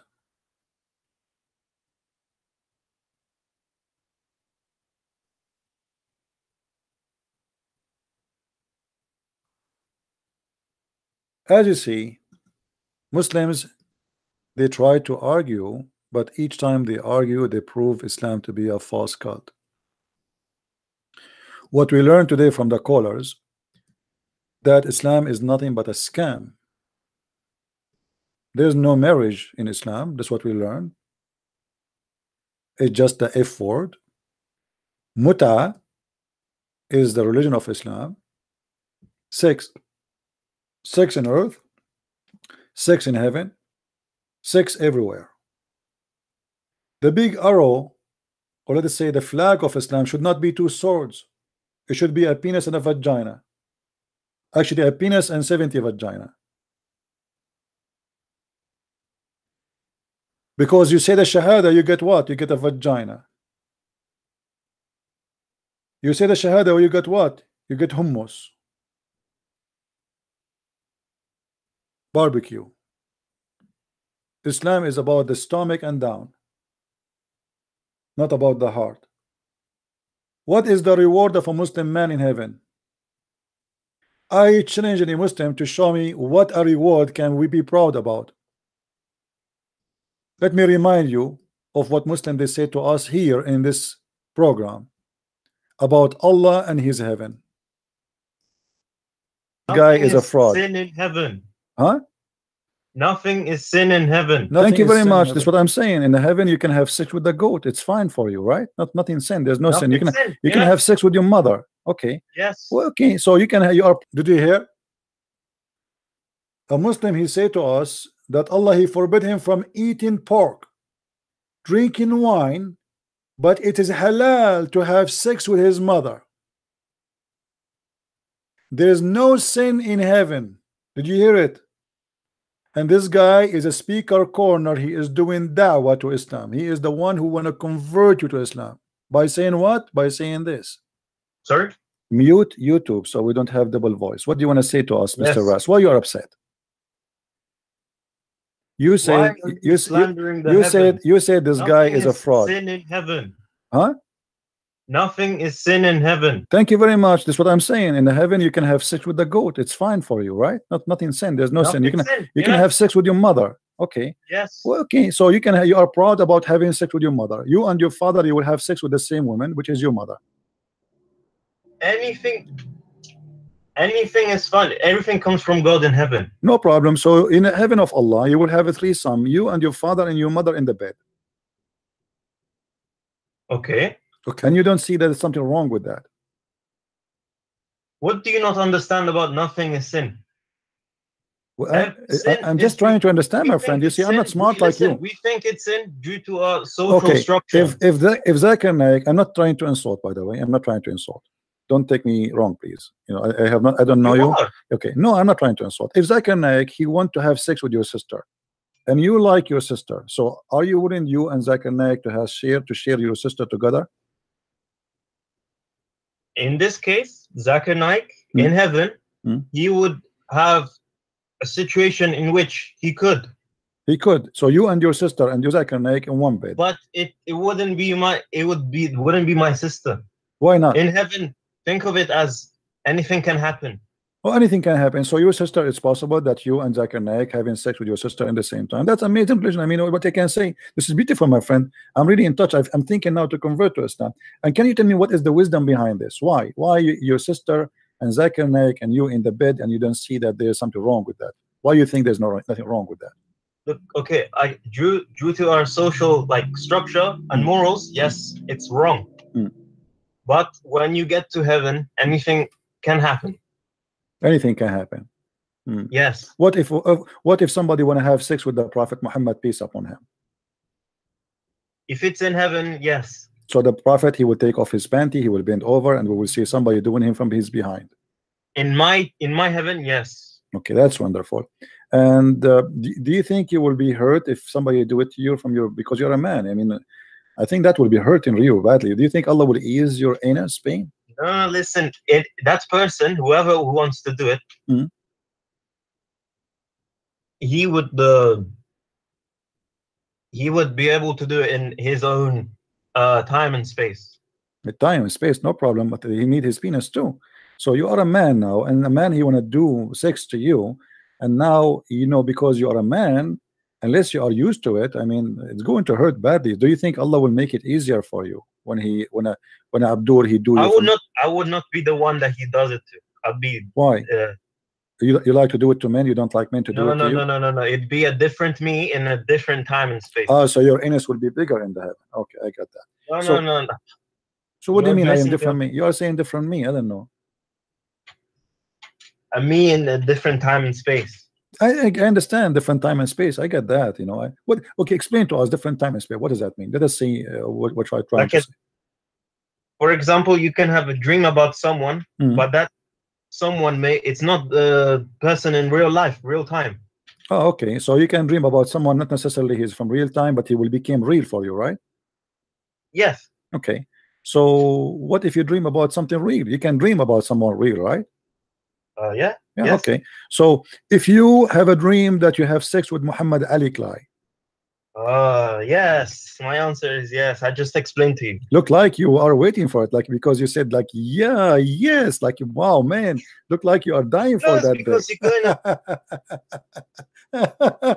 Did you notice how he said yeah, yes? Did you really notice, guys? Can you do me a favor? I want this video to be in every channel in YouTube, please. This is a guy, he posted in his channel. Subscribe to his channel to support those who do the good job. All right, download those videos here, part 1 and part 2. Download the videos and please share it don't just watch it, download it. If you want to show how Islam is, this is how it is.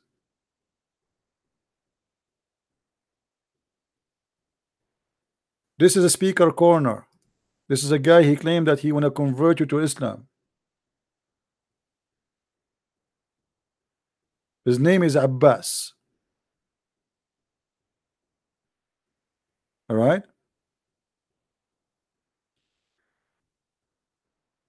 And let me show you another stupidity. I just received a guy from a professional stupid person. His name is Kenny Bomer. You know him, right? Read with me. Sheikh Kenny Bomer.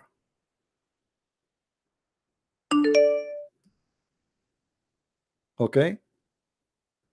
Can you admit on air that the miracle of Muhammad was he was the only prophet that he was ever older than his father-in-law?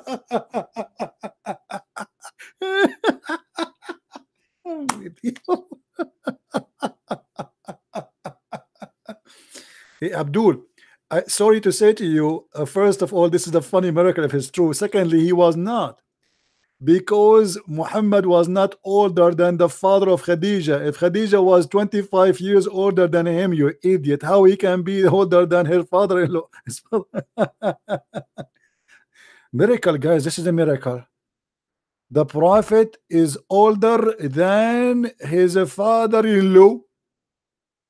I mean, obviously it's a miracle. So if I marry now someone, he is younger, his daughter, someone who's younger than me, and his daughter, and he is like, let's say he is whatever his age, and I am older than him, this is a miracle. Or I mean, this is amazing. You see the stupidity? Do you see the lack of intellect and intelligence? This is a miracle.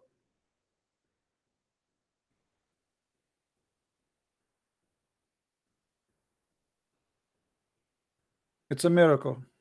And what we can do about it now, that's it. I mean, this guy, he destroyed us. This guy, he just, I mean, I don't know what to say. That's it. I mean, how I can answer this guy now? You cannot answer him. This is obviously it's a miracle. I'm going to do a miracle tomorrow. Any one of you guys, he is younger than me and he have a beautiful daughter, I can marry her, so I can do miracle, and tomorrow I will announce I am a prophet? Actually, this is a proof that your prophet is a scam. He married a child, she is 6 years old. This is a miracle? Sleeping with children?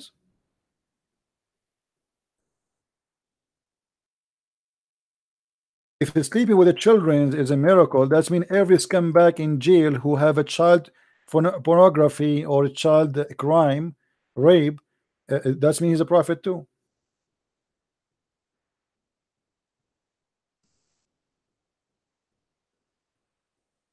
This is the miracle of your prophet? Why we have them in jail? We should call them prophet and give them salary and give them to teach us about Allah. Obviously those people believe in Allah, they are prophet of Allah too, the child molesters in jail.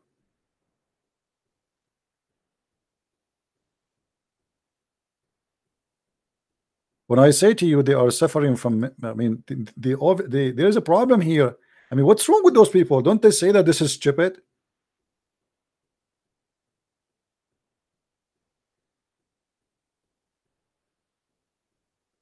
You have to admit, XCP. You have to admit on air. Christian Prince, why you don't admit on air? Admit. Do you see the word admit? We have to admit what we can do. That's it. We lost it. The poor Christian Prince, 5 hours on air trying to prove Islam to be false. This guy, he destroyed his argument in 2 seconds. That you have to admit that the miracle of the prophet, that he is the only one, was younger than his father-in-law. Call him. Okay, let's call him. You want to have fun, don't you? He always use the internet of his neighbors. He call himself Sheikh too. I hate the ring of Skype. He is not answering. Forget about him. Guys, tell me, when I lower the sound from here, from my control, when I lower the sound of my speaker, does the sound change to you from your side? Like now I'm going up all the way to the maximum, and now I will go down again. Does the sound change for you, the sound level from your side? Let me know, please. Is the sound the same or change? It's change? Okay. Just wanted to know. Somebody say no. Hold on, we have a miracle here. Obviously, Jibril is involved with my speakers. Do you remember, guys? Okay, this is good. Maybe that's mean only the sound which is coming out is changing, not my microphone. Okay, that's good. Because sometimes I try to put down the ring of the speaker from Skype so it doesn't bother you. All right.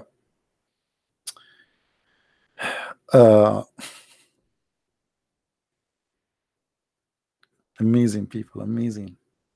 I want to be a Muslim, brother. I want to be a Muslim because my prophet is the only prophet, brother. He is younger than his father-in-law. Finally, I found a reason to believe in Muhammad. I wasn't able to find a reason. Now I found a reason. My prophet, he liked to have sex with the children, brother. He have a special desire. Do you remember the story when Muhammad, he saw a man, his name is Jabir, and he asked Jabir,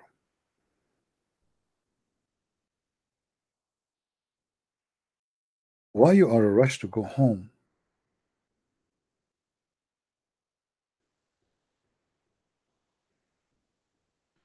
He said to him, I am newly married. Muhammad, he said, did you marry a virgin or someone she is not a virgin? The guy, he said, no, she is not a virgin. Muhammad, he said, why? Why don't marry a young girl so you can play with her and she can play with you? A younger child. You believe it? Read with me. My father died and left for me 7 or 9 girls. I married a Merton. Allah Apostle said to me, oh Jabir, have you married? I said yes. He said, a virgin or a matron? He said, replied, a matron. He said, why not a virgin? So that you might play with her. And actually it doesn't say ever, it says it speak about a young girl. And the guy, he said to him, I did not marry a child because I have many children already. I dislike to marry a girl like them and marry a girl like them, which means they are children. He have a children, need to take care of them. My brother, he left for me 7 or 9 girls, 9 little children. So he needed a woman to take care of them. Muhammad is asking him to marry a child so he can play with her. Do you see it, Muslims?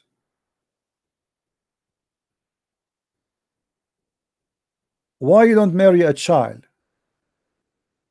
He told him, why I want to marry a child? I have already 9 children here, need to take care of them. I needed a woman to take care of them, not a child like them who need to play. Why? Why you don't marry a young girl so that you might play with her and she play with you? What?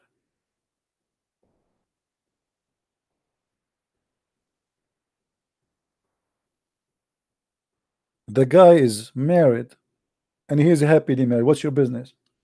This is the devil. Why you are whispering in the ears of the poor man who is happily married? He is in a rush to go home because he miss his wife. Telling him, why you marry a widow, you idiot? You see, guys, you remember the guy, he said to us that the Prophet was marrying widows because they have orphans. Do you remember? Muhammad did not marry women because they have orphans. He liked to marry children. Here we go. This is a widow. Maybe she have kids, need to take care of them. Muhammad, you don't like that. Muhammad is whispering in the ears of this poor man, trying to deceive him, to make him hate his woman, his wife, who is married to her, and go and find little child, little girl. And the purpose is what? Look at the wisdom, so you can play with her. The whole purpose, the joy of Muhammad is playing with the child. She is a wife. A woman, she is a real woman, is not a joy for Muhammad.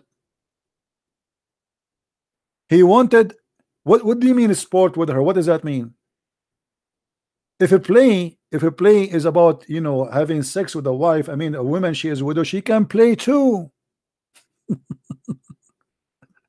You know what I mean, guys? I mean, how stupid that is.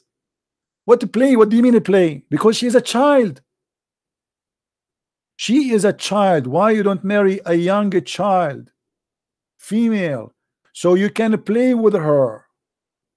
Muhammad is mentally ill. His fantasy, his sexuality is having sexual joy with the children's. The man is happily married. He have a wife. What's your business? What is the purpose of this advice? What is the wisdom of this advice? What is good that advice will bring to the life of this man? Leave your wife who is a widow and find a child girl so you can sport with her? Since when marriage is about sporting together with a child? But here you see the evil spirit inside this man. A prophet of God, he should say to him, good for you, you marry a widow woman, that's good. You know, why not? Take care of her. Don't say to him, why you don't marry a young child so you can play with her? Huh? Why? What a devilish man. And then the man, he said to him, well, you know, my brother, he died fighting for you, and he left for me 9 children, and therefore I did not approve the idea bringing a girl like them, which means she is a child. My brother, he left for me children. Do you see it, guys? Muhammad is asking him to marry a child. He said, I cannot marry a child because I have 9 of them at home. They are the children of my brothers. And I prefer to bring a woman. Do you see the word woman? Who should look after them, not a child she will play with them.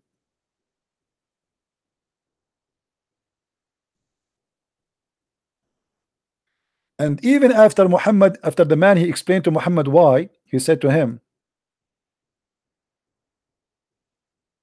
so you might supplicate for the good and to be covered me by Allah, but doesn't say that in English, in Arabic. What is that? Guys, let me show you how the scam work. Hold on.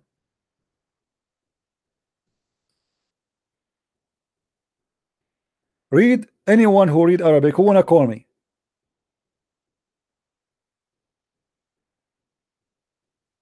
They end it off. It says تلاعبها وتلاعبك وتضاحكها وتضاحكك.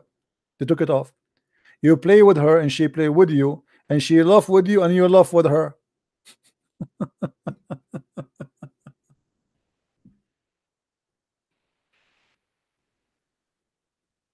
That is a prophet of God? If this is a prophet of God, what is the devil? Imagine if one of the apostles of Jesus saying to a man, do this, what the Muslims will say to us. Imagine. And there's no way they would do that. Go hate your wife and find a child, and the purpose of the wise prophet is to play with her. Let us play. We are looking for kids to play with them.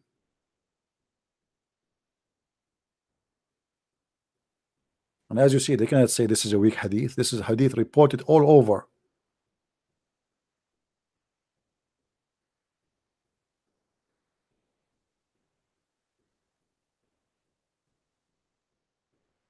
And that explains why Muhammad, he enjoyed having Aisha and she was playing with her toys. There's a hadith,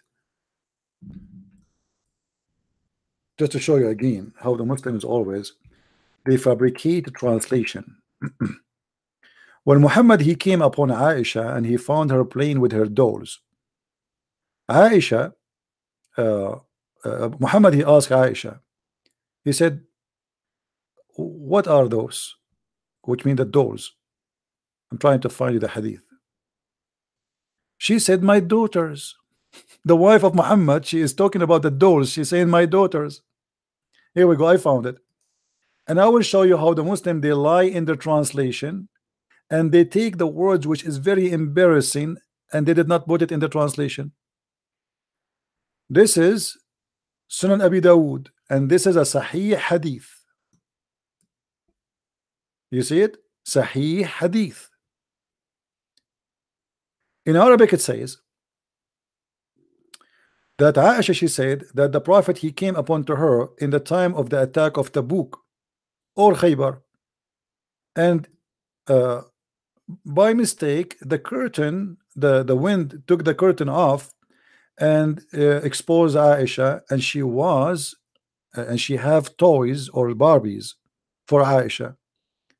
Then he said, the Prophet, he says, Ma hada ya Aisha, what is this, Aisha? She said, qalat banati, my daughters. She said what? My daughters.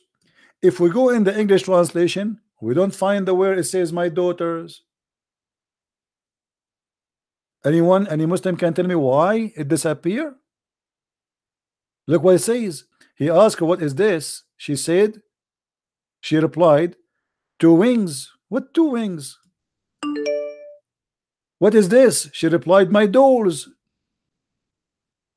It doesn't say that. It says my daughters. And let us do this. I'm going to go to Google Translation right in front of your eyes. Let me open Google Translation, and I will do copy paste in front of your eyes so you can witness for the stupidity and the madness. Google translation.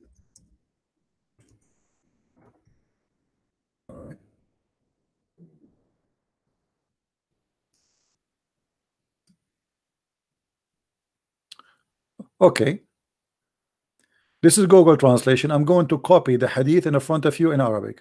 Be my witness. And you will see they took it off because it's very embarrassing. This is the mother of the believer. They call her the mother of the believers.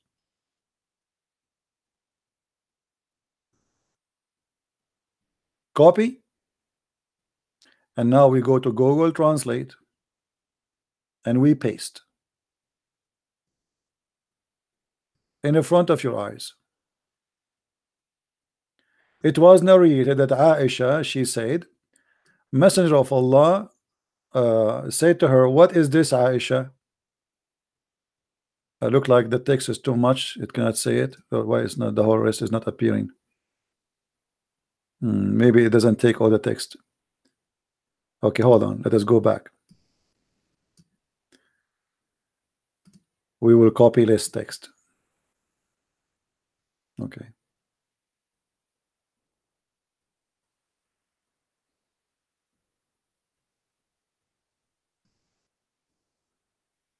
And now we go to Google Translation.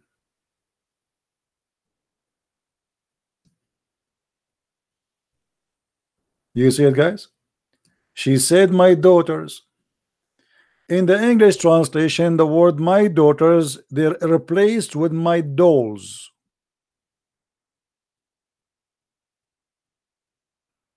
Do you know why they replaced the word my daughters with dolls?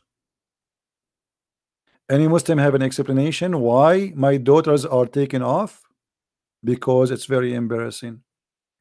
This is a wife of a prophet of God, yet she is a child. She thinks that her dolls are her daughters.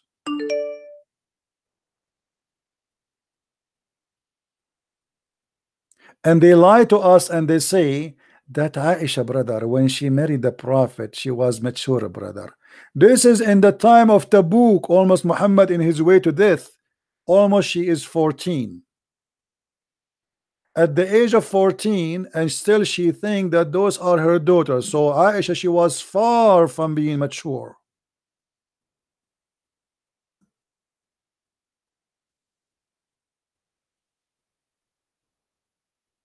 If this is in the age of 14, how about when she was 6 years old?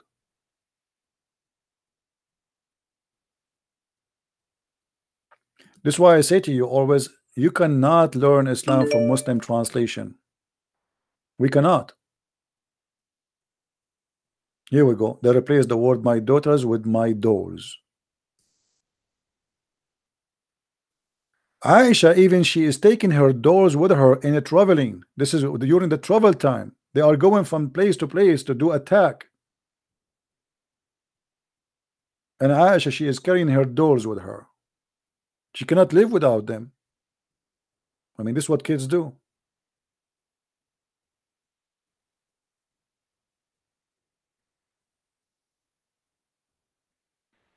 We have a kid, he's calling himself Zakir Naik. I think this is the same kid, the goat guy. What do you think about the Christians in Indonesia use the word Allah in the Bible? I think this is wrong. Actually, even in the Middle East, they use that, but this is wrong. This is a false translation. We as a Christian, we should not use the word Allah in any way, in any mean. If you tell me this is what the language is in our language, no. Your Indonesian language used to exist before Islam. And here we go. We have words in the Bible. Use Elohim. Use Jehovah. Replace the word as it is. When it's mentioned Jehovah, put Jehovah. When it's mentioned Elohim, say Elohim. When it says God, just use the word God. When it says the word Lord, use the word Lord. We should not use the word Allah. This is a pagan God.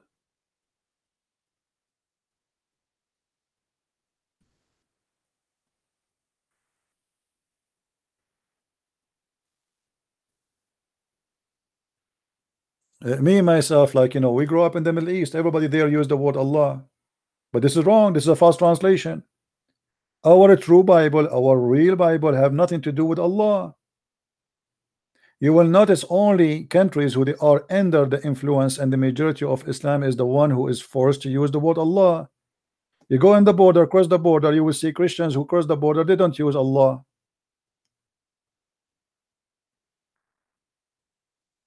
Your book told you who's, if you cannot find an equal word, okay, don't use Allah, use whatever word. I mean, use the word God in English. If your language is limited, let us say. But you should not, I should not even translate. Why not translate? I use Elohim. I'm not going to translate. Yeshua, in Arabic we call him Yeshua. Ask yourself, why the Arab Christian they call Yeshua Yeshua, they don't call him Isa? Because they've been forced. The Muslims don't have a problem with calling him Yeshua, but they have a problem with calling God Elohim. They want you to call him Allah. And then when the Muslim they notice, like as an example in Malaysia, they noticed that a lot of people leave in Islam and converted to Christianity there.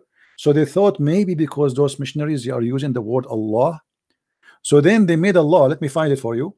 They made a law forbid the Christians in this country to use the word Allah. If you use the word Allah in your church, you go to jail. Muslims, they are desperately trying to make you say Allah is your God, but when they notice that things are not working for their side, they forbid you from using Allah in your church.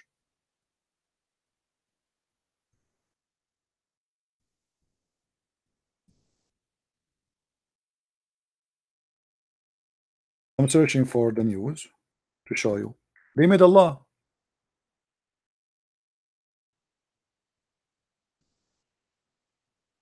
Here we go.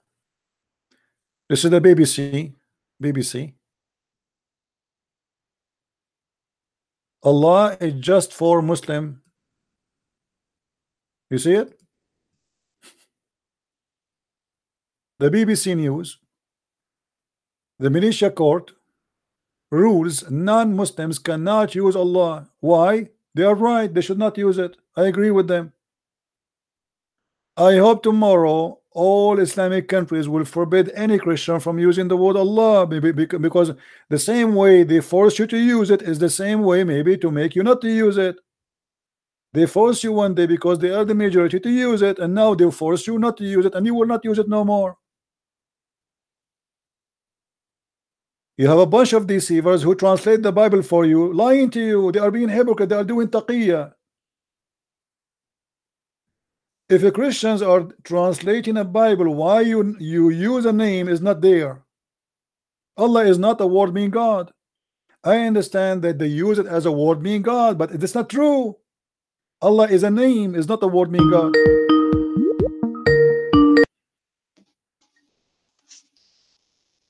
Yes, Rob.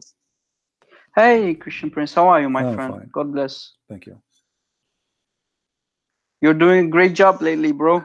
I saw your debate yesterday with that Line of Arabia guy that you spanked yesterday. Line of Arabia yesterday?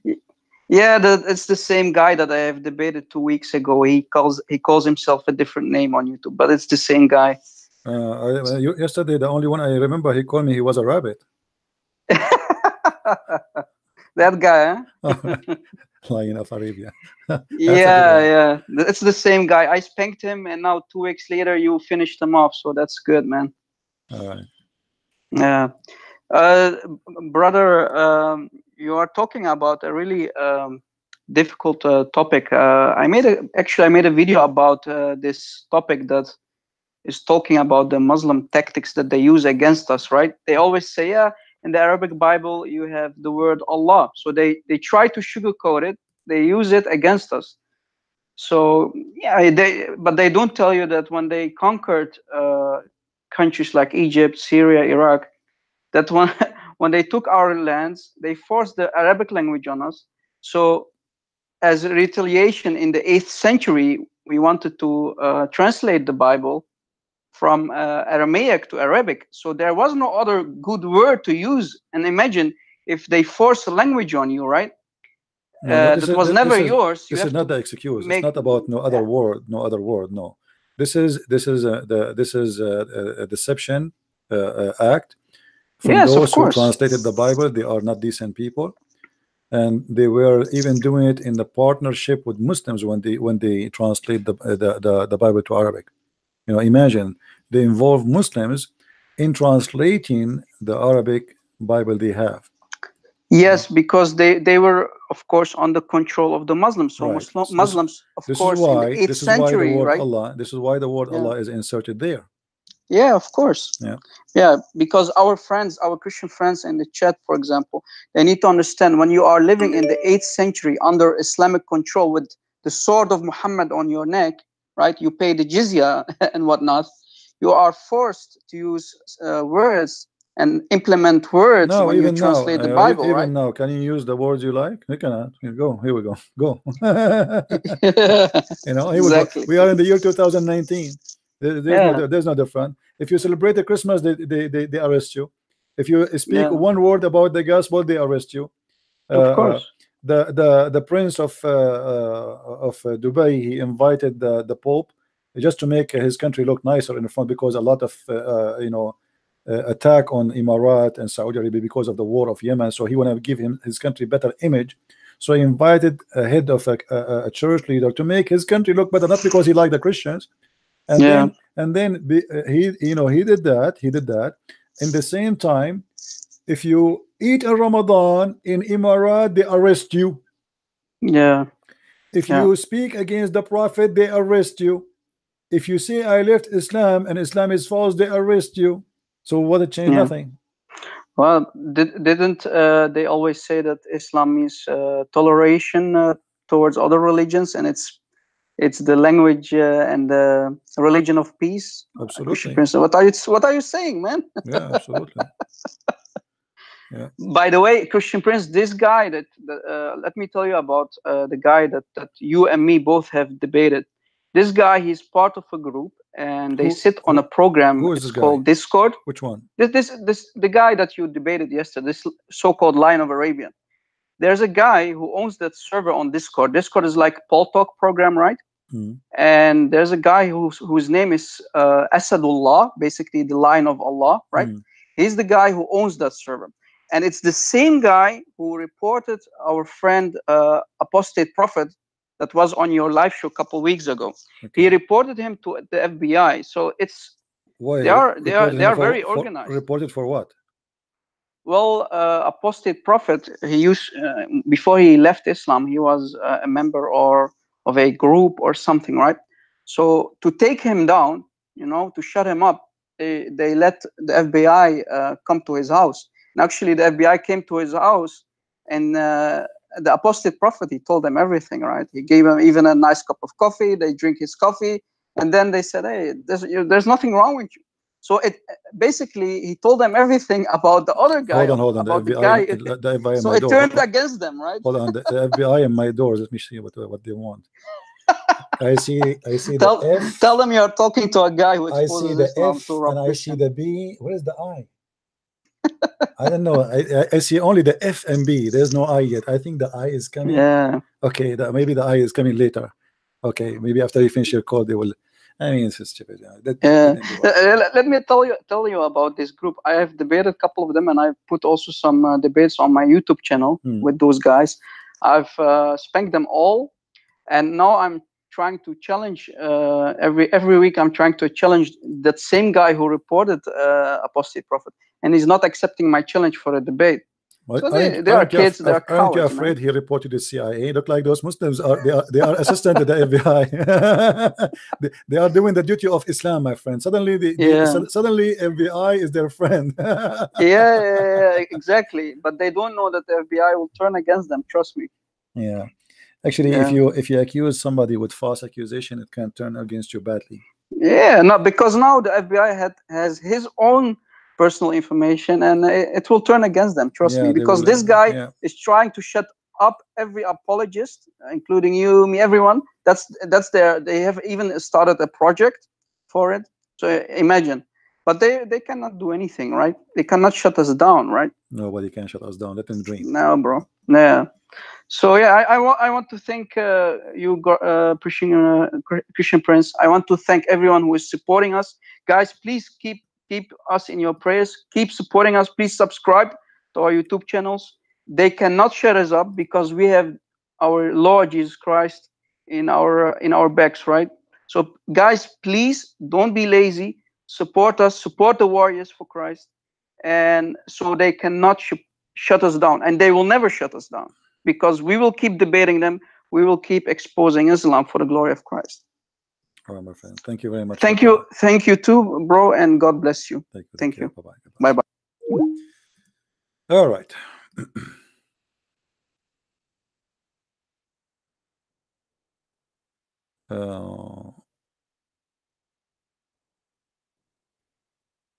Okay, so somebody is asking me about Ili. You see, in my friend, in the Bible, there's really no names for when we say, like when we say Elohim is not really a name.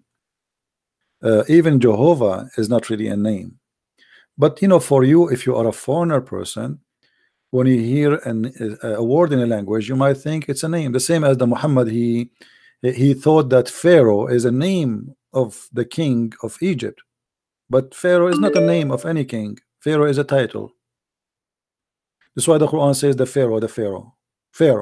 Or what Pharaoh? Right? So there's no name can describe God, and there's no name can frame him. So all the words in the Bible is not really a name. Even the word Adam is not a name. Even the word Gabriel is not a name. Michael is not a name. You see, you have to take the Bible into a deep study, and you will find that there's no names there. All the sons of Adam are not names, and we showed you that in the message in Genesis 5. Just we played that yesterday. So mistakenly, some people think that those are names, but the fact they are not names. It's a statement from the Lord to say something to us. You know, I see many people trying to call me. I don't know why. I mean, why? Are you a Muslim?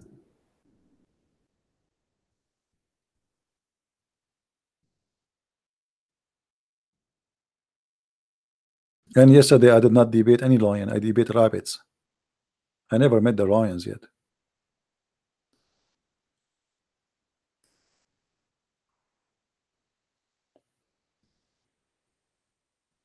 Oh, somebody calling is saying an ex-Muslim. Let us see.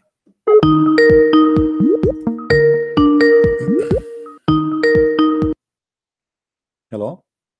Hello, hi, Christian Prince. Yes, my friend. How are you? I'm good. I just left Islam November, end of November 2018. Wonderful. Yeah, when I baptized in the church, they baptized me in the name of Allah Father, Allah Son, and Holy Spirit. So should I go to another country and do another baptism, or as you say that Allah is a pagan god? Well, So, for sure, Allah is a pagan god, and this is wrong. However, you know, your baptism is not the name of the. For them, they were using the word as a word meaning God, and the name of the Father, the Son, but it's a very stupid of the one who did that act to do so. He's doing it based on ignorance and maybe like a good heart, maybe, but he just copy paste of people around him. But I advise you even to redo your baptism in different church.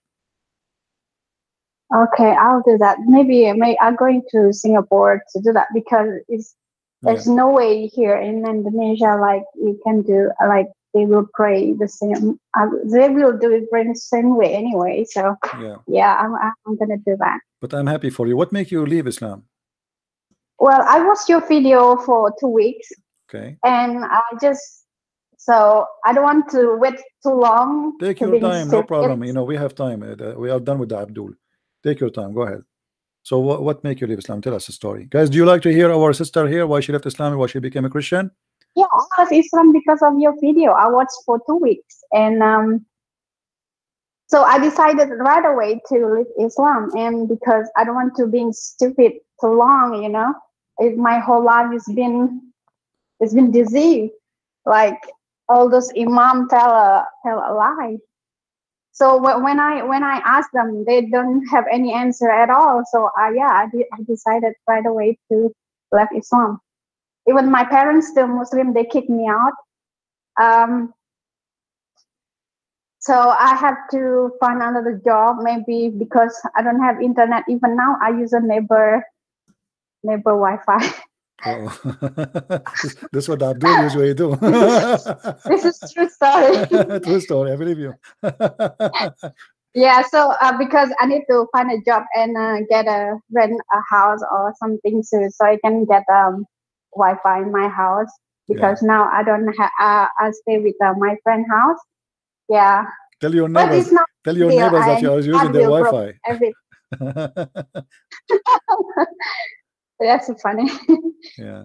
Thank you, But Simpris, for everything you've done. So 2 weeks make you leave Islam? I mean, Yeah. I don't want to wait too long, because it's everything you do there is convince me, and you put everything on a screen, and right away I learn and search in English, and you write. But So not, I was thank you for but, someone who translate in Bahasa Indonesia, because two of my friends left Islam because of that video, because they don't speak English. But the thing is, they don't put a full video. Maybe I just ask them to put full video so that can learn more, because they just only put like 20 minutes, 25 minutes. It's really work, you know. Yeah, It take time. It take time to translate. I appreciate those people who they are translating. It's not easy, you know, to translate. Like, I imagine how many words me and you we just said now. So translation work is not really easy. But you know, I hope we will be able to have my book translated to the Indonesian language, so people they can get the reference. When's gonna publish? I was waiting for it. I have now almost ready the book in the Malay language, and I've been told that the Malay language is not the same as Indonesian. Is that correct? Yeah, it's same, but some word is different, but it's Only some words, still so you can understand in full. Yeah, we understand it. Okay, I will see how I can publish it soon, so you guys can have it, and mostly I will publish it for free for all. I need to give the book to my dad, because he's you know, he's been. Oh my God, I'm really upset. Even though they kick me out, I still love them. Really, I pray for them every day. Yeah, I still love them and don't hate anyone. Yeah. Okay, well, I'm so happy. If you have more friends, they decide to leave Islam, they want to call us, let them call. And even if they don't speak the language, you can translate. You know, tell us their story. Thinking also maybe translate in native language, because we have a lot of different language in Indonesia, like more than 500 native language. So I was trying. I was trying to make video and put in a different translation. You know. Yeah. Well, I'm happy for you, my friend and my sister. I'm so happy for you. And I saw actually a lot of Indonesian people leaving Islam watching the videos we do. Yeah, even my friend. Yeah. A lot of Muslim left Islam. Yeah. This is why we say that it's important to share videos and to translate. Those who speak other languages have to do that, because you know we don't know when we do it. Maybe people, maybe one person will leave Islam. So yeah, we have to do that. Yeah, actually, a lot of people leave Islam, trust me. And not only that, when you translate like now, the one who is translating those videos to Indonesian language, it is him who helped those who don't speak English to leave Islam, not me. You know, which means he will get the blessing of the Lord for because it is his work too. You know what I mean? Yes, maybe I'm the one who made the video, maybe I'm the one who have the knowledge, I'm the one who's speaking, but if he did not do that part of him to translate, then those people will not know what we are talking about, and they will stay now blind and following the pagan god of Islam. So you know, when somebody translate, he is getting the blessing of the Lord, for he himself now is in the mission, and he himself he brought people to Christ. Yeah. Well, thank you very much for calling, my sister, and welcome anytime to call if you have anything to say. Okay, thank you. Take care. God bless you. Take care. Bye-bye. Bye. Bye-bye.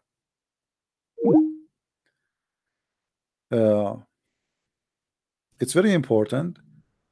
I wish I speak all languages. I wish.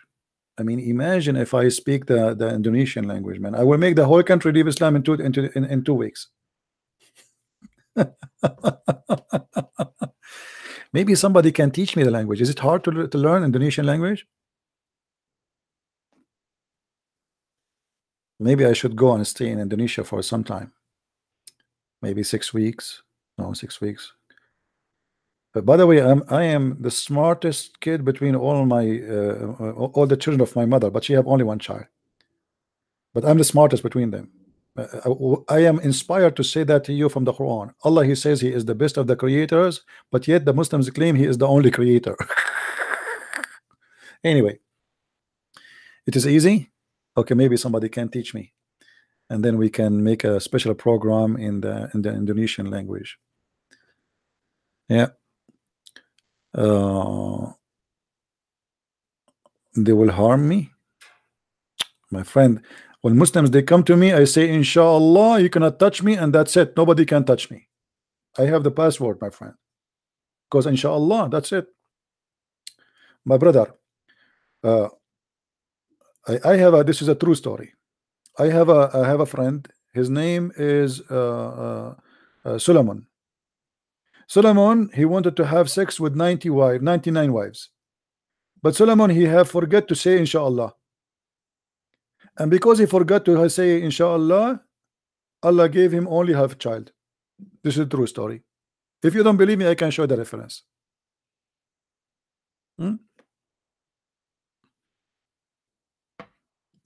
Inshallah, religion of inshallah.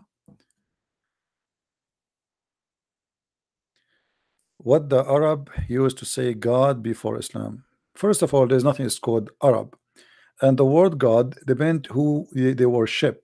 As an example, those who live in in Iraq didn't use the same word. They use other word. Hello. And the word God depends who. Hello. As an example, those who live. Mute YouTube, please. Mute YouTube. Hello?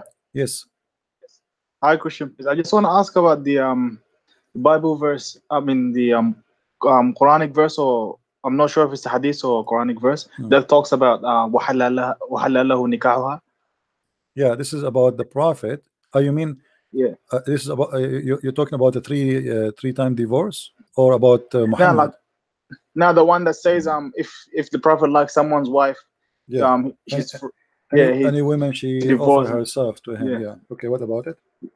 Yeah. What's the reference? Here we go. I just want to write that down. This is a chapter of Al-Ahzab, chapter 33, verse number 50.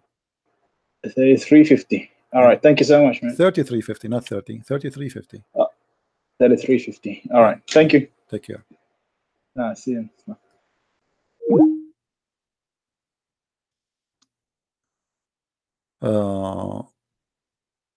There's a guy in YouTube. He claimed that I blocked him. My friend, I'm afraid of everybody.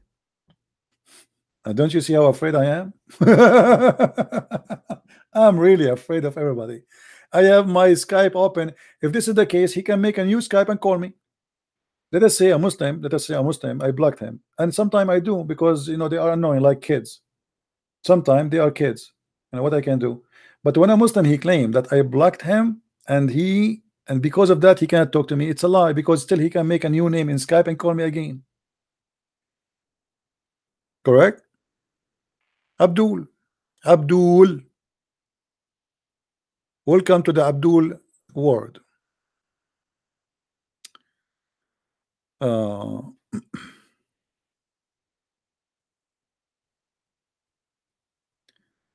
right.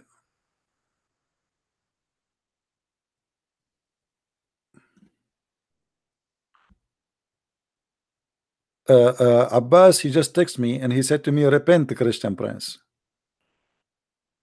Abbas, how you dare to call me after all the horrible things you said to us? Guys, look what Abbas he said to me.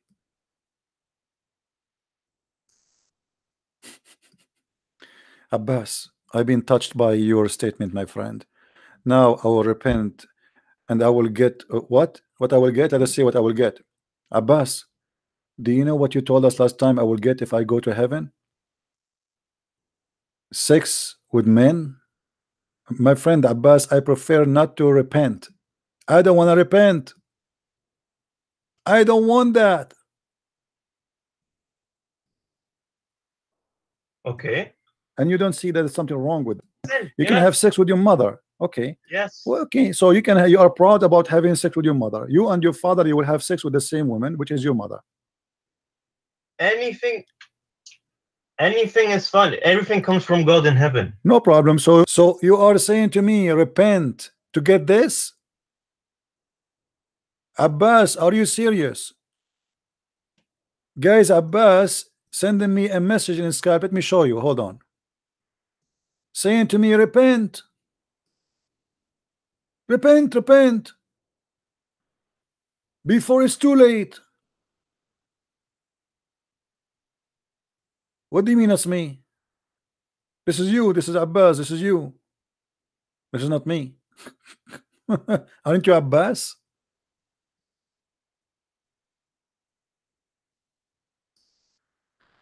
Oh boy.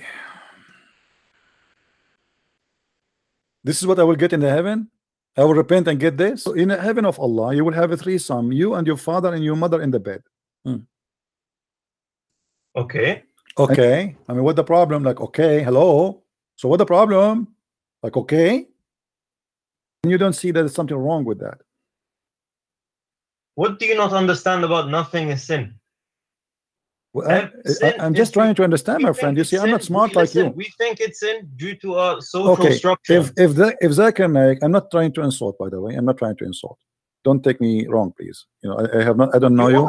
Okay, no, I'm not trying. This is not Abbas. Okay, give me the video of Abbas. When Abbas? Abbas, he talk about it too. Abbas, he talk about it. Moroccan, he talk about it. All of those, and they agree. All of them the same thing. Hold on. You are saying this is Abbas? Let us see.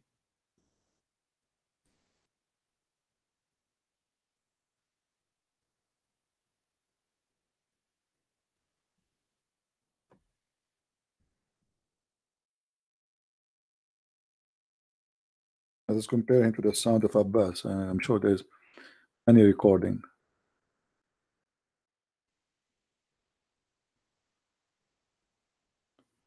Oh, this is here. Let's see this one.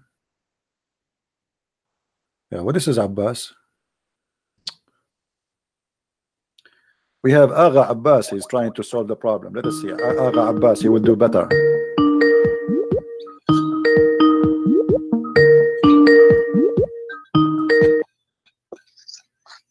Yes, Abbas, how are you? Yes, Abbas, you still a Muslim?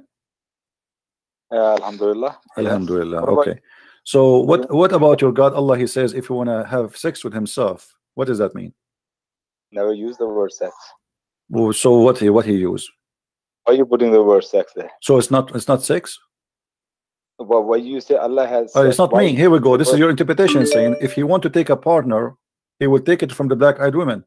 What kind of partnership he will have with the woman? She is a black-eyed woman. You explain to me. Go ahead.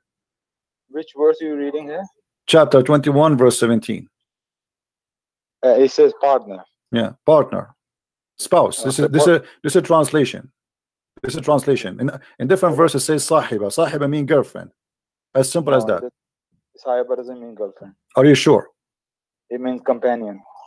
Companion. What kind of companion? How a woman she can be a companion to Allah? Many different meanings. Companion doesn't mean a girlfriend. No, sahiba mean a girlfriend. I challenge you to prove me wrong. So it doesn't mean companion. Companion in a sexual way. Sahiba, companion in a sexual way. Because Allah is a male God or a female God? Allah has no gender. So how he's going to take? How he's saying then? If we want to take, hold on. Okay, hold on. You see, guys, did you hear this? How much confused the Muslims are? Allah has no gender. Let's go to the Quran and see if he is if he have a gender or not. First of all the Quran keeps saying it is he. It is he. Never say it is she. Not secondly. Well, there is a reason. Scholars hold on. No problem. The word when he says that Allah, if he want to have son, he will have a girlfriend. So what is the need of the girlfriend to have a son if you don't mean sex? I say it's not girlfriend, it's a companion. Okay, companion for what? To have a son, correct? A companion could be somebody for a company. No, my friend, that's not the question. That's not the It doesn't question. have to be- If it doesn't have the to be companion is not for sex, how he is giving us excuse that he cannot have a son because he don't have a girlfriend? Are you confusing two different verses here? I'm not asking you. No, I'm asking you why he is saying how I can have a son if I don't have a girlfriend. Did he say that or no? Which verse you quoting? Which verse you want me to which one you want? Chapter 6 verse 101 as an example. Chapter 6 verse 101. Hello? مرحبا كيف حالك؟ Yes, who is with me? مرحبا. Marhaba. What is that? Marhaba. Idiot.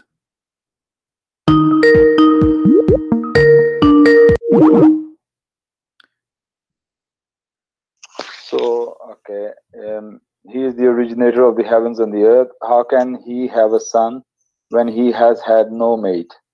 And he has created everything, and he has, yeah, that's true. On this, I mean, every one of them is specifically licensed in certain kind of stupidity. He's arguing that Allah have no gender, but yet Allah, he says, how I can have a son if you don't have a mate? Do you see it in the screen? Mate. What mate mean? From mating. From what? From having sex. Allah himself saying, how I can have a son if you don't have a mate? So he can have a son if you have a mate. Allah is like us. If you ask Christian Prince why you don't have a son, how I can have a son if you don't have a mate? But this is not for God. God do not need a mate if he is really truly a God. But because Allah is just a normal, this is a human being talking. This cannot be from God. This is a person fabricating words, saying that God is talking, giving the logic of a stupid human being. If I go by this logic, how may she have a son but yet she don't have a mate? And by the way, it doesn't say mate. In Arabic it says sahiba, specifically female mate. Somebody saying that I am an ignorant donkey. My friend, you have to prove who is the donkey here. The donkey is the one who says if you lift your head before the imam finishing the prayer, Allah will make your face a face of a donkey. Is that true? Let us see the reference.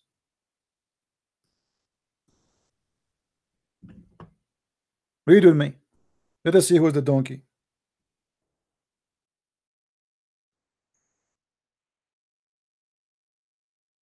Do you agree with your prophet, or you believe that this is a donkey talking? Are you there, Mr. Donkey? The one who's calling me donkey. Call me, no problem. You know. Muhammad SAWSFM Mercedes-Benz said, does the one who raises his head before the imam not fear that Allah may turn his head into a head of a donkey? Here we go, refute this guy.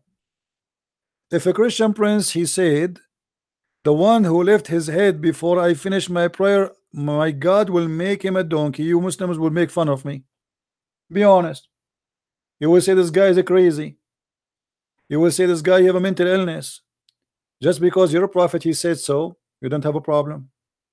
And this is not only here, the Sahih Bukhari. Maybe you don't like Musnad Sunan al-Nisa'i. Here we go. This is Sahih Hadith. Huh? So who is the donkey here? What about your prophet saying if the man have orgasm first, the baby will be a boy. If the women have orgasm first, the baby will be a girl. Is that a prophet or donkey? Where your prophet he got his knowledge from? This is very smart. Even donkeys don't say that. Are you there?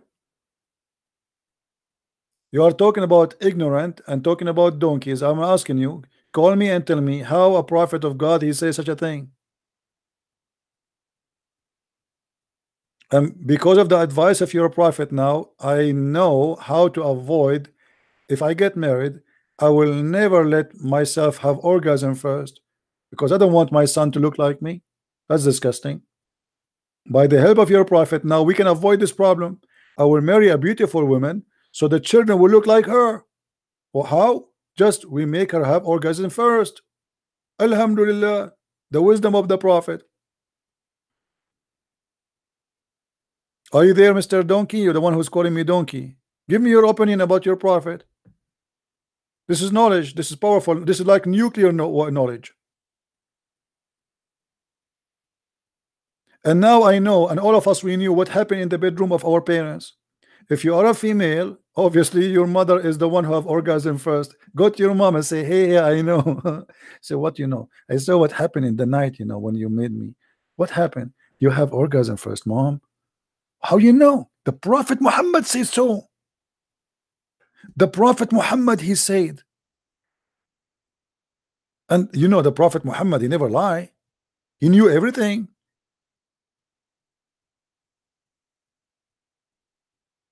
Just get your parents busted. Tell them I know. If you are a boy, go to your father and say to him, hey father, I know what happened in that night. 9 months before I get my mother, she delivered me. I know what happened. What? You have orgasm first, father. What? How you know that? It's impossible to know. Oh, the Prophet Muhammad, he taught us. Unbelievable. You see how embarrassing it is to learn from the Prophet. Now we know, each one of us, what happened in the bedroom between our parents.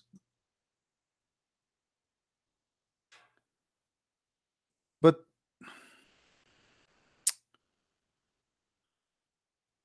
now I know what happened to Ahmadinejad. Unbelievable. If Ahmadinejad, his father, just wait for 2 minutes and let his wife have orgasm first, Ahmadinejad will be Ahmadiyyanejad. He will be a female. And he will be sexy. But unlucky.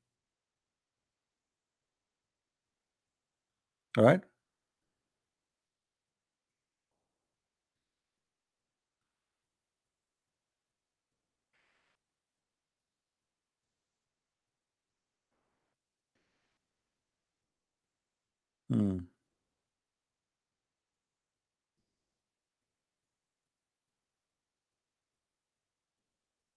Anyone?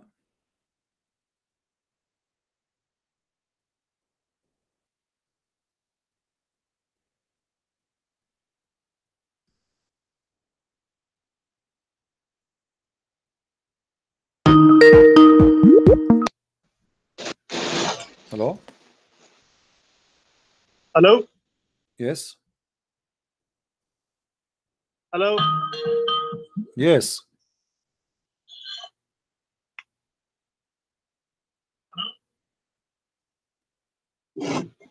Are you there? Yes. This is actually like, well, so I have a friend of mine that's I'm Christian myself. I'm there. Okay. Can you hear me? Yes. So I have a friend of mine that's I'm Christian myself.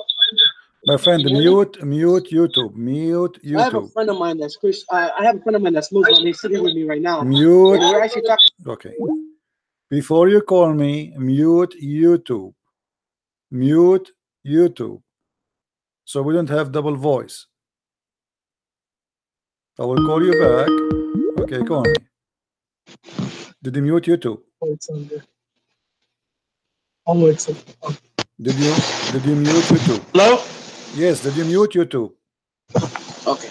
Yeah, we closed the YouTube. Okay, good. So what do you want to say to us, my friend? Go ahead. So I'm Christian myself. I have a friend of mine. We're sitting here, we're talking, and he doesn't believe anything that you have to say about this. He doesn't believe. I've showed him a couple of videos of yours, and I would like you to convince him, or not convince him, but talk to him about this. Let him talk to me and tell me what is not convincing. Disrespectful or anything. You know, I grew up as a Muslim, and the things you describe doesn't fit in my brain. But it doesn't matter if it fit my brain or your pocket, my friend. That's what your prophet said. What did you say? I am showing you what your prophet said. So you say to me it doesn't fit in my brain because your brain cannot believe it, and you are trying to go in denial because what your prophet is saying is not cannot be right. And this is why you say it doesn't fit in my brain, but I'm showing you on the screen everything I'm saying. Okay, okay. So do you, as an example now in front of us, do you agree with your prophet saying, I don't know what is your education, but do you agree with him that if the women have orgasm first, the baby will be like her, and if the man have orgasm first, the baby will be like him? Do you agree with that, or this is silly? Okay, you said it's in Quran. Oh, this is now in the hadith, but in the Quran we can go to the Quran if you want. But what do you think? Isn't it, So, isn't it silly? And this is sahih, and this is it doesn't sahih, make sense. and this is sahih. So what we would do now? This is what your prophet said. What we would do? Okay, I have never heard any hadith like that. My friend, now you heard. Here we go. I'm showing the reference in front of you on the screen. Okay. Okay. So and what, you said it's Sahih hadith. It is sahih, absolutely sahih. So what we will do now? How your prophet can be a prophet, and he say, and you yourself agreed that this is cannot be right. Doesn't make sense, as you said. Okay, so this that you pull up. Okay, I'm not Arabic, and I don't fully understand Arabic. My so friend, I'm just showing it in the screen in English, and this is your Islamic translation. This is sunnah.com. I'm going to post the link for you in the chat. You can open YouTube still, but mute YouTube so you don't have double sound. So I will post the link. Here we go. It is sahih. So what we will do now?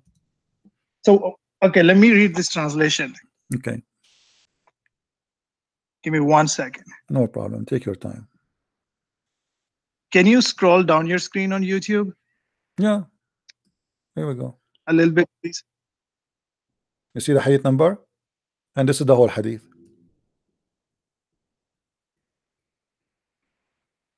Can you scroll it up, please? Okay, I put it up. You can open the link from your side if you want. I posted in the chat. On did you? Okay. Let me post it again in the chat. Okay, you're saying the man has orgasm and women have orgasm. It doesn't say anything like that. No, it says that. It says the man water is thick and white, and the women water is thin and yellow, and whichever of them comes first. Do you know what comes first mean?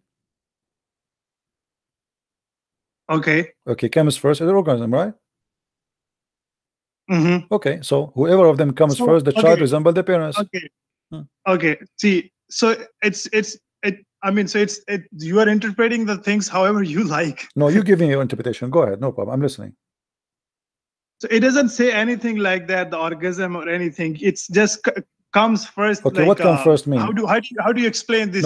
No, I'm listening to you. You see, you are smart, you are adult, and I'm listening to you. Okay, what comes first according to your understanding mean?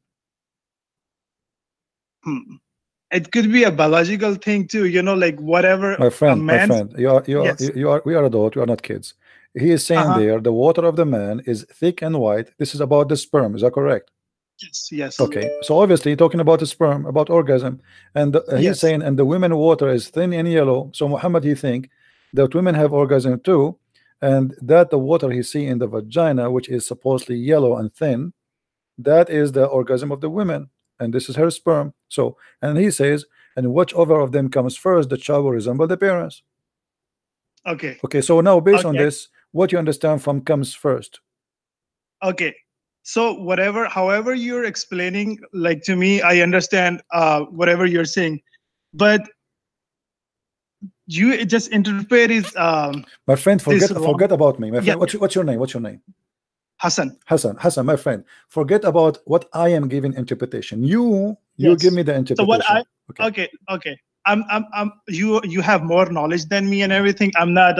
I'm just asking questions to make things clear to me. Okay. All right. And I've never heard or read this hadith anywhere before. So I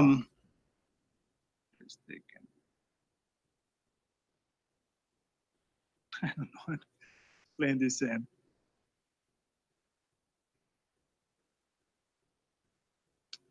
I mean, so you are saying that a prophet shouldn't explain these kind of things to I'm not. his ummah? I'm not saying that. I'm not saying that. I'm saying what I said to you first time, that you said to me doesn't make sense. No. You're the one who said that to me, right? You said doesn't make sense. Yes, I did. Okay. I did. So But the way you explain explained it to me, the way you explained it to me, you talked about orgasm and vagina My and friend, all I that. am not. That doesn't No, make sense. no, But no, no, this no, no, hadith no, that no. you put it on No, my here, friend. it does make sense. No, my friend, it says whoever of them, whichever of them comes first, comes about what? Is it about coming from the door?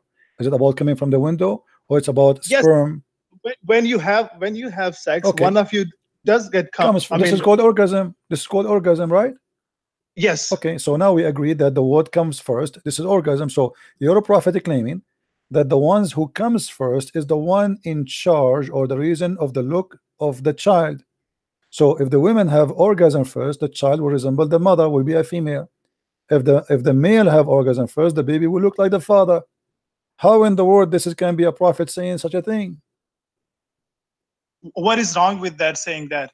Because my friend, whoever comes first have nothing to He do. was the prophet, he was the messenger, he's gonna teach everything to his ummah. Okay, what is your education? What is my education? I'm going to college right now. Okay, can you do me a favor after we finish conversation, me and you, and check in Google what decide the gender or the look of the baby? You will see that this has nothing to do with who have orgasm first. What does have to do with this? So this is obviously a very clear mistake, and there's no way Muhammad. So I don't have like the clear proof or evidence of yet now, but the science, it has proved that now that gender and the male, how do I say that in English? It can be decided by a man or woman when they do for the eggs or the sperm. If you want, I can find that out and I can send it to you. Hold on. Muhammad is making it simple. Whoever comes first. So what is the main key? Coming first. Coming first. Now, let us go to different. It's the same thing, just to make things for you more clear. Okay. A woman, she came to your prophet, and she spoke to him in the front of his wife. Okay. And she said she's asking him about if she have to wash her private part, for she have a wicked dream, sexual dream. Okay. So Muhammad, he said this. Read with me carefully. And this is, we can read in Sahih Bukhari or in Sahih Muslim. It says the following, which means this is a Sahih hadith. Salim went to Apostle of Allah and said to him, Apostle of Allah, Allah is not ashamed of the truth.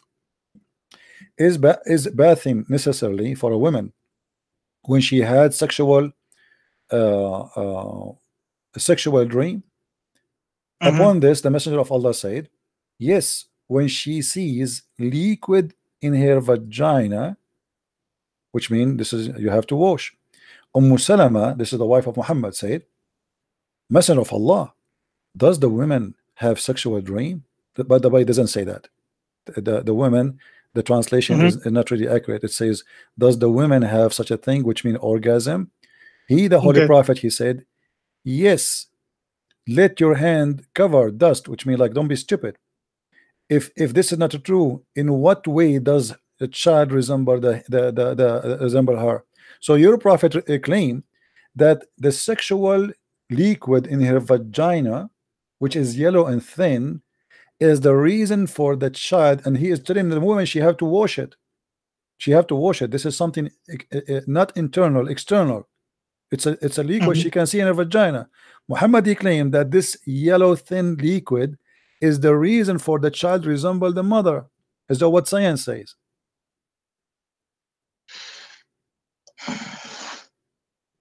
And is this Sahih hadith? Absolutely, it's Sahih. Okay, can you give me the hadith number? And sure. What do you want? Which one? You want Sahih Bukhari? You want Sahih Muslim? Which one do you want? Sahih Bukhari. Okay, let's go and give you Sahih Bukhari. Here we go. This is Sahih Bukhari. And because I'm gonna ask this thing to my scholars, and I'm gonna clear with them too. All right, Sahih Bukhari, hadith number 130, or you can go by other reference, the English reference. Volume number 1, book number 3, hadith number 132. All right. Hadith 132. Yeah. Okay. And now let us go to the Quran. What about the Quran? Okay. Okay. In the Quran, have you ever heard about your prophet saying that the sperm coming from the ribs of the women? No. Okay, let's go to the Quran. In chapter 86, verse number 6 and 7, and you can you read tell me it. the name of the chapter? Chapter 86, At-Tariq. At-Tariq. Okay. Yeah. And as you see, I'm using only Islamic website, Islamic scholars. I'm not using my own interpretation. I don't do that, you know. But Muslim says, I go, okay, this is what it says. Let us go for it. Here we go. So this is At-Tariq, chapter 7, Tafsir al-Jalalain. I'm sure you heard of al-Jalalain before. He's a big scholar, right? Yeah. Okay. Issuing from between the loins of the man and the breast bones of the women. Okay. What kind of God he says such a thing? That women. Okay. Can you go to the you said issuing from between the lines of the man? Not the lines, actually. This is false. The translation is false. It says as-sulb. Yeah. As-sulb is the backbone. Backbone. Yeah. Yes. Can you go to the ayah or the part of the ayah before this one? No problem. We can go. Here we go. Let me show you the whole Quran, the whole chapter. Chapter Not 86. the whole chapter. I just I want know, to see I know, this. I know. It's okay. I mean, you have the right to see what is before it, what after it. I understand. It's good because sometimes, like I said, you are more knowledgeable than me. I'm My just friend. trying to clear my things out. my friend, trust me. I'm talking to you based on your knowledge. I'm not being hard on you. I'm being like very patient, and I'm going with you. Here we go. Bismillah ar-Rahman ar-Rahim. This is not part of the Quran. This is a corruption. This is why it's not number one. By the sky, Allah, He swear by the sky and a certain planet in the sky. And وما أدراك ما الطارق النجم الثاقب, you know. And then he says, go here. Now let the man think of what he is created. He is created from a drop emitted, proceeding from between the backbone and the ribs. Surely Allah will be able to bring it back to life. And this is like supposedly after you die. Okay, so where you are coming from, you are a drop emitted from between the backbone and the ribs. Backbone of what? Backbone of the man and the ribs of the women. If you don't like if you don't like a Jalalain, we can change a different scholar. Do you have a specific scholar you like? So No, we can that's see. fine. Yeah, if you want, we can show you. Like we can go to Ibn Kathir if you want. Do you like Ibn Kathir? No, that's fine. Yeah, go ahead. Okay, let's go to Ibn Kathir then. This is Ibn Kathir. We go here, Ibn Kathir, and I will show you in the screen. I'm choosing the verse in front of you. Okay, chapter 86. And by the way, Ibn Kathir is a big fat liar for me because always he tried to defend the Quran, lying about the meaning, but still we will use it to, you know, to show our point. Ibn Kathir is not explaining the Quran, he's trying to defend the Quran. So look what Ibn Kathir says. I'm going to show you the whole screen. Hold on.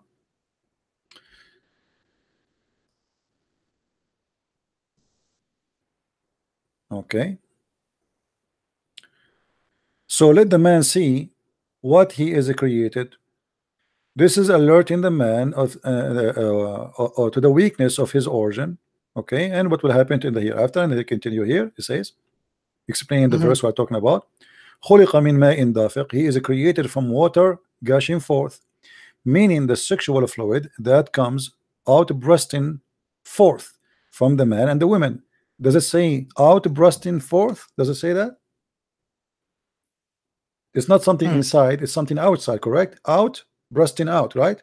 Bursting out. Out from where? From the man and the women. The man's sperm come out of his private part, correct? Yeah. Okay. So this has come out, it's not internal. And then the women water come burst out too.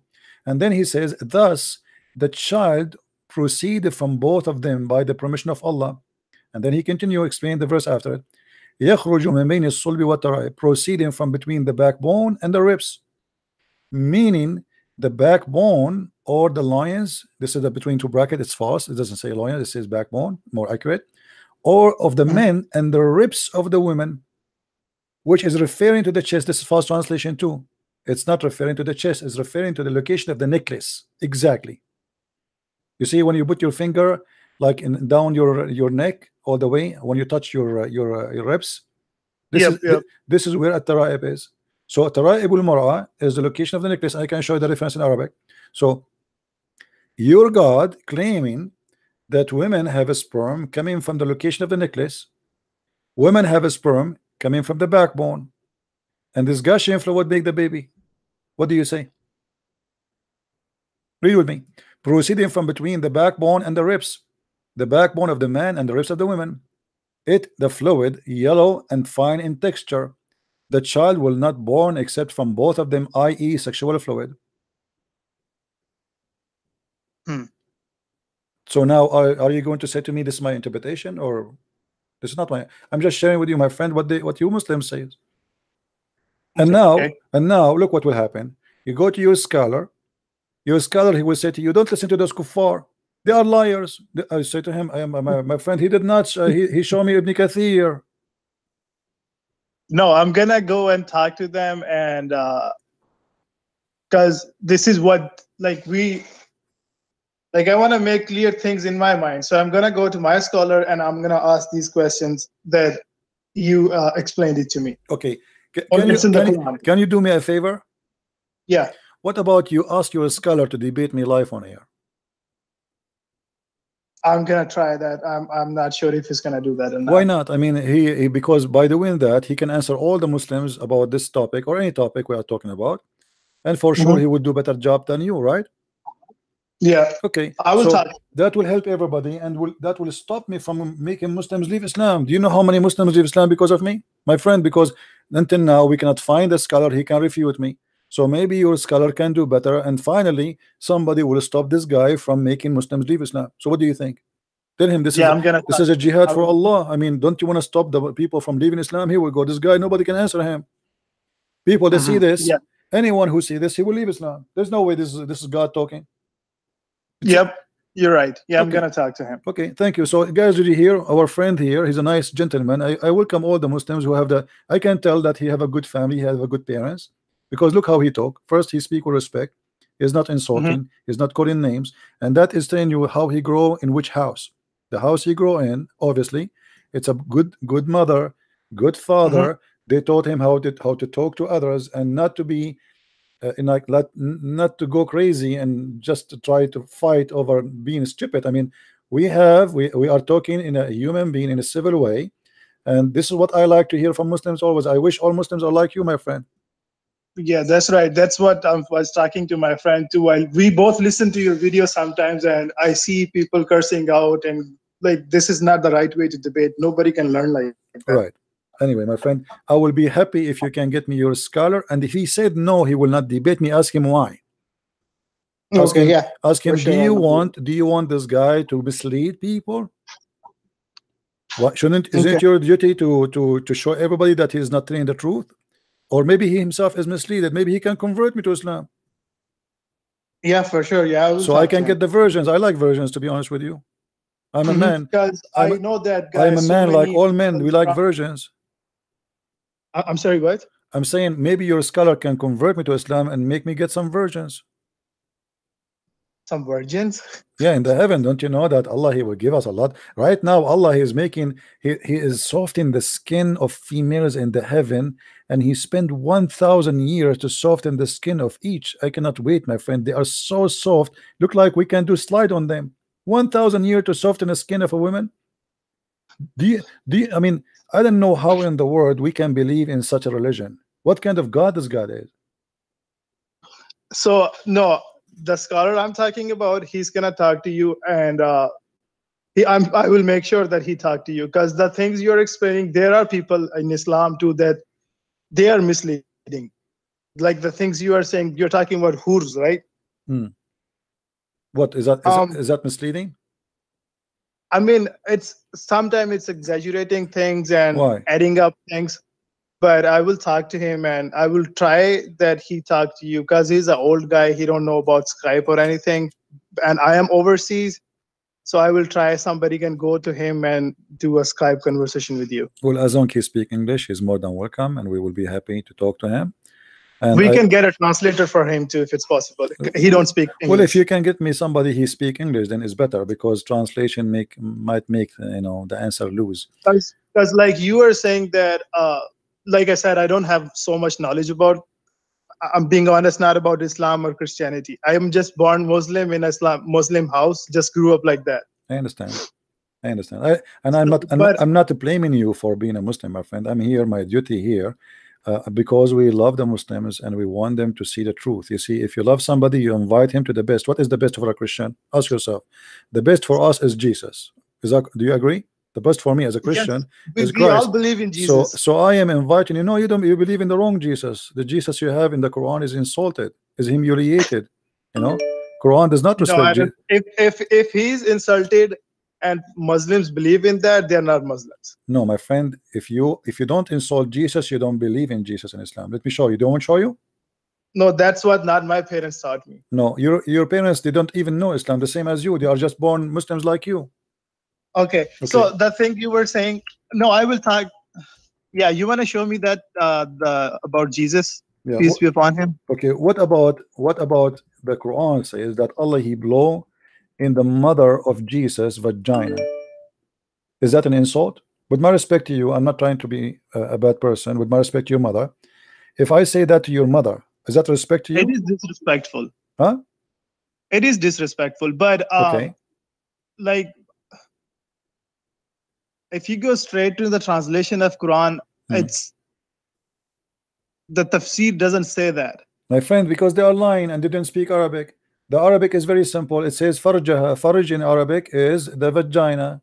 She have a farj. She is a woman. The farjul rajul is the penis. The farjul mar'a is the vagina. So when the Quran says that he blow into her vagina, I mean, obviously this is a disrespectful. He can use many thousand in Arabic language is very rich. There's a million words we can say. What the blow in her vagina? What does that mean? All right. And what about Mary? She says, I am not a hooker. What kind of language is that? You know? And the Jews, they said to her, you are, your parents, they were not hookers. What kind of language this language is? What about your prophet saying, the one who is proud about his inheritance, tell him go and bite the penis of your father? What kind of language this language is? Okay, so that's what the confusion in my brain is, because you explain all these things and I don't have much knowledge about these things. You explain hadiths and ayats from Quran, but like you were saying, people are so the confusion in my brain is why so many people are converting to Islam. Then they meet me, they leave Islam again, doesn't matter. This is their bad luck, because they are deceived, they lied to. Here we go, I show reference. I don't show my face. Because I see it in front of my eyes, people convert into Islam every my friend, day. Let me tell you, when somebody convert to Islam, the Muslim, they will make tens of thousands for him. That a person, he left Islam. But when somebody leave Islam, he hide his face. Correct? Nobody talk about it. Nobody didn't dare to call. They don't even dare to mention their names. So the story is different. The fact the ones who leave Islam is a lot more than those who convert to Islam. And not only that, those who convert to Islam, they stay a year or 2 or 3 and then they leave Islam. They find that the Muslims, they did lie to them when they converted to Islam. They told them something and they found Islam to be something else. That doesn't make sense. It makes sense, because when I did, like now, how many videos you saw in the internet saying the Quran is full of miracles, scientific miracles? How many? Thousands, yes. Right? But do you know that not a single one of them is true? That's not true. Okay, choose one for me and I will get it busted right now in front of you. Which one? Okay. Can you go the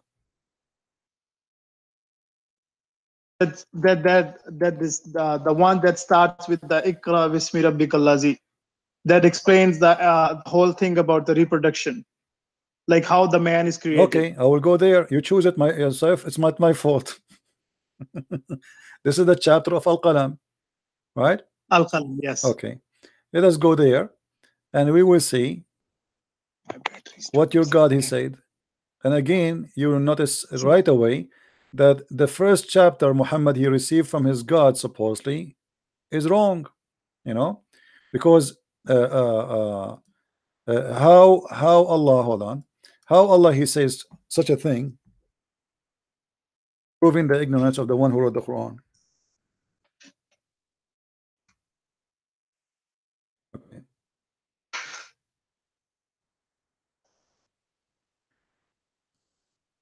The Muslim, they call this in the Quran today al-alaq. Read with me carefully. You are the one who chose this chapter, right? Yes. Okay. What with me? The first line in the Quran is a lie. Why? Do you know why? Why? You Muslims believe Muhammad do not know how to write, how to read. Is that correct? Yes, that's correct. Okay. How Allah he says to Muhammad read? He sent Jibril. No problem. How he said to him read? The guy he cannot read. What do you mean? Okay. If I know that you are a person don't speak English, should I ask you to speak English? No. Unless I do not know you that you speak English, right? So the one who is talking here to Muhammad, either he do not know that Muhammad cannot read, or he knew that Muhammad he cannot read, yet he is ordering him to read to make a miracle. Okay. So what I understand, according to my little knowledge, is that message is for the whole ummah, not just for Muhammad. No. This is a message was for Muhammad, was Muhammad alone. This is a verse was given to Muhammad. Yes, because he was the messenger of God. No problem. What I understand from that you is see, my friend, hold on. I speak Arabic. Arabic is my first language. I'm an Arab. It says here, Iqra bismi rabbika, not Iqra'u. Iqra for one person. Okay? And this verse came to Muhammad. He was in the cave of Hara. All right? Yes. So he was not speaking to a group, he was speaking to one person. His name is Muhammad. He said to him, Iqra. Here you notice the mistake, because if Allah is all knowing, he should know that Muhammad do not know how to read. Secondly, Muhammad, he said to him, to Jibril, 3 times, I cannot read. The guy, he squeezed him 3 times, and still he says to him, read. So what the point? Did he make him read? No. Did he know that he do not know how to read? If you say he knows, and yet he says to him to read. I'm sorry, I'm gonna interrupt you. My phone is about to die. I'm gonna call you from my friend's phone. No problem. That's fine. Go ahead. No problem. Thank you. Okay.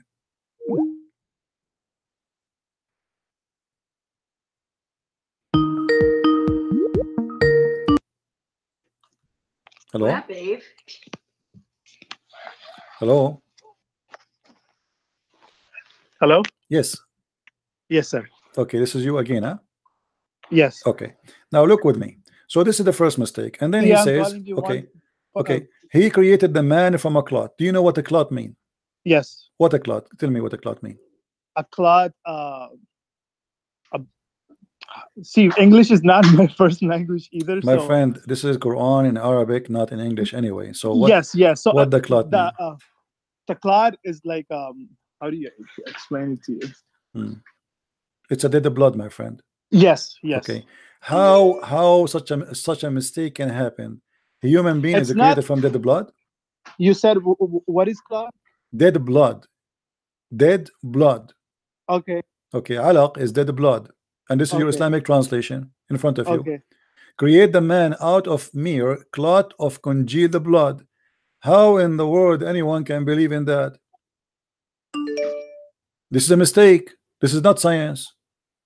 Okay. A human being is not created from blood. He is created from a sperm, which is going to the egg, and the egg will going to multiply. Not even the sperm. The sperm deliver the DNA, activate the egg, and the egg itself start multiply. So what a congealed blood is talking about? So Allah first he created the blood, and then the blood started growing. No. Okay, so this is a mistake. Another mistake. You see, this is the chapter you gave me. Let us see how many mistakes. Yes, I'm listening. Okay, here the Muslims they said proclaim. It doesn't say proclaim. It says Iqra. Iqra in the name of your Lord. Okay, he is the one who taught by the pen. What pen? Who is the one who learned by the pen in Islam? Muhammad learned by the pen. See, like I told you that I understood this thing, this whole ayah and everything. Is this is for not just for Muhammad, it's for the whole ummah. My friend, doesn't matter. Allah taught nobody by the pen. This is a lie, because simply the pen is not even an Arabic word. Is not created by Allah. The pen is something created by nations are not Muslims, not even by the Arab.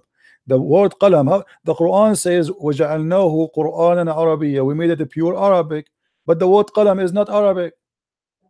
So how he claimed that he taught Farsi, right? Huh? It's Farsi. Well, there is many origin for it. I don't want to go in details, but for sure is not an Arabic. Even the Muslim scholars agree that the word qalam is not Arabic. So Yes, it's even the word Quran is not Arabic. I mean, Quran itself is not Arabic, it's Aramaic.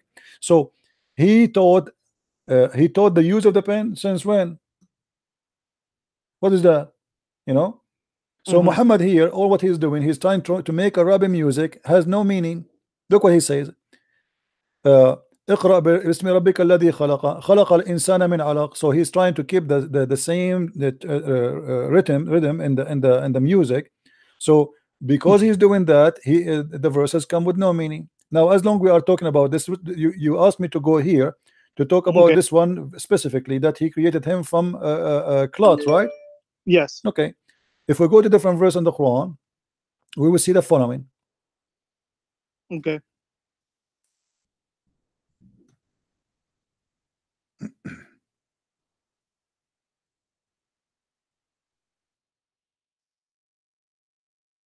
Read and tell me how in the world God can be God and he said such a thing. We made the sperm into a clot of a congealed blood. Sperm will turn into dead blood. What is that? It's not so. It says that in front of you, my friend. It's not me who's saying that. Okay. So we made the sperm into a congealed blood. This is impossible. This is false. And then the sperm became a clot. That's stupid too, because what is the? There is no egg here. It's the sperm transforming from a stage to a stage. The first stage is dead blood. Dead blood doesn't grow. The reason Muhammad he says that because he noticed when women they have the miscarriage, the blood come out and the blood is dead. The baby is dead. So he thinks this is how the baby is created from a blood like this, solid dead blood.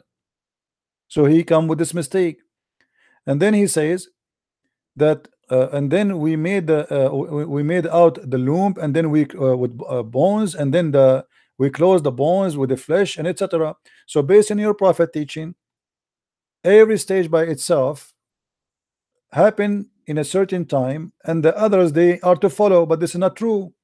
The bones they start shaping from the beginning. They are soft, yes, but they are bones. The organs they start shaping from the beginning. They are small, but yes, they are exist. So this is absolutely false statement. If we go now to the hadith to understand what Muhammad saying, who knows what he meant in the Quran better than him? Muhammad, right? You know better than me and you, right? Okay. So let's see how Muhammad explained this verse for us in the Quran. Read with me carefully. He said, the drop of semen remain in the womb for 40 days or 50 nights. Do you agree with that? Yeah. You agree? When a drop remains in the womb for 40 or 50. Okay. According to science, sperm can live up to 5 days maximum. I don't have knowledge about that. I will search for you. I will show you on the screen right now so you can see with me. Okay.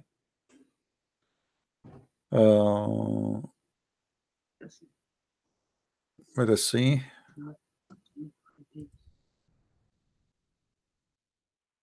Read with me carefully, please. This is I just search in Google. You can do the same. Since the sperm can only live for maximum of 5 days. Do you see it? In where? No, I can't see that. I'm showing on the screen.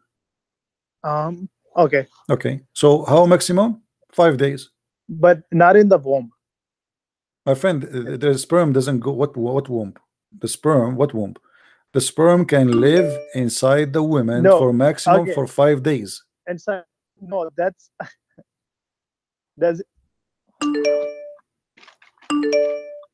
What? 1 second. I want to Google that too. Okay, no problem. Take your time. Congratulations.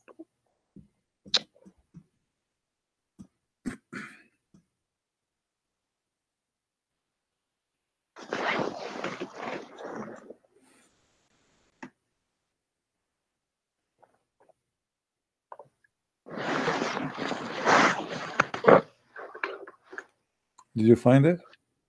Yeah, just 1 second. I'm sorry.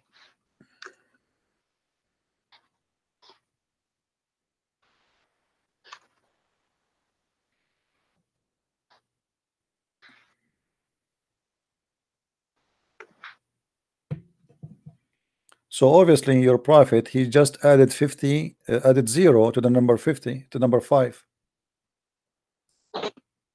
Okay. Yeah, Okay. I couldn't find anything on Google. Okay, so your prophet, he cannot be a prophet of God, because here we go, even the life of the sperm is a false statement. He said 40 or 50, and then angel come and say, oh my Lord, will be his good or evil, as you see. And he is claiming that the last stage in the creation is male or female, and this is absolutely false. The right away, when they have the fertility, immediately the gender of the baby is determined, not at the end, from the beginning. When the sperm right away go inside the egg, right now we know if it's a male or female.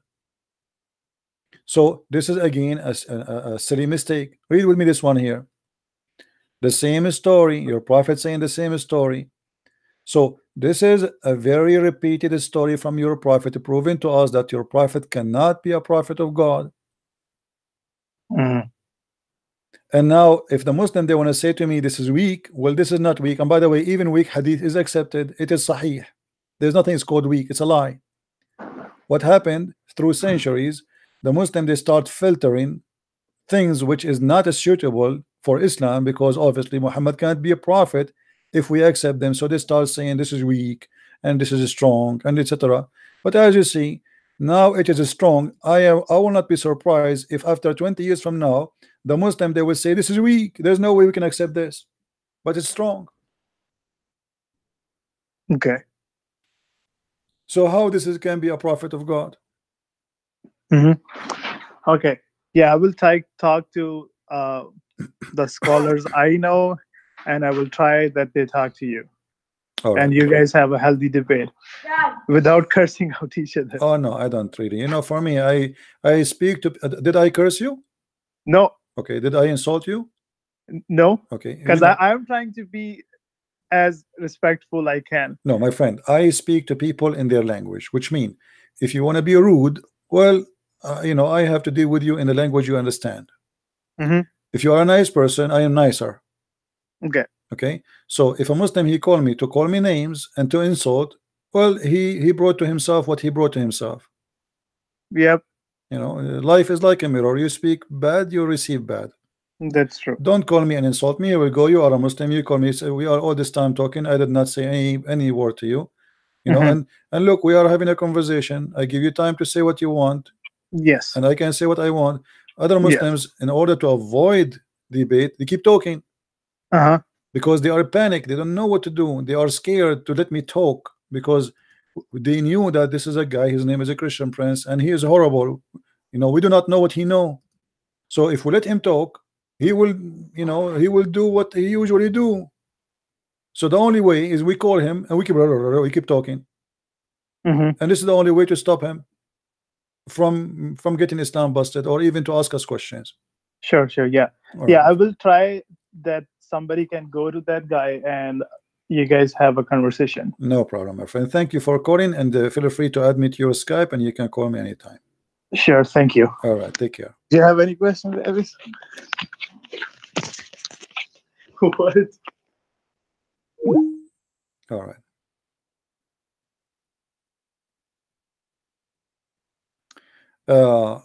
He sent me a link of a priest who have a homophobic priest who use male prostitute. My friend, a priest or not a priest, he's a corrupt. Muhammad is a corrupt man. He claimed to be a prophet. The Bible says that every human being is a sinner, and priest is not a different person for us. We don't worship priest. So if a priest is a bad person, he is the same as Muhammad. As simple as that. Let us see what this guy he was trying to do.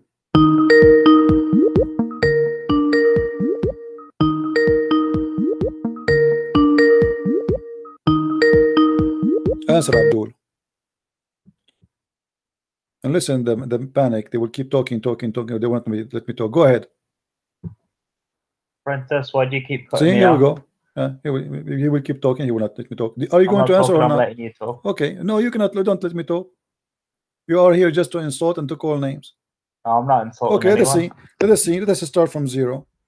Okay. Start from 0. What do you That's think fine. about what we are talking about? Your prophet saying that the sperm live inside the mother womb for 40 or 50 days. Do you accept that, or this is a lie? I want to talk about the Trinity It's that not you up to don't you. seem We to have a understand. topic. We talk about it many times. It's up to you. You don't not convinced, not convinced. So now, are you going to answer or not? It's not that I'm not convinced. It's that you're. I don't care. Here we go. You are just a kid. We repeat the same story over and over. And I got you busted from your book. Let's see this one guy.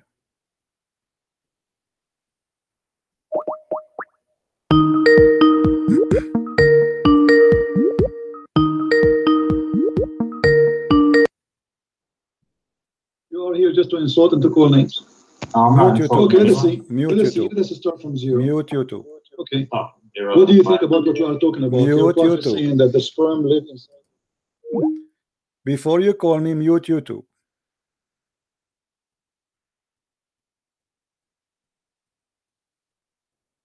And if you are a Christian, don't call me.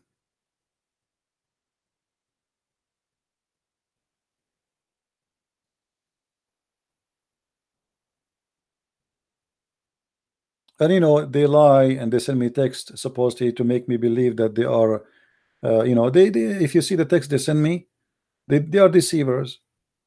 I want to leave Islam, and then we call and we see somebody making fun and making jokes and etc. You know, let us see.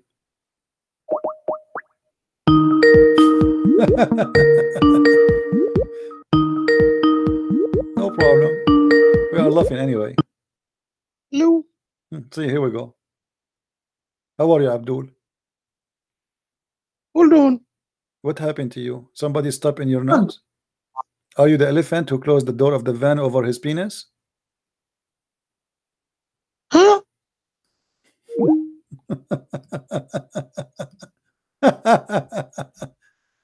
Stupid people. You know, this is why that, you know, like I am just taking your call just for a laugh. I know that you are a scam.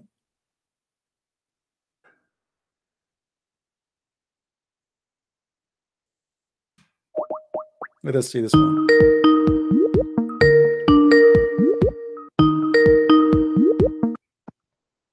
Yes.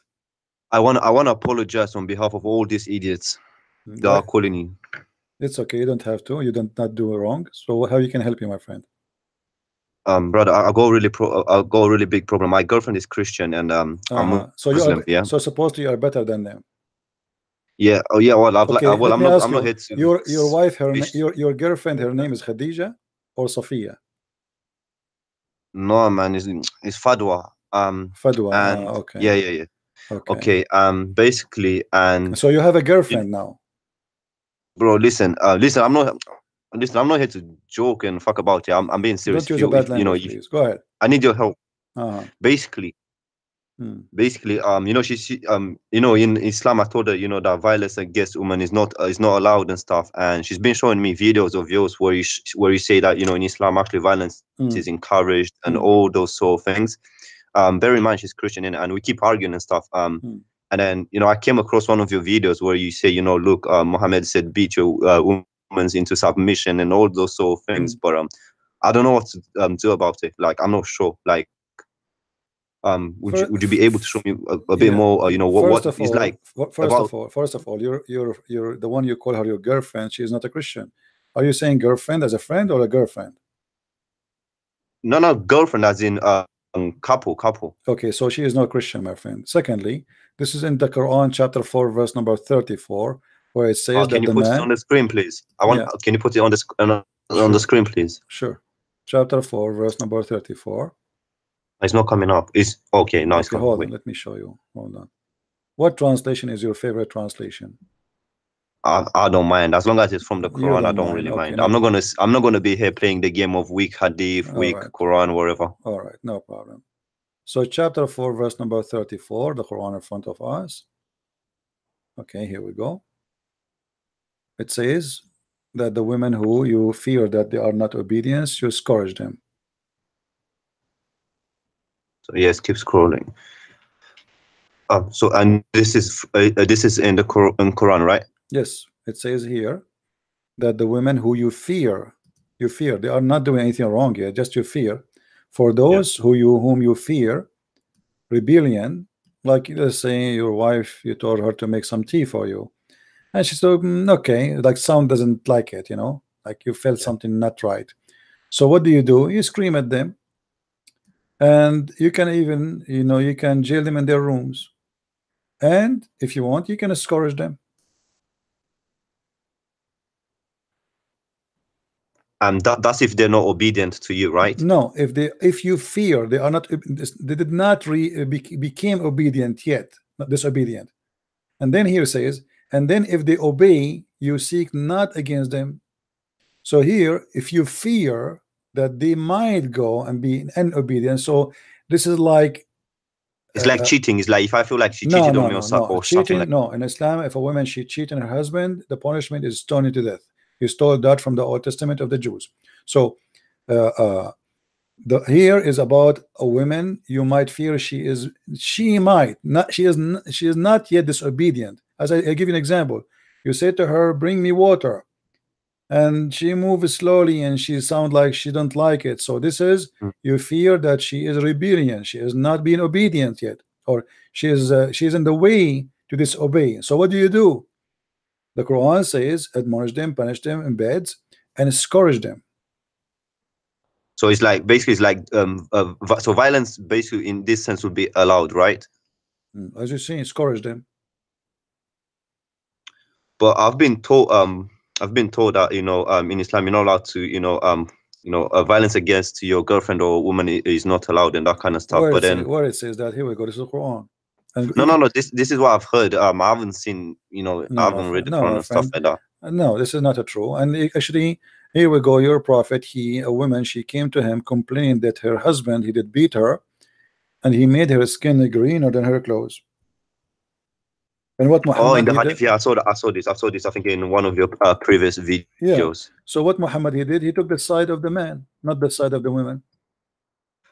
Okay, and also I saw the thing, but I didn't thoroughly understand the thing where it says, if two witness, you need to bring, if there's one man, you need to bring two women because their mind is not working properly or something like that.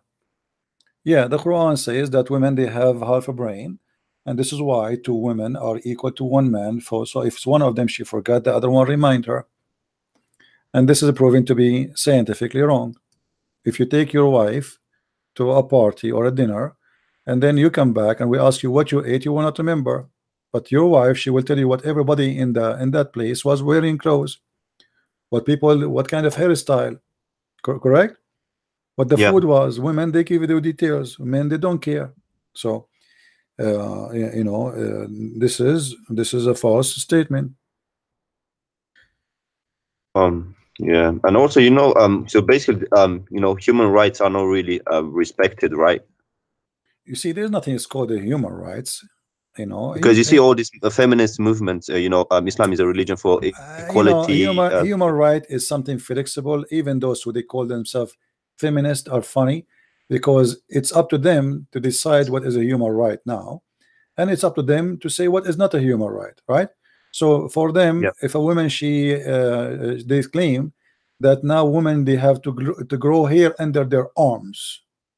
I mean, this is silly. What does have to do with the human right? Grow your hair over your chest too. I mean, this is silly. So I mean, they are not an example to talk about what is a human right. The human right is you have the right to believe as God. He created you to be free, to be or not to be. You want to believe in him, you don't want to believe in him. Otherwise, why there's heaven and hell?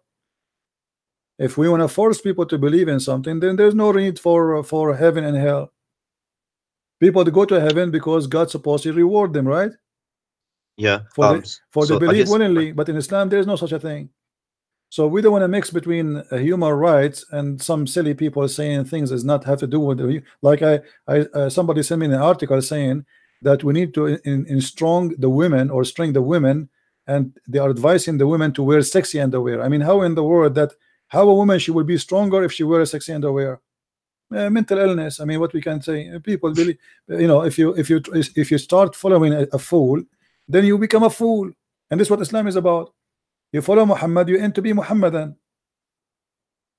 Right. So from an Islamic perspective, okay, for example, if I'm violent towards my girlfriend, that wouldn't be a sin. right? According Since to the Islam, Quran teaches according to Islam, your girlfriend first in Christianity and in Islam, you can have a girlfriend as a girlfriend for muta. You know, like let's say you have to make you have to do a contract with the girlfriend to sleep with her, and that will call muta, which means you have to pay her. Do you pay your girlfriend? No, but the contract says it has to be verbal. Okay, well, this or is written, haram. right? In Islam, this is haram. You have to tell her how long you want to sleep with her, and she have to agree about how long and how much you will pay her, and that will make her lawful for you. Right now, you are committing sin. If you want to do a sexual relationship with the women, you have to do it according to Allah. You offer her money, she accept the money, and for how long? So like you have to say to her, I want to sleep with you for the coming month, and I will pay you $100. Wait, is Nakib al Mutar only allowed? Isn't it only allowed for 3 days, maximum 3 days, and it has to be verbal? No, you can increase as you wish. This is it's an agreement for how long. It can be one night, it can be 1 hour, it can be 1 day, it can be two. You know, let me show you this hadith here in front of you on the screen. Yes, please. It says Allah Apostle said, if a man and a woman agree to do muta, not temporary marriage, there, and doesn't say, this is a fast translation. You see the word marriage here? Do you know Arabic? A little. Okay, here it says أيما رجل وامرأة توافقا فعشرة ما بينهما 3 ليال. Doesn't say marriage. توافقا على عشرة, agree to sleep together, to have to live together.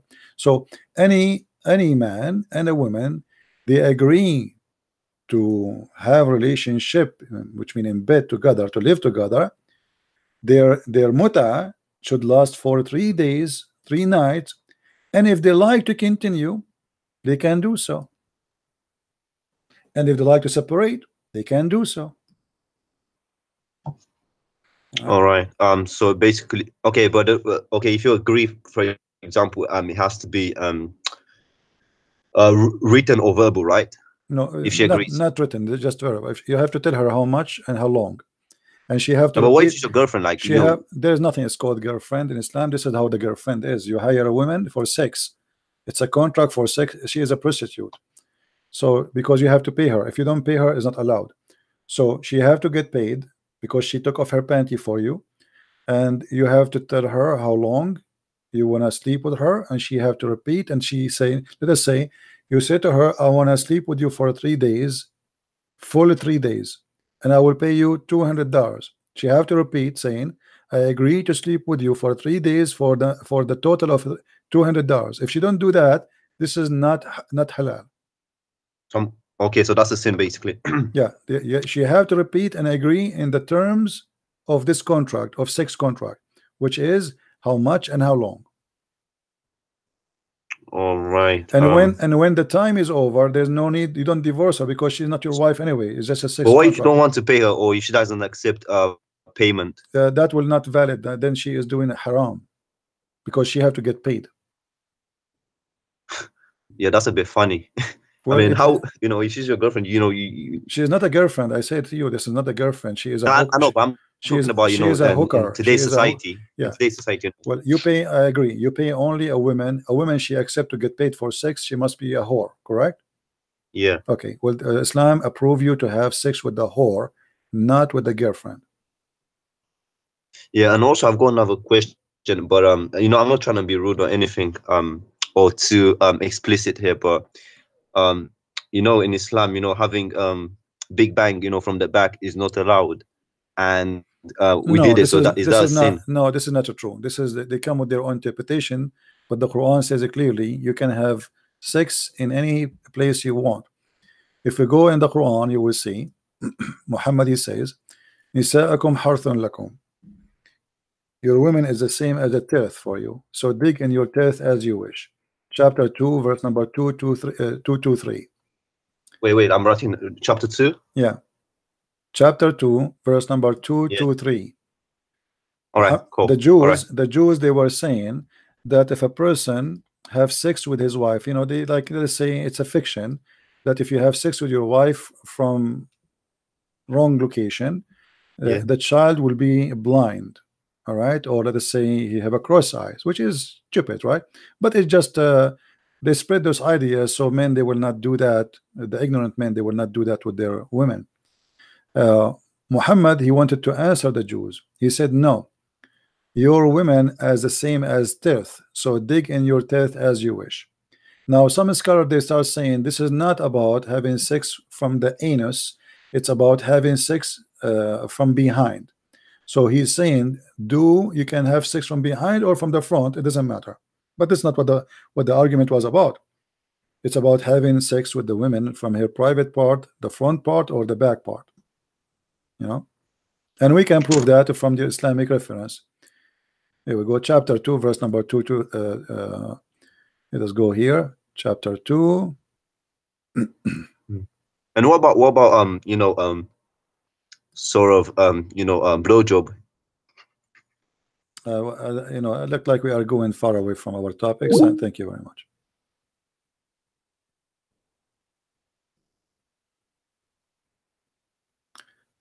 Any Muslim?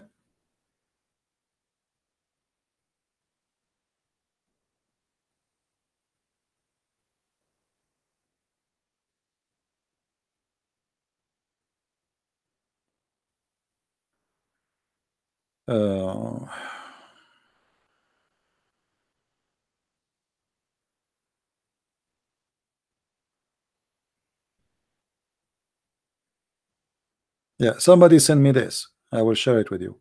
They are saying that if a woman have orgasm first, her PhD will pH level will be between 7 to 8, and if the etc.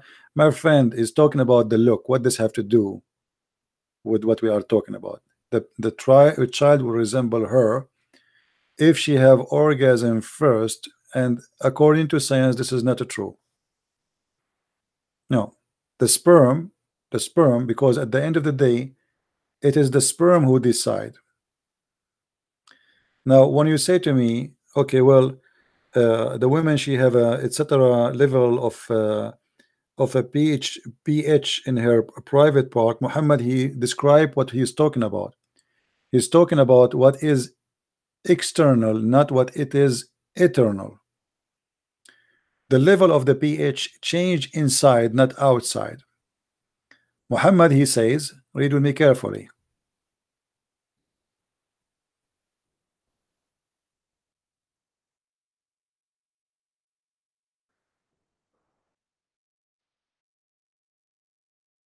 You have to focus.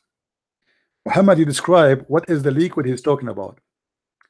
The liquid of the women is thin and yellow, and this is the water she see in her vagina, not in the womb, not inside her. All right, so don't mix things up.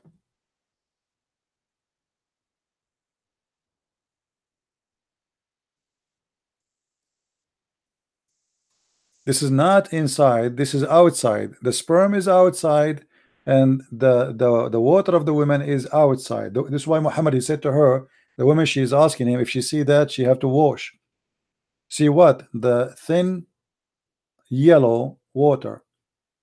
And I am not really expert in what women they have in their vagina, but somebody texts me before and says women, they will have such a color in their private part only if they have infection.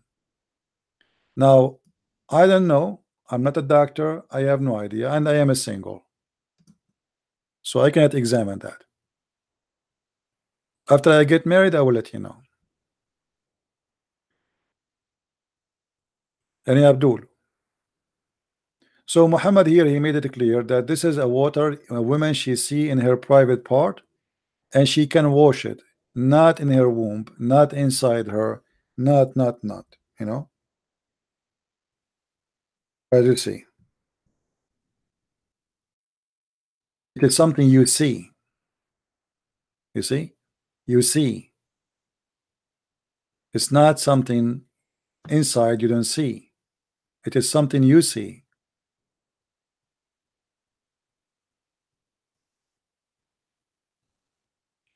All right.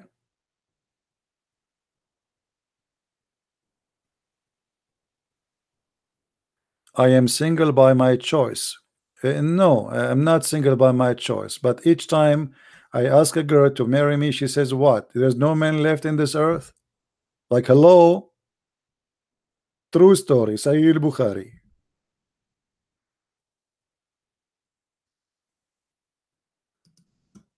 Women, they like men who they are rich, they have nice houses, nice cars. Look at me, a poor guy, you know, what I can do.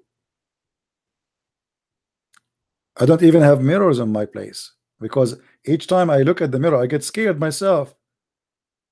Like, I used to have a mirror in the bedroom, in the back of the door of the bedroom, and I was like, I just moved in and I closed the door and I saw myself. I got scared. I ran away from the house. True story. You know,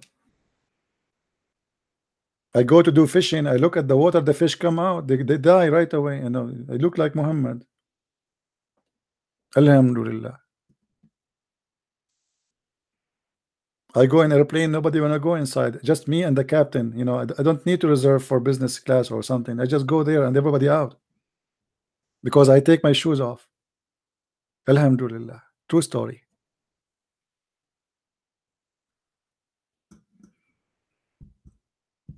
Do we have any Muslim?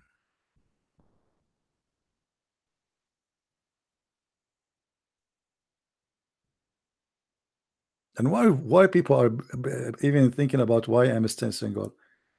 Okay, here we go. Just buy me a nice house, find me a woman she don't care for money, and then you will see I will marry.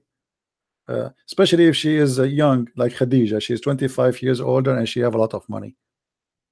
That would be encouraging. First, I marry Khadija. Second step, I announce myself as a prophet. Third step, I look for Aisha.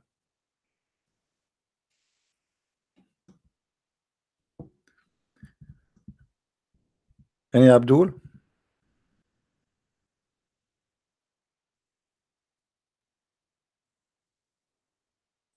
If you wanna genius, you think I'm not genius yet? Drink camel urine. Yeah, I know. All right, guys, I'm just joking with you. I wish if one day I met someone she is good. You never know, you know. But because of what I do, I mean, who in the world, when I marry a man, he stay for all those hours talking to computer and screaming and shouting? I mean, she will go crazy. She will, you know. It's not easy, right? Imagine you have a husband like this every day, every day, every day. I mean, you will get sick. And for me, even sometimes I say, I'm not going to go on air today. Like, honestly, my throat now hurting me. How many hours we are here? But I feel guilty. Like, I have to translate my books. I have things to do. But then I feel guilty. I says, maybe we can say, you know, save some Muslims from this cult. Maybe we can teach some Christians. Maybe some Christians who first time they are coming, or first time Muslims coming. I feel guilty. No.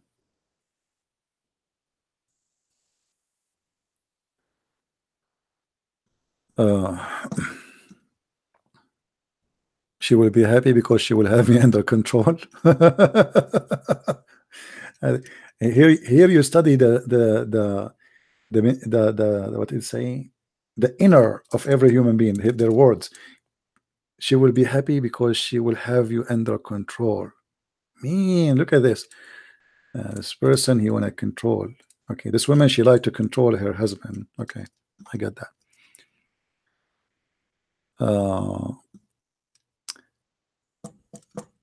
Do we have anyone? Any Abdul?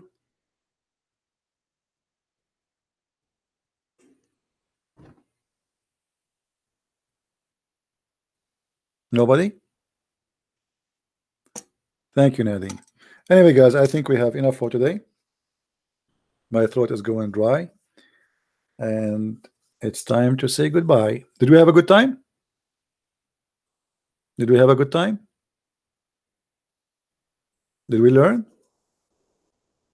Did you see why the Muslims cannot answer? Not because he's a Christian prince, nobody can debate him, because Islam is stupid.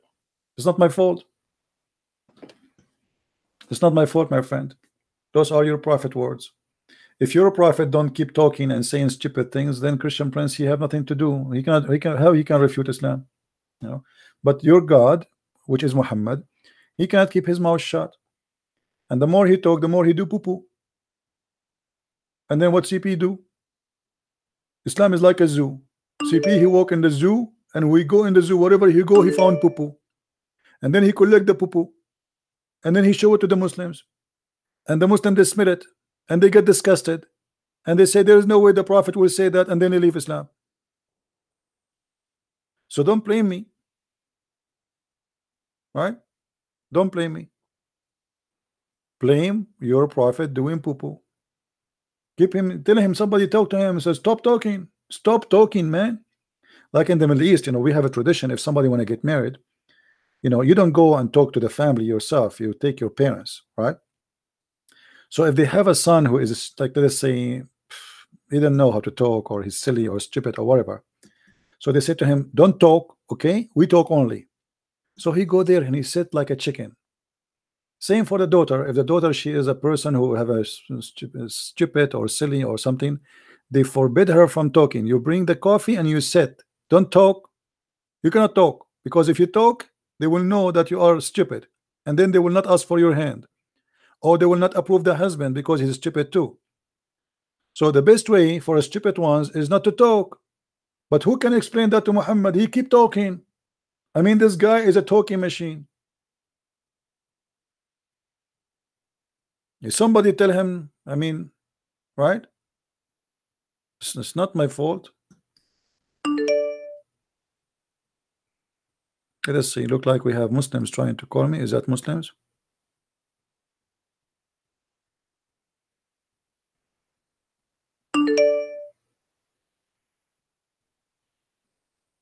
Okay.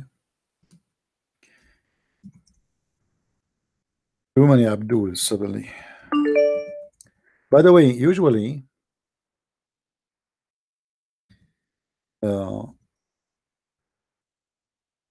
if I say goodbye, I'm leaving, you suddenly all of the Abdul wanna call me.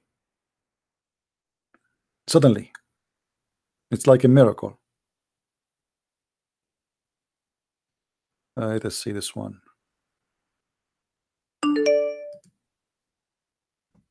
Do you hear it? Maybe sure first.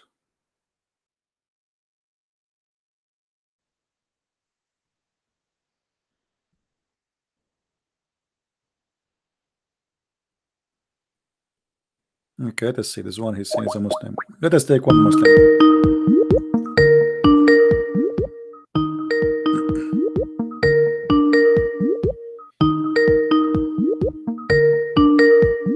Answer. Hello? Hello. Yes. I'm Zahra. Sorry? I'm Zahra. Welcome, Zara. How I can help you? I just wanted to comment on the hadith. What hadith? Which one? The one with the, I don't know, like the discharge. Okay, go ahead. Well, that hadith, I think it means when the women, they have discharge. Okay. It's usually white or yellow. Okay. But when it's sexual, it comes like a fluid, like white fluid. And that hadith, I think, is more like, by the way, English is not my first language. No problem. It's okay. So you see, let us read together, me and you, Zahra. Let us read together. It says, the man water is a thick and white. What is that water? Wait, can you repeat it? It says in the front of me, and this is your Muslim translation, the messenger said, the man's water is thick and white. What is that thick and white water? Isn't it the semen? I don't know, the semen. Yes, maybe? this is the man's sperm. Okay, now we move to the women, and you are a lady, with my respect to you. And the women water is a thin and yellow. What is that water? It depends. Like some women, it comes in various. Some women have white, some women have yellow. I don't know what's. But what is that? Is that an orgasm thing? No, like women have like a discharge. Like before, usually they have the menstrual. They have like discharges. It's common for women. Yeah, but your prophet here is speaking about something happening in the moment. Which one of them comes first? The child will resemble the parents. So he's talking about coming first. What do you mean? The comes of a man is his orgasm. The comes of the women is her orgasm. This hadith in particular is just to differentiate, because some women, they don't know, like if they should wash themselves. Like as Muslims, after we have sexual intercourse, we wash ourselves. So that's, I think it's related to, like, if the woman does she have to wash herself because she doesn't know, like for the prayer, like you have to shower. Okay, no problem. But your prophet here, let us go to the hadith. Your prophet, when a woman, she asked him about she having sexual dream. Okay, his sexual dream is the same as normal sex. Yes, it's common for human beings to have sexual dreams. No problem. My and friend, then you wake up. I am not judging. I'm not judging anything. I'm not saying. I'm just discussing what it is. So, this is a woman. She came to your prophet saying that she had a sexual dream, and she noticed a water discharge. And your prophet, he is the one who described that this water is yellow and thin, right? So should she wash it? She should wash it. So this is something is washable, right? This is something washable. Yeah. Okay. So how the washable liquid in the vagina is the one who will make the baby female? In that particular sense, I'm not sure. I'm not like a scholar. But I just know that in this particular hadith, it's related to purification. No problem. But as you see here, your prophet is claiming that the child resembled the parent or the mother because of that yellow. Can I just ask you a quick question? Sure. I don't know why, like, I think as Muslims, we believe in everything is destined. And I don't know why this was recommended to me, but I just, as a Muslim, and you're an ex-Muslim, I don't understand why you have like the urge to talk badly about our prophet. Like, just as a human being, like even me, even if I don't believe in Buddha, I wouldn't dare to be like, oh, he's not a good, I don't, just nasty names. I just understand like a human being. Okay, you're from Saudi Arabia. Can I answer you? You probably have Muslim families. And then I don't understand. That's just like as a human being. Can I answer you? Yes. Okay, first, I'm not an ex-Muslim. I never was a Muslim. I'm too smart to be a Muslim for a second. Second, your name is? My friend, listen. I don't know. Okay, is it ex-Christian, whatever? No, I don't ex-Muslim. My name is a Christian prince. No, Christian prince. Listen. Now, if somebody says that you are najis, you are filthy, you are the worst of the creatures, you are dirty, you are a kafir, you are evil, you are evildoer, you know, kill the Christians, kill the Jews. So why you are saying to me, why you are speaking against Muhammad when he say all those things about me as a Christian? Why you don't ask your prophet to do the same? If your prophet don't say we are kuffar, we are najis, we are filthy, we should be killed, we should be slaughtered, humiliate them, destroy them, so then we will not be, I will not be talking. Why you don't talk about the Hindus? The Hindus don't believe in Christianity too. But you do know that in Prophet peace be upon him time, when he ruled, the Christians, I mean the Jews, they lived there in peace. And then later, when this is a big the companions ruled, your prophet, they didn't destroy the churches, and they didn't destroy the synagogues. They actually helped them. Do you know what? There's a treaty. Okay, let me just look up treaty of Umar. He says that you are not allowed to destroy any churches or any places of worship or other faiths. Okay, my friend. And there is no way that there's nowhere that's written that Muhammad or any of the companions they converted. I mean, they spread Islam by this word. Okay. As many people. Did you mention to us the Pact of Umar? Did you just say the Pact of Umar? Yes. Okay. Do you have the courage to read it for me?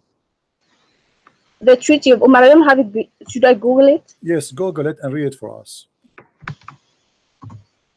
As long as you are proud about it. The Treaty of Umar is a proof that Islam is a very bad religion.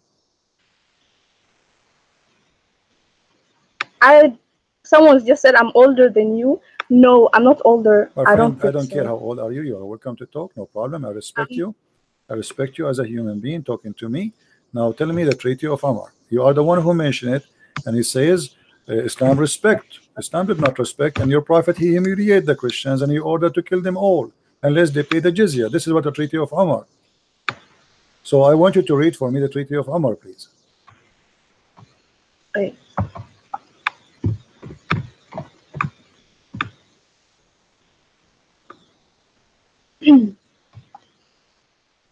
Is it called the Pact of Umar, right?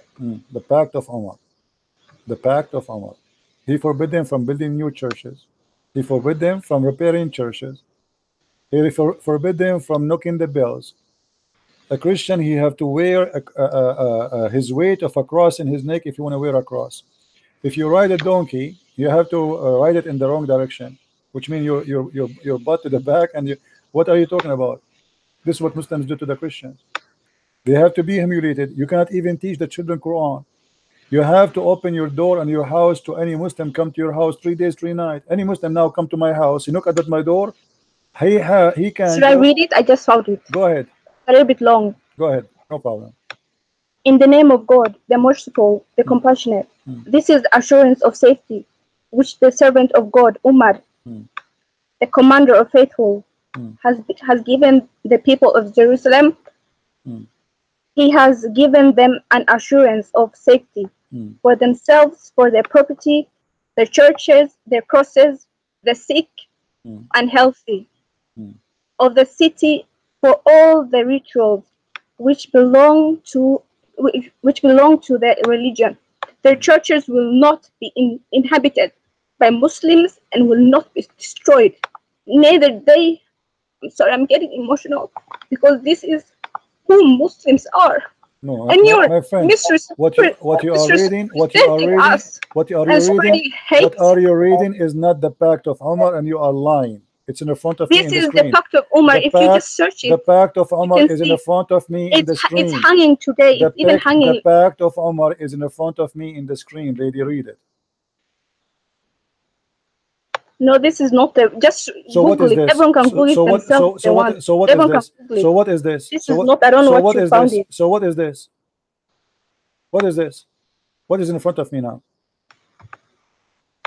Just Google for yourself. My friend, I am using Google too, like you. This is the Pact of Umar. In the name of Allah, the most merciful, the compassion, the letter of the servant of God, Umar al-Khattab. I don't know what you're talking. The commander of the faith. Read with me. Read with me. Here we go. This is the Which Pact of source Umar. are you using? Because your sources really depend. Like if you're using someone who hates Islam, they'll write something else. Lady, I want you to continue reading. Can you give me the link you are reading from? Can you post it to me? Okay. Okay.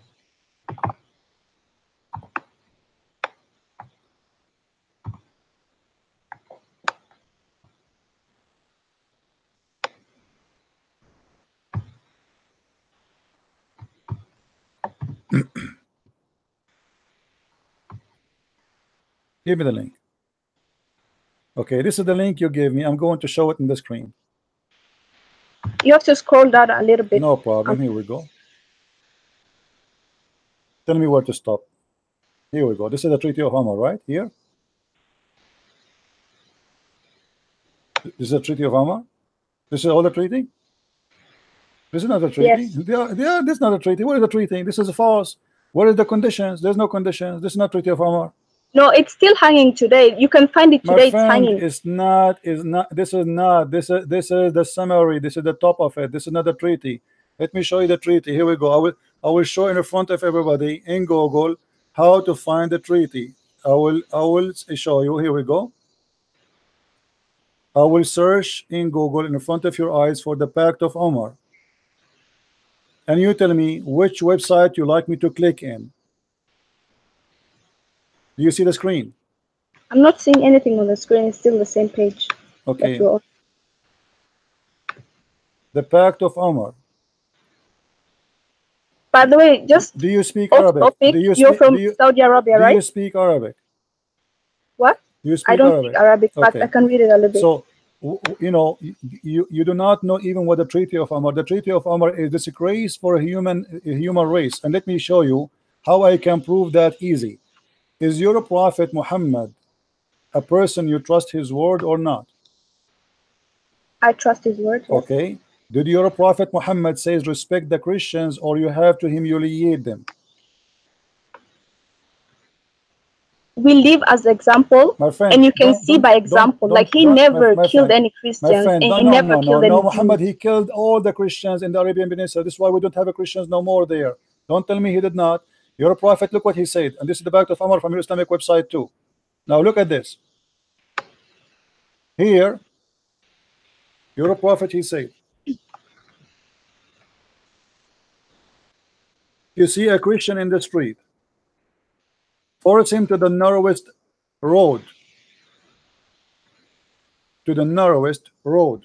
which means you have to insult him. All right, now I want you to read for me. Is that your Prophet talking or this is me talking? I have no idea what you're talking about, but read with me carefully. Abu Muslims, Huraira, don't tell me as Muslims. No, this is a lie. You don't know what Islam then. You are a Muslim by name, maybe. You are just an emotional person who is crying for nothing. Abu Huraira, he said, I am the one should be crying. It's your Prophet who killed my family. It's your Prophet who took my land. It's your Prophet who destroyed my churches. It's your Prophet who forced us to pay jizya. It's your Prophet who slaughtered us. It's your Can Prophet. I just ask Let you? me ask you. Let me ask you. Who is Safiya? Who is Safiya? Didn't he kidnap her after killing her family and her husband? Who is all those women he kidnapped from their husbands? What are you talking about? Now read for me. Your Prophet said, narrated the message of Allah, said, do not initiate salam to the Jews and the Christians if you meet them. And if you meet them in the road, force them to the most narrow part of the road. Do you know what does that mean? I think you just have so much hate for Muslims. You are the one who have hatred. The Quran in chapter 4 verse number 14, Allah, he says, I spread hate and enmity between the Christians. So if you want to blame me for hate, go and claim your God, Allah. Don't be a hypocrite. How can your God can be God, yet he is spreading hate between the Christians? And now why you don't answer? What kind of a prophet? He says, if you meet a Christian in the street, spit in his face and force him to walk in the sewage. Okay, can you just show me that hadith? It's in the front of you. If you see him in the street, force him to walk in the most narrow alley. This is the sewage. Can you go down and see if this is sahih? Everything we show is a sahih. What do you mean it's a sahih? I've never heard about this hadith. Oh, but you never I heard know. anything. You never heard of the Back of Umar before. You just have a title, but you know, go and read the Back of Umar. You don't want to read for me. You start reading something to me, have to do nothing to do with. Here we go. This is Sahih Muslim. Are you going to say to Sahih Muslim is weak too? Hadith number 2167a. Let us go to a different one. What about the Quran? Do you want to show you the Quran? The Quran says you have to humiliate me. So why you are crying? Can you read for? Why should I cry? Can you read for me? Can you read for me chapter 9 verse number 29, please?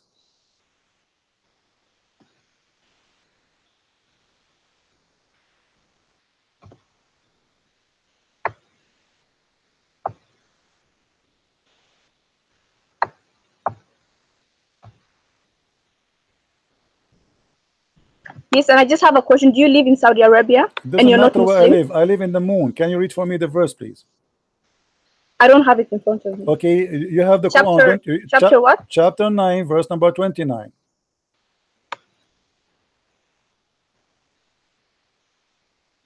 I just don't understand why you My dedicate friend, don't your tell me I life don't understand. Don't to change the topic. hating Don't change the a topic. religion. Everybody will see in a second that you are being hypocrite. It's your Quran. No, It's your Quran who insult us. Our Quran is humiliating us. Your Quran ordering you to kill us. And not only that, we have to pay you the money we make from our work in order to live. Okay, listen, first of all, there are chapters that are addressing Read the verse. when they are in Read war. the verse. So this talking. verse Stop is talking. speaking like when they're in the war. What war? This is but as Muslims, we also have hold on, rules. guys. The rules are if you're in war, you can't kill someone that is innocent. Hold on. You said in the war, but Muhammad is the one that is attacking.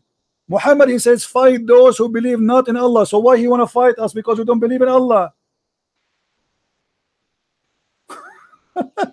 From who? From the Christian and the Jews. The Christian, they never fought Muhammad. The Christian, they give him asylum. They give him refugee in Ethiopia. Why you want to kill them? Because you don't believe in him. And then they pay the jizya. So what the problem? If you pay Muhammad money, he will not kill you. And not only that, but I don't care if you are a scholar or not. Your prophet, he says you are half a brain according to Islam. Fighting in this sense, it doesn't mean like they are gonna fight like it's in not the war. Up to you. Can you? I just read the verse. Hold on. Do you like me to show you the interpretation for the verse? Or you will say to me that the interpretation of the scholars of Islam, it's a lie. Okay, they are those liars. who do not believe in Allah or in the last day and who do not consider unlawful what Allah and His Messenger have made unlawful, and who do not adopt the religion of truth from those who were given the scripture, fight until they give the jizya willingly, while they are humbled. Not humble. They are going to be. So it means like they are صاغرون. fighting to give the jizya. Jizya means like the tax. Tax, guys, tax. You take our land, you take our home, and we pay you tax. Tax for what? To stay alive. Let me show you how you lie to yourself in the front of everybody. This is Tafsir Ibn Kathir. Look with me in the screen. Everybody will be laughing at you in a second. How you are lying to yourself, trying to defend Islam desperately.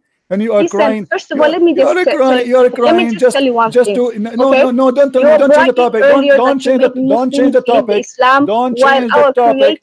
Don't change the Allah says topic. like even if we disbelieve, Listen. even if we disbelieve, it doesn't matter. Allah will replace us So with tell much better person. There are angels so worshiping Allah. if it There doesn't are matter, hold on. If it there doesn't are matter, ants, there are animals big worship mouth. Allah. Allah doesn't need us. Big Okay? mouth. If Allah do not, if it doesn't so you're matter, bragging that you shut made up. so many Shut Muslims up. disbelieve. Who If it needs doesn't us human matter, beings? listen. There are angels. Don't make me hang up on worshiping you. this Hey, nature. big mouth. If it doesn't matter if we believe or not, why Muhammad says kill them wherever you find them? Why he wanna kill us It's then? for our own good. Why he It's wanna for our kill own us? Why he wanna kill us if it doesn't matter? Allah will judge us in the judgment day. You're making money right now. Okay, here we go. Here we go. This is the only Let us see who's reason making you're money. doing. You're making money. Okay, Everyone's making money okay. because they're You're a talking bad about prophet. Islam. You're a prophet Where is the one is I'm a making money, millionaire. and you are a scumbag like your prophet. And let me get your busted big mouth. This is Ibn Kathir. He says, and feel themselves subdued. This ayah means this is will be no compulsion with the so-called market of their fear would result on etc. etc. And then he says, وَهُمْ صَاغِرُونَ, explaining. Go ahead and read. Big mouth. She's afraid. She will not let me talk. This is about money you will take from the people of the Dhimma. What is the jizya? Let us see what the jizya is. Go down. All of this is explanation for what the jizya. It is nothing but to humiliate them and to steal their money. Fight against those who believe not in Allah and the last day. Don't forbid what forbidden by Allah and the Messenger, who acknowledge not the religion of Islam. So why he is fighting them? Because they don't acknowledge Muhammad to be a prophet. This is the reason. And then he continues saying, let us read, حتى يعطوا الجزية, until they pay the jizya. And not to choose why they are paying jizya, because they refuse to embrace Islam, you liar. This is not a tax.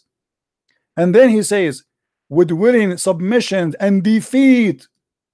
And then he says, and feel themselves subdued, disgraced, humiliated, belted, and therefore the Muslims are not allowed to honor the people of the Dhimma or elevate them above the Muslims, for they are miserable, disgraced, humiliated. You are a scumbag like you're a prophet. You are crying, showing emotion that you are a decent poor women who don't know what's happening. Why you are insulting our prophet? And your prophet is ordering the Muslims to spit in our face, to take our houses, to rape our women, to kidnap our women, our children, and to sell them as slaves, as sex slaves in the market. And even after that, if you take our land, and after you force us to convert to Islam or we die, okay, you don't want to convert to Islam, pay me. I will let you live. Do not initiate the Salam and the Jews and the Christians. And if you meet any of them in the road, force them to the most narrowest alley. And this is why, guys, read carefully. Did she mention the Pact of Umar? Did she mention the Pact of Umar? Let me get you busted. And this is why the leader of the faithful, Umar ibn al-Khattab, may Allah pleased with him, demand his will, knowing the condition to meet by the Christians. And what is the condition? That ensured to be continued humiliation. Guys, do you see it? Do you see it? She said to me, Umar ibn al-Khattab, Umar ibn al-Khattab, he protect the Christian. Look, we protect the Christian. What a liar you are. This is Ibn Kathir.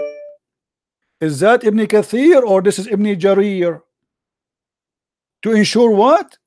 To continue the humiliation, the disgrace. The scholar of the hadith narrated from Abu etc. Abdul Rahman etc. He says, recorded Umar ibn Khattab, may Allah say to him, in the terms of the treaty of peace conducted with the Christians of Asham, which mean the people of Syria, in the name of Allah, the most gracious, the most merciful, this document of the servant of Allah, Umar, the leader of the faithful of the from the Christians such and such of the city.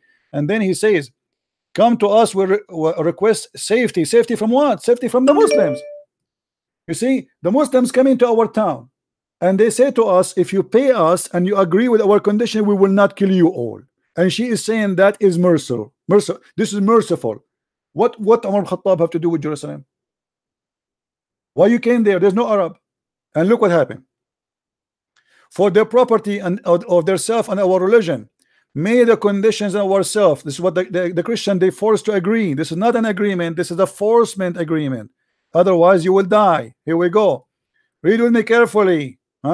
We will neither react to our areas of ministry, churches or sanctuaries, or for monks, nor restore any place of worship that need restoration, nor use any of them in the purpose of enmity against Muslims.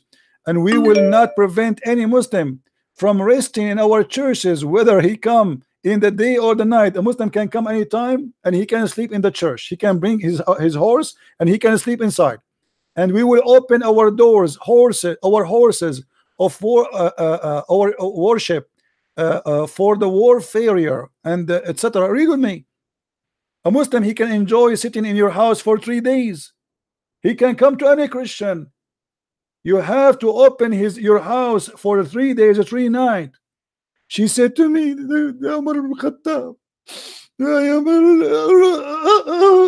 you know, you made us cry with you. You liar. You stupid.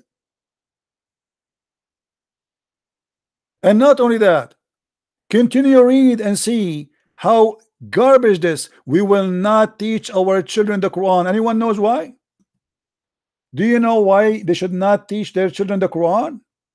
Because if the children of the Christians learn the Quran, they will know how stupid Islam is.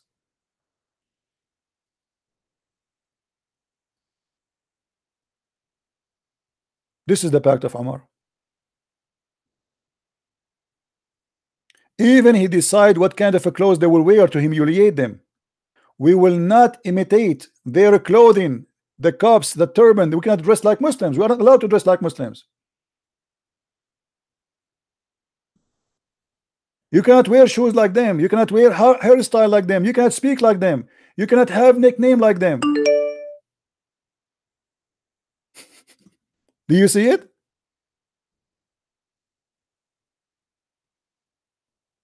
All of this is the conditions of Umar ibn al-Khattab, and this creature, liar creature, she was crying, saying to us, why you insulted her? And then you're making money. Let me show you who is making money. It's you making money. The jizya here is about taking our money. You force us to pay jizya so you can live. For centuries, Muslims, they have no job. We work. You sit in home having sex. And you collect jizya from all countries around, from Morocco, from Tunisia, from Egypt, and you do nothing. And she was crying as if she is the victim. Egypt is not your land. Iraq is not your land. Syria is not your land. Morocco is not your land. Tunisia is not your land. Spain is not your land. You went all the way to Europe. You took Istanbul. Istanbul is not Istanbul. This is Constantinople. And we are crying. Why you are insulting our prophet? And let me show you what your prophet he said. Your prophet he protect the Christians, you liar. Let us see more. We are not done. Muhammad, he did genocide. And this is why there's no Christians, no Jews in the Arabian Peninsula. Be careful with me. People are laughing at your lies, big mouth, machine gun mouth. The message of Allah said, if I live, if Allah wills, I will expel the Jews and the Christians from the Arabian Peninsula. Do you see it, liar? So how you say to us, Why you are insulting them? Somebody expel me from my land and you are saying to me he respect me and he protect me? Sahih. The hadith is sahih. Call me and cry again. Call me. And you want to make money. You want to make money. Let us see who is making money. Your God Muhammad is begging for money, promising you if you give him money he will forgive your sin. Have you ever heard of a prophet he says give me a loan? Allah want a loan? All those verses in the front of us saying the same. Chapter 2 verse number 245, chapter 57 18, chapter 57 11, chapter 64 17. Let's see 64 17 so we can laugh. Read. If you loan Allah a beautiful loan, he will double your credit and he will grant you forgiveness. The biggest scam in earth. God need money. And if you give God money, which is Muhammad, he grant you forgiveness. Is not an option that maybe. Do you see Christian Prince saying to the Christians, if you make donation to me, I grant you forgiveness? I am not a scam lady, and people, I'm not asking them for money. If people make donation, they make donation. You're a prophet here saying to you, if you want to be grant forgiveness, he's forcing you, terrifying you. You want to go to hell or you want to go to heaven? If you want to go to heaven, give me your money. I grant you forgiveness. That is the scam. So look what happened. She called us and she started reading something have nothing to do with the Treaty of Umar, and we got her busted from Ibn Kathir itself. This is the Treaty of Umar. Unless they want to say that Ibn Kathir is a Christian and he is paid by the Christians. Was he? Looked like he was. And not only that, Ibn Kathir, he says that paying jizya is a sign of disrespect and disgrace.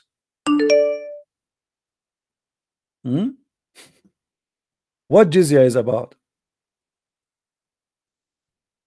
It's a sign of disgrace and humiliation and insult and defeat. Do you see it, Balbula? So don't call me and cry. You know, you're not insulting the Prophet. Fighting the Christians and the Jews. Why? Because they believe that the Messiah is God, and the Jews, they believe that Uzair is the son of God. It's in front of you.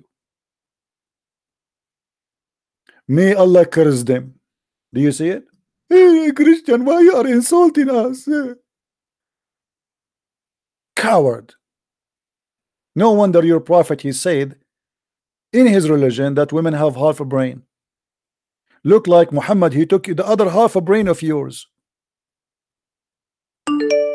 In my religion, my belief, women have full brain. We don't say women are half a brain and they are stupid.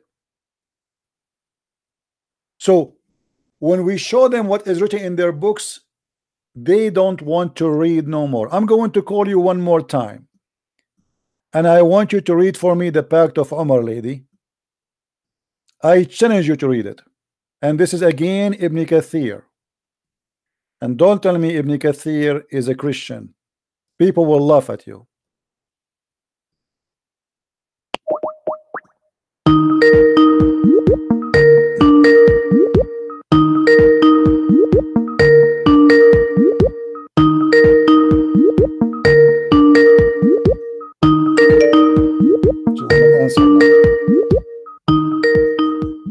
Do you think she will answer? She will not. She got busted. Go ahead. Hello. Yeah, read for us. This is the real Pact of Umar in front of you. Do you see it? This is the real Pact of Umar in front of you. Do you see it, lady? Listen, I don't have time to talk I right don't now. care if you But have let me time just or say not. something No. quick. The Is verse that of the Quran is you that just the pact of Omar? Yes or out no? of Is that context. the real pact of Omar? Listen, Yes or no? Why you lie to us? say Huh? the Quran is talking about charity. If you give charity in Islam, we believe that if you give, for example, $1, you will get multiple in return. That's why our Creator, Give Allah, $1 to says, who? encourages Give people $1 to to give. who? Give Have one. you ever given in charity? Listen, no. And then it's Okay, time hold on. multiple Why you are times? jumping now? Why you don't want to talk about the pact of Omar? Is that a problem for you? Is it embarrassing? This is No, Ibn it's not. Kathir, and this is the pact of Omar, and this is your Islamic website. Why you don't want to read it for me? Listen, I don't have time. Like I I don't. just No, you don't have like time. You being have time. You are a liar. You are okay. in the There's internet, nothing wrong with and you have debates. now. You are wasting time. Why you don't Debate read? all day Why you long, don't but the want way to we go read? about it Okay. Do you agree with Omar? Do you agree with Omar? Yes or no? It's in the front of you. Do you agree with him? Is that a respect? Is that a human right? Is that the peaceful Islam? Yes or no? Read it if you are proud. You are the one who mentioned to me the pact of Omar, and this is your Islamic website, and this is Ibn Kathir, and this is the Quran. I challenge you to read it and to be proud. Go ahead.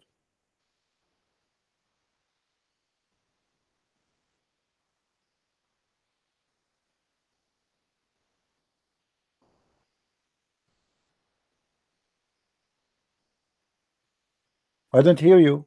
What happened? Heart attack? Is this the treaty? Yes, this is the Or treaty, you're and this showing is I'm your seeing Muslim. This is your another Muslim verse. website. Yes, this is the treaty. So you were lying to me. Apologize. This is the treaty. This is Ibn Kathir book.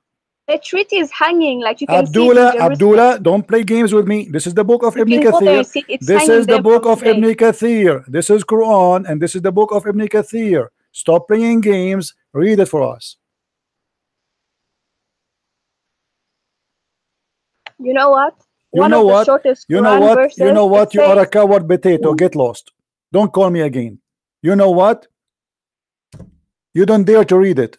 You know what? You got busted. You know what? Your prophet is a criminal. You know what? Your prophet is a thief. And you know what? You are ashamed to read it. And you know what? This is Ibn Kathir. And you know what? This is not a Christian Prince words. And you know what? You accuse me to be a liar, and we discover that you are the liar. And you know what? You are the one who mentioned to me that this is the pact of Omar, and here we go. It's in front of us. You are the one who were proud about it 5 minutes ago, and now you are not proud no more. I will tell you what. You know what? You know what? You thought I do not know. You know what? You thought I am ignorant like many Christians who have no idea what Islam is about. You know what? You thought you can lie to us, and you can put some tears in your eyes, and you can cry, and everybody will take your side. You know what? You are a scam. What a charity. Charity by stealing our money and giving it to the Muslims? That a charity? You force me to pay jizya in my land, and you take my home, you take our churches. All the biggest churches in the Middle East, they used to be, now they are mosque, they used to be churches. From Hagia Sophia all the way to Damascus, all the way to Cairo, all the way everywhere. They are not mosque.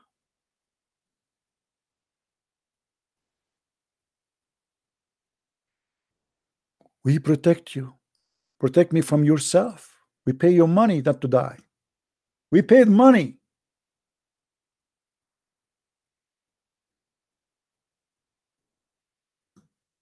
What a filthy cult. They kill you, and then they go in your funeral and they cry.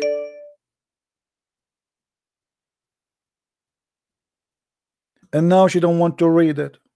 It's very embarrassing. The leader of the faithful, Muhammad, so Umar al-Khattab is the leader. This is the one they are proud about his justice. Umar al-Khattab, he did beat slaves girls because they cover their hair. Those are Christian women. They cover their hair. They want them to walk naked between them.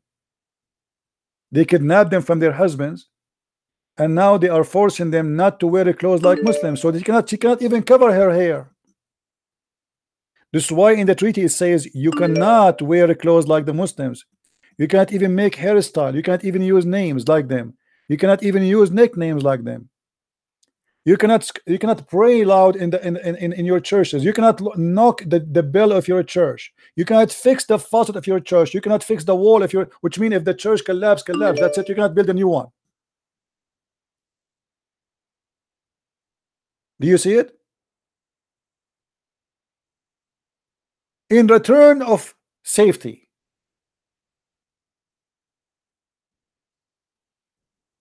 And actually those Christians at that time, they were coward for allowing Umar al-Khattab to enter. It's better to die and not to let this idiot to get in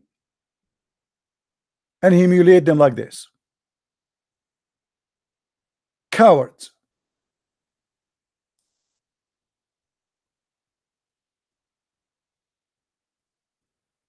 And then they say to you, the crusade. The crusade is because you attacked us. Do you see?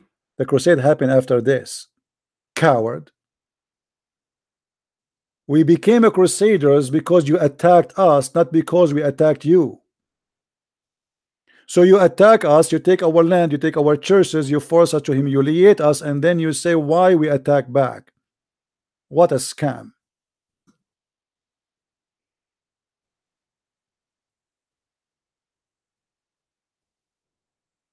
This is a treaty. We will not sound the bells of in our churches except discreetly, or raise our voices while reciting our holy book inside our churches. So you have to read the Bible like this. Jesus said, you cannot raise your voice in the presence of Muslims, nor noise of our voices in a prayer, or even in a funeral. When you go in the funeral in the street, you have to be mute, or light a torch in the funeral. We will not bury our dead next to Muslims dead. We will buy our servant who were captured by Muslims. What? He is forcing them. If you want to buy a servant, you have to buy it from the Muslims. We have a market for you. We capture your kids, and now you want to buy them back. Do you see it, guys?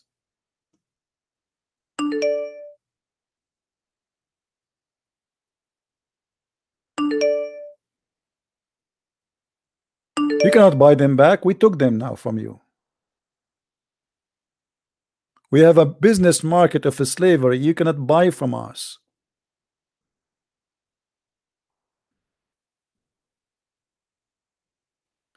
You cannot even preaching in your houses in private. Even inside the house, you cannot teach your children about your religion. And by the way, this is not all of it.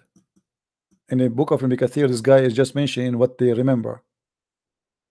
The Pact of Umar. It's a lot more horrible than this.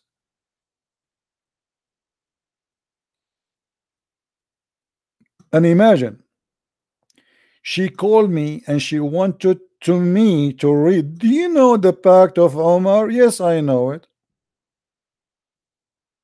Is that my book? This is Ibn Kathir and this is Quran.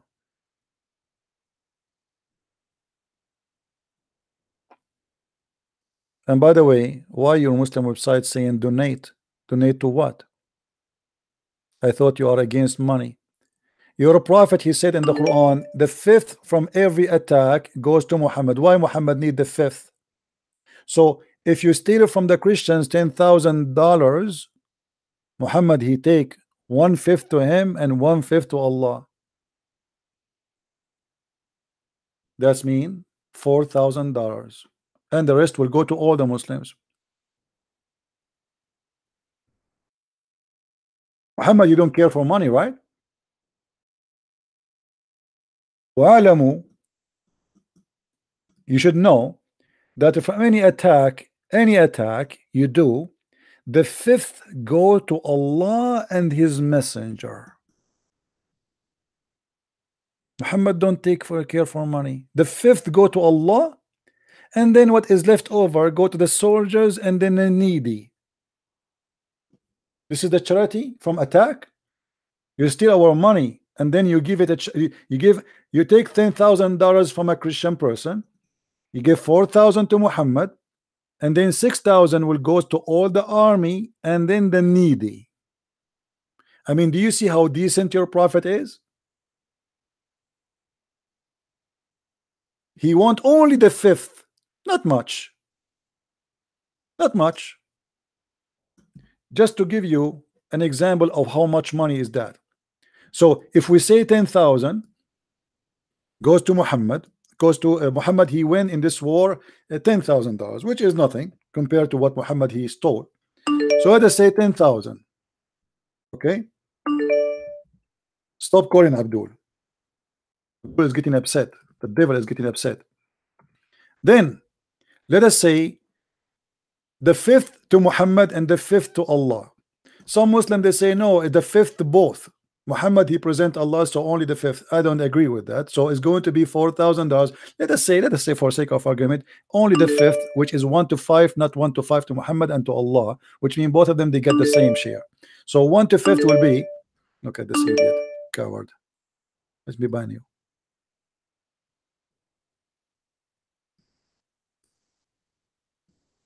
You must be having mental illness. Okay, get lost. So now we go. $10,000. Let us say Muhammad he have 10,000 army member. 10,000 his army member, the total of them. Okay, how much the Muslim, if Muhammad he got alone $4,000, how much left to the Muslims? Let us see this Muslim here. He's trying to call me. He is so excited.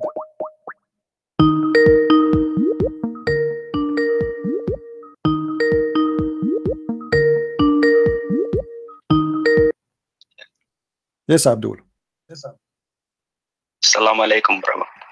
Wa alaikum assalam. Sorry, the connection is a bit bad. I just wanted to talk to you about something. Well, we have a topic. What do you think about Muhammad getting the fifth of the booty? So I have this problem. Basically, it's been bothering me for a Listen, while. Actually, we have a topic, my friend. Are you going to talk for 3 days? Okay. You're stupid. I don't have time for kids. So $10,000, and Muhammad he take 2,000 at least. The fifth, let us say, is not the fifth to him, fifth to Allah, which means 2 to 5. We will make it 1 to 5 only. So if Muhammad he took only 2,000, that means there's 8,000 left. 8,000 left. So now we say minus 2,000 to the pocket of Muhammad.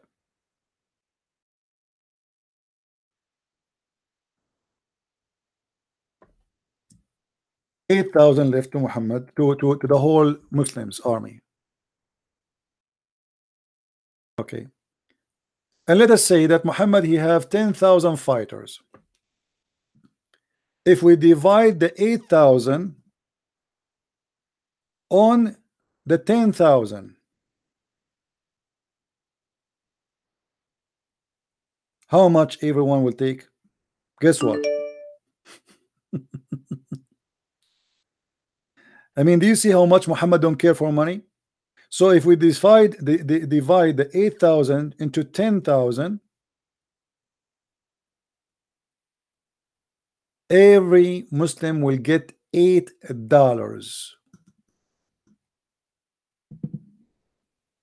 $8 for every Muslim, while Muhammad taking $2,000 to his pocket. I mean, can't you tell Muhammad he don't care for money? It's obvious. It's very clear.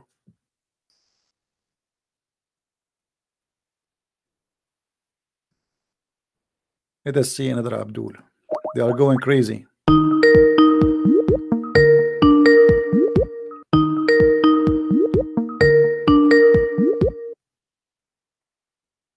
Yes, Abdul.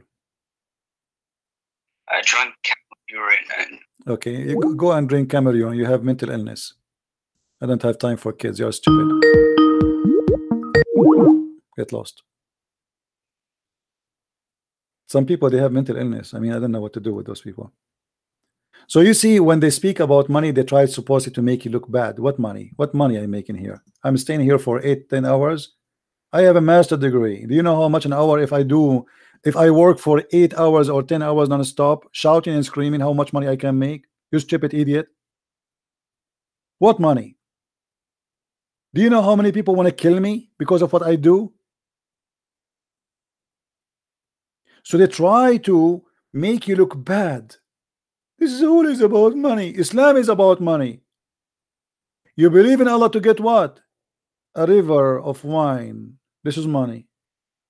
A river of milk. Money. Endless penis. You need a surgery. You have to go to Thailand to have such a penis. 70 years orgasm. Islam, all of it is about sex and money. It is 80 cents, sorry, 80 cents. Yeah, you are right. 80 cents, not $80, sorry. So Muhammad, he get $2,000, and the Muslim, he will get 80 cents. You believe it? And Muhammad don't care for money. And not only that, Muhammad, he made verses saying that the best of the booty have to go to his pocket.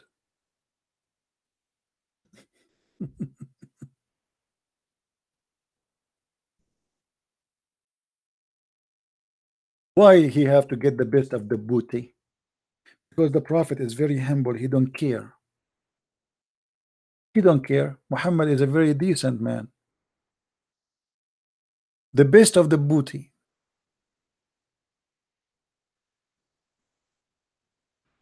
Is that correct?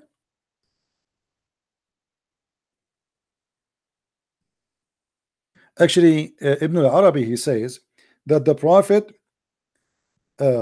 he been favored in 16 things, but he count actually more than 21. And one of them, if the Prophet his eyes fail into a woman, her husband must divorce her immediately. And this is exactly what happened with his own son wife, Zainab bint Jahsh. He went to her house. The Prophet is very humble. Very humble. He don't care for money. He care only for sex and women and gold and silver. What Muhammad, he said, what is his favorite things in this life?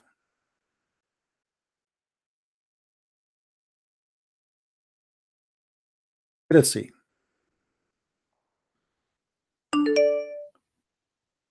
Let's see the hadith.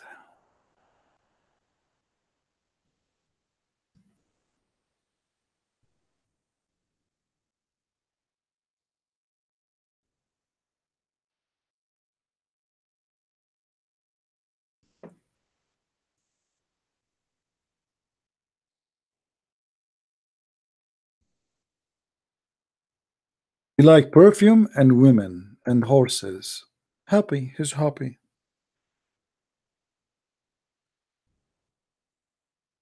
I'm just trying to find the hadith in English.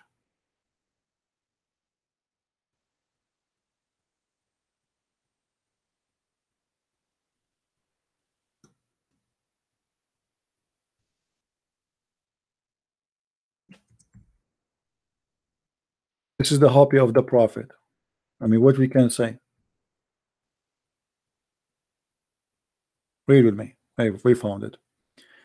The Messenger of Allah said, women and perfume have been made dear to me. But isn't it, this is Muhammad who said, if a woman she wear a perfume not in the front of her husband, she is committing adultery. So how come he wear a perfume each time he go out? He is a adulteress by wearing perfume. Hypocrisy. Muhammad, he's saying clearly, I love women. That's why he have unlimited numbers of them. Unlimited slaves. It's really amazing how they try to make you. That's you know, if you notice how the last caller, this woman, how she tried to buy the emotion of the listeners, crying, why you are insulting my Prophet? They kill us, they rape our women, they took our land, they force us to pay jizya, they force us not to preach the gospel, we cannot even say a prayer aloud, and they come to our houses, they sleep in our house for 3 days 3 nights, we cannot say no. 3 days 3 nights, poor people, they cannot even feed their children. How they can feed a Muslim and come in? They can come as many as they want, not one, not two, and they can sit and they can make fun of you and they can touch your wife and they can humiliate you, and if they want they can rape your wife. And what you can do about it? And then she cry. Why you are insulting? Why you are doing this? We are pigs, we are monkeys, we are filthy, we are worst of the creatures, we are dogs, we have to be humiliated, we have to spit at, we have to walk in the sewage. It does not make her cry. It make her cry to say Muhammad is a false prophet. What a hypocrite woman you are.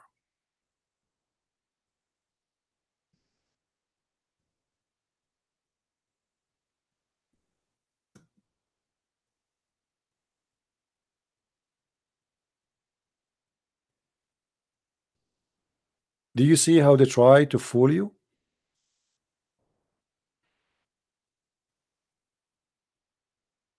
And then when we show them what the Pact of Umar, what she mentioned, she don't want to read it no more.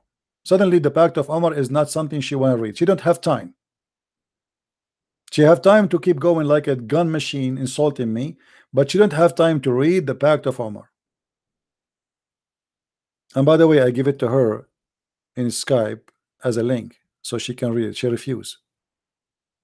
She don't even need to read it in the screen.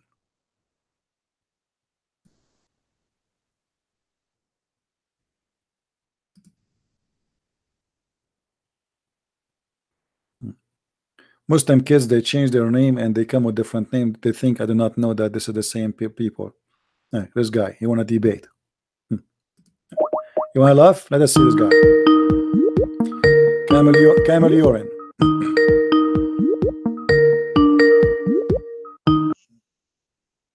Yes. Prince. Camel urine is a problem these days. Yeah, go ahead. Yes. Why don't you at least be man enough to debate big people? Why are you debating kids that tell you? Are you a kid or a big? Are you a big people or a kid? I'm just asking you. I'm asking you. Are you a big? Are you a big people or you are a kid? Who is holding you from calling me and debating me? Go ahead. This is ultimate truth here. Okay, you are a kid too. Okay, and you've been spanked many times before. So now you call me for what? Debate you. Okay, go ahead. If you man, did you hear what we're talking about? I already talked to you earlier. Did you hear what? Did you hear what we talk about? I talked to you for 2 hours. You don't know you was talking to me. That's how dumb you are. This is how stupid you are. I speak to thousands of people and you are no one for me. Go ahead. Who are you? I whooped you on the polygamy. You remember me. You remember me because I am someone. I don't remember you because you are no one. This is the whole story. Now, okay, let us go on polygamy. What do you want to talk about it? All right, I got one question for you. Did your God said that he regretted by creating people? Did my God, he says he regret? He feels sorry for them that they are doing that to themselves. This is what it's mean. It's not up to you to explain the verse as you wish. Now I will ask you the same question. I answered you. Can I ask you the same question? No, you didn't answer me. Okay, I answered you. I said to you, this is what it's meant. It's meant that he feels sorry for them for what they did to himself. He created them to live in heaven, but they did something bad to themselves. So he feels sorry for them. So now, can I ask you the same question? You see, it's not up to you. It's not up to you. This is my answer. You don't like. You like it to take it. You take it. You don't like it. Say I don't agree. You are afraid of pulling a verse. Okay, you can pull. I have the same question. It's equal opportunity. This is a debate. This is not one-side monologue. So look what happened. Look what happened. You don't want me to talk. Is that right? Because you don't want to pull the verse. No, I just answer you. I know what verse it is, and we are done. I say to you, what does that mean? Listen, Abdul. You are just a kid. You don't even dare to let me talk, and you don't want. Ahead. Here we go. I just answer you. God, he feels sorry for them for what they did to themselves. Now, why your God? He said the same thing. Did your God hold on I answered you. Now it's your time to answer me. What you will say? Okay, hold on What you said. Hold on, be coward. Don't change the topic. One by one. One by one. Okay. Let's finish this one. Okay. So did your God offer the man and the mountains and the sky? I answered you. You are a coward. You're afraid. You're afraid that I will ask you a question. You ask me a question. It's my time to answer you. I swear to God, I will answer every question you want. Don't force me to hang up on you. One by one. You ask me a question. Hold on. You asked me a question. I answered you. Everybody is my witness. Now it's my time to ask you. Genesis 6:6 on the screen. There we go. Put Genesis 6:6. I answered you. Are you stupid or what? Put it on the screen. You read it. Read it. Okay, you read it. Go ahead. Let me read it for you. Let me read it for you then. Yes, let me read it for you. Genesis 6:6. Are you afraid of your Bible? Read it. Read it. We are laughing at you. I answered you already. Are you afraid of your Bible? Stop being stupid. I answered you. Read it. Go ahead. Okay, I'm about to read it right now. It's okay, go ahead. The Lord regretted. He regretted that he had made human being on the earth, as his heart was deeply troubled. And are you done? So your God regretted. Okay. To create it. Okay. You want my answer or you want to be stupid now? You keep repeating the same thing. Yes. I'm okay. Why? Because it says there because they did harm to themselves. If you're sorry for them, I answered you. Now let us go to your God. He's saying, don't tell me so. I answered you. Here we go. You see, you are scared. You are scared. The same question I'm going to ask you from the Quran. إن عرضنا الأمانة على السماوات والأرض والجبال فأبين أن يحملنها وأشفقن منها وحملها الإنسان وكان الإنسان ظلوما جهولا. We offer the trust. Shut up, you coward. You will not let me talk. You will not let me talk because you are afraid. You gave me an answer. I give you the meaning. Now I give you the meaning for this. Your God saying that the one who trusts Allah is a foolish and he is unjust. Explain to us. Give me the verse number. I gave you the verse. It's in front of you on the screen. Chapter 33, verse number 72. 33:72. Okay. Can you read for me? I just read it for you. إن عرضنا الأمانة على السماوات والأرض والجبال فأبين أن يحملنها وأشفقن منها وحملها الإنسان وإنه كان ظلوما جهولا. Read it in English for people. So you are stupid who do not know Arabic. Is that correct? Read it in English. So you do not know Arabic, correct? Say yes or no. You remember before you told me you know Arabic? You remember? I remember you very well now. You lied to us and you say you speak Arabic. Do you remember? Everybody told you. Did you say to me before that you speak Arabic, you coward? So why now you don't understand? Why now you don't understand the Arabic? You said to me you speak Arabic. I never said that in my life. You said we have it recorded.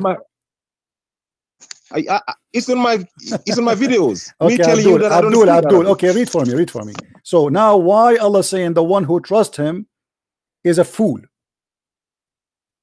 You said 33:72, right? 33:72 says we have offered the responsibility to the heavens and the earth. What responsibility? Where it says responsibility? What translation you are reading? What is the word responsibility, you liar? Where is the word responsibility? No, you need to show me. You need to show me where is the word responsibility.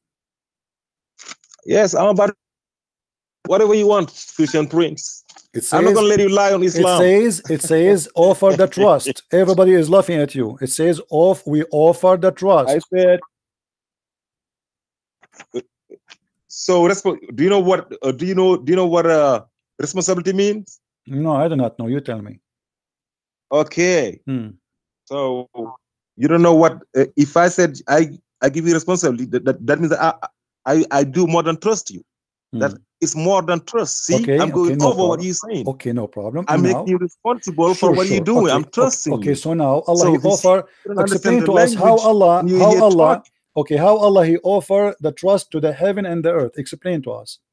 Who is the foolish here? No, he said I gave. Yes, if you would have listened, let me finish it. Go ahead. You wouldn't have a problem. Okay, go ahead. So I hit nowhere in this verse Allah said he regret. Your God probably Don't didn't change know the that topic. people was Let us see if he your regret God or didn't not. know Let what us was see. going to happen. Let us That's why he see. regret. Let us see if he regret or My not. God does not regret. Oh, My don't change God the topic. said, Don't we change have the offered topic. you Answer. the trust Answer. if you want to. Why you are switching back to zero? Why you are an idiot? You said you to me. Why you I'm debate not kids? You are switching a back to kid. zero. You are a kid. You I'm are a gonna read kid. the verse. Okay, Let me now. read the verse. Okay, read it. Go ahead. We have offered the responsibility or the trust, if you want to, you know, it's higher to the heavens and the earth and the mountains, but they refused to bear it and were afraid of it. But the human being accepted it. He was transgressing, ignorant. Where did you see over here that my God said he regretted? Okay, hold Why on. you Hold on. Let everybody laugh at you. Where is the regret over here? Your God saying that the man is a fool for he accepted his responsibility. And the mountains, yes, and you said yes. And the mountains and the sky and the earth, they refuse because they are smart. So Allah now he is explaining to us that how and why he is going to torture a human being, because he was a fool. He trusted Allah. No, he was a fool because Allah trusted him. Allah gave him responsibility. Okay, hold on, guys. Allah trusted the man. The man was a fool. So who is the fool here? It's Allah. So Allah regret being a smart ass because now he got himself busted. No. Okay, hold on. You are the one who says that Allah trusted him and the man was a fool. So how God he trust a fool man?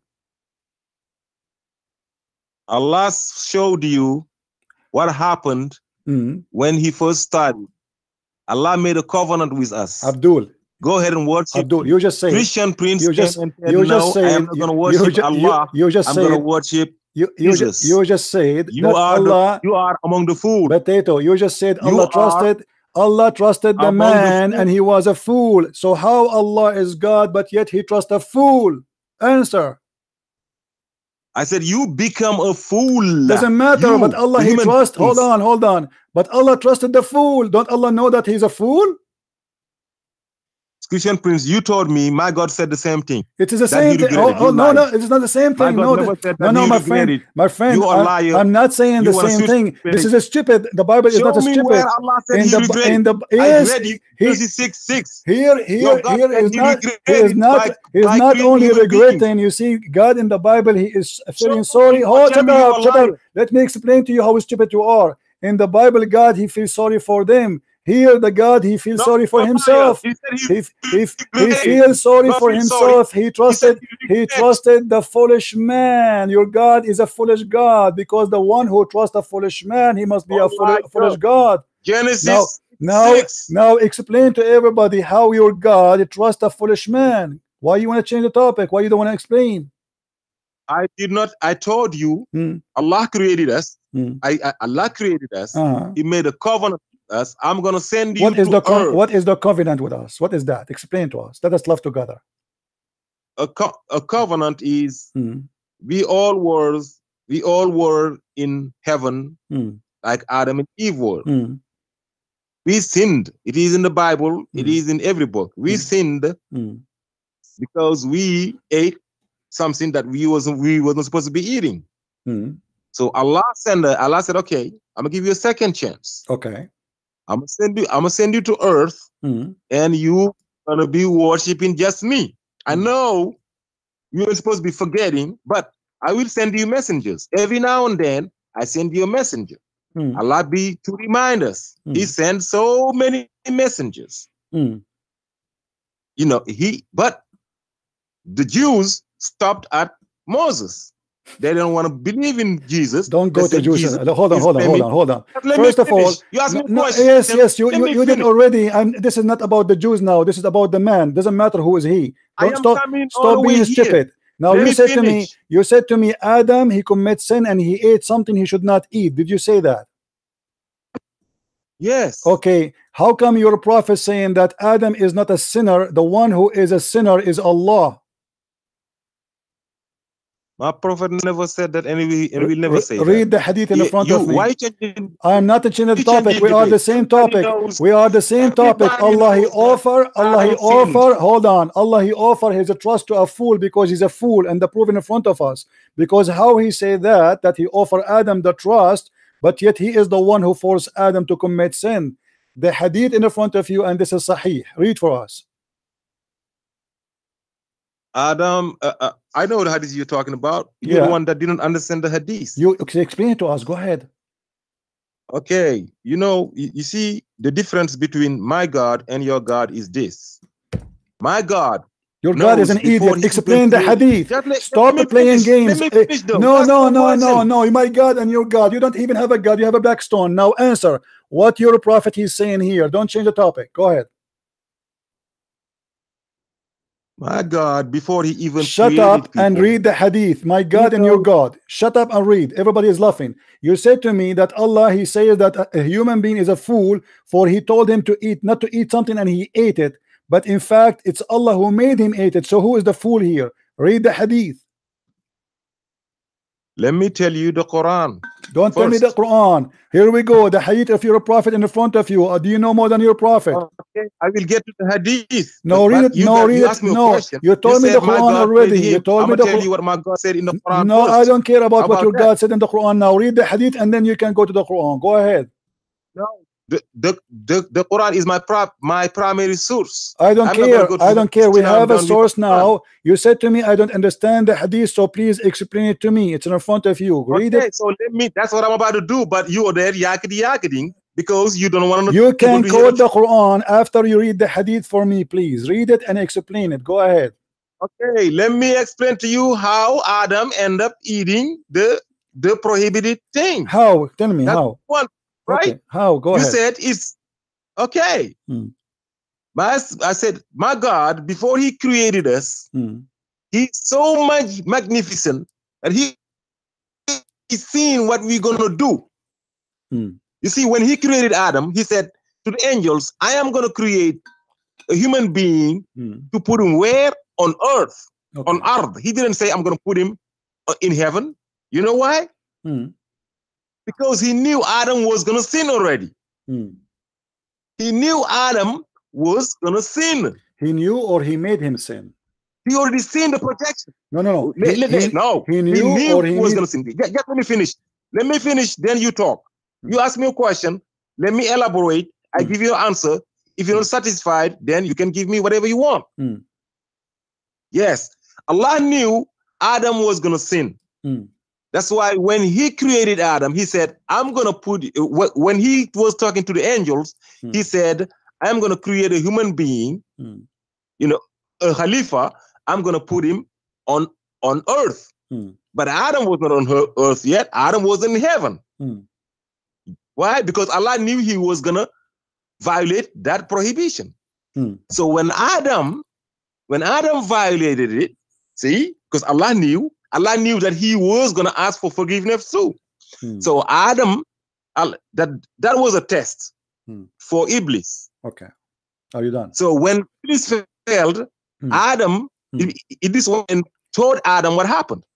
So Adam, he finally convinced Adam to eat the tree. Adam eat the tree. Who is the one who convinced Adam? Who is the one who convinced Adam? Who is the one who convinced Adam to eat the tree? Iblis.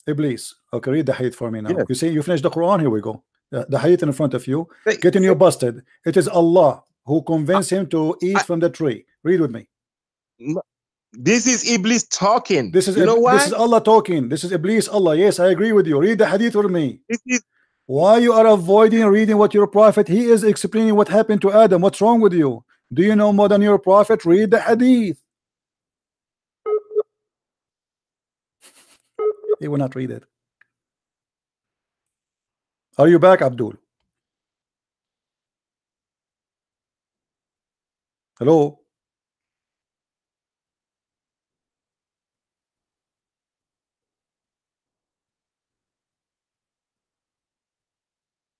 You see, they go in circle, like you have to force them. It's like, it's a game.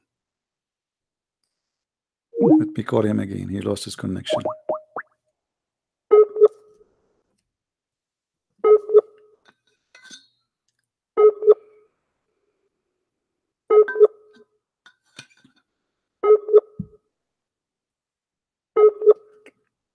Stop watching virgin websites about the heaven of Allah. No, you have a bad internet, obviously.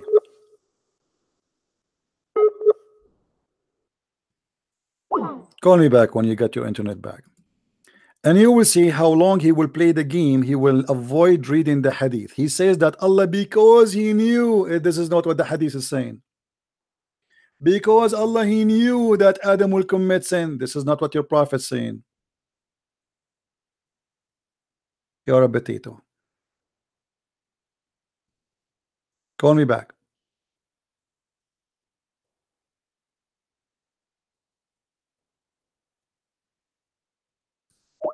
Let me call him back.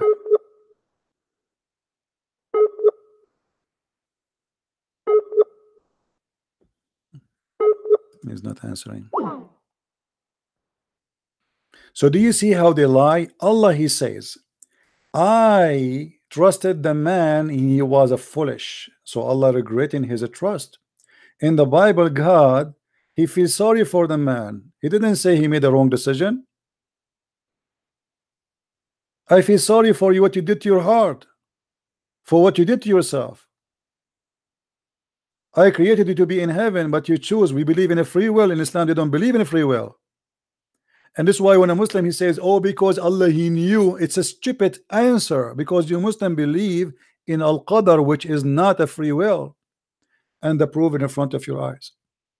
Now let us see how long it's going to take him to call me again. And he called himself ultimate truth. Supposedly he's a big guy. Why you are debating little ones? I am ultimate truth.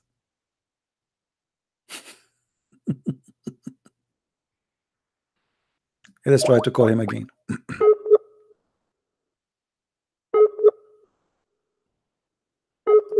Using the internet of the neighbors, maybe. Do you see, guys, how we get them busted? They quote a verse from the Bible saying how your God is there. It says there why. It says they feel sorry for them, for what they did to themselves. They put themselves in trouble. God created man to be in heaven. Sorry for them. All right, Abdul. Now, so yes, you said to me that Adam, he commits sin and he ate from the tree, and this is why he was rejected from heaven. Is that correct? Absolutely. And you said to me because Allah, he knew. This is why he decided to put him in earth. Is that correct? No. He knew. You are twisting. I said that's why he said he go into earth. Okay, no problem. He now, said because listen, that's why Allah said it's like let me give you a better picture. No, don't give me a picture now. Don't give me a picture. Read no, the picture. The picture. Abdul, the picture is in front of you. Why you don't want to read the hadith? You promised me if you read the Quran, you will read the hadith. Talking about. Go ahead. Okay, go ahead. It's in the screen. Go ahead, read it. Okay, hold on. I read it right now. All right. Put it out there. Let me see it. It's on the screen. Okay. Mute YouTube. All right. Mute YouTube. The prophet said Adam and Moses argued with each other.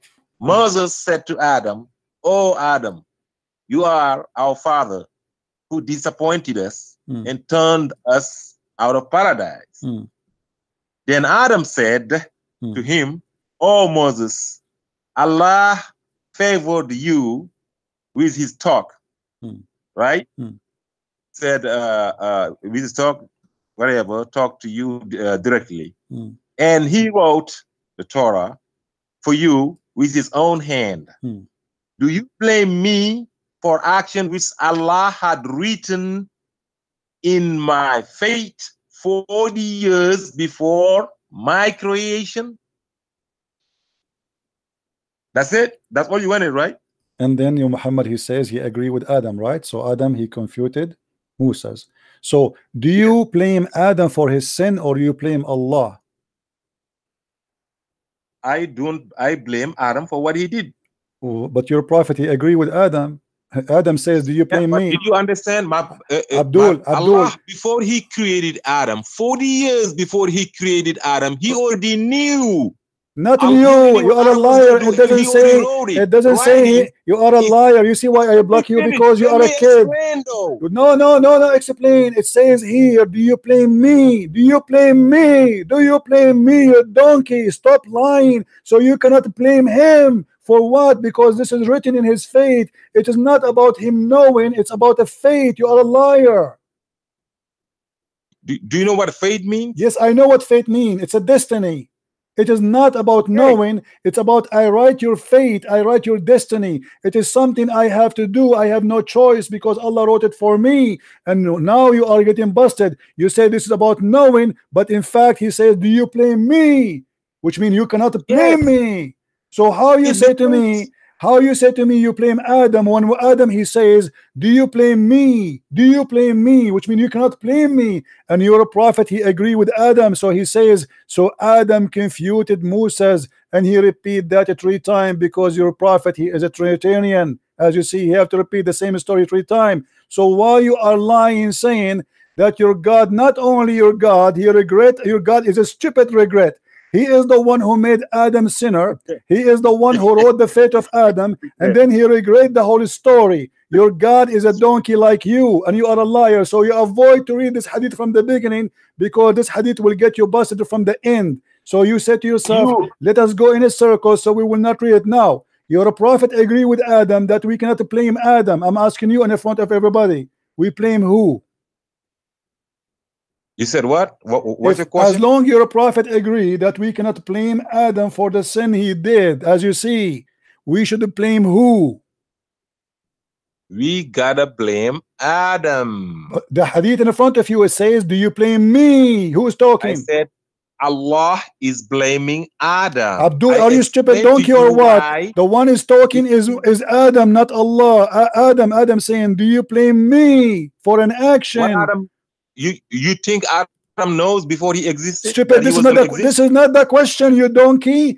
Adam saying, do you blame me? What does that mean? It means you cannot blame me. You cannot. Why? Because this is what Allah he written in my fate 40 years before my creation, which means this is a fate. I have nothing to do with it. It's not my sin. We have a God. He is a scumbag. His name is Allah. He played games with us. So he wrote my fate, and now you cannot blame me. This is what the hadith is saying. And you are a scam, and you are not even an honest man to be respected. This is why I block you always, because you are a donkey. Everybody is laughing at you. How dare you even to say that we blame Adam, if Adam here saying, do you blame me, and your prophet agree with him? Okay, you know that's exactly what's going to happen on the resurrection day. Get lost, resurrection day. Now he agree. Finally he agree. This is exactly what will happen in resurrection day. He jump into resurrection day now. You see the stupid idiot? And you are the big guy supposed to want to debate me, you donkey. So look at this. Allah created Adam. Allah told Adam not to eat from the tree.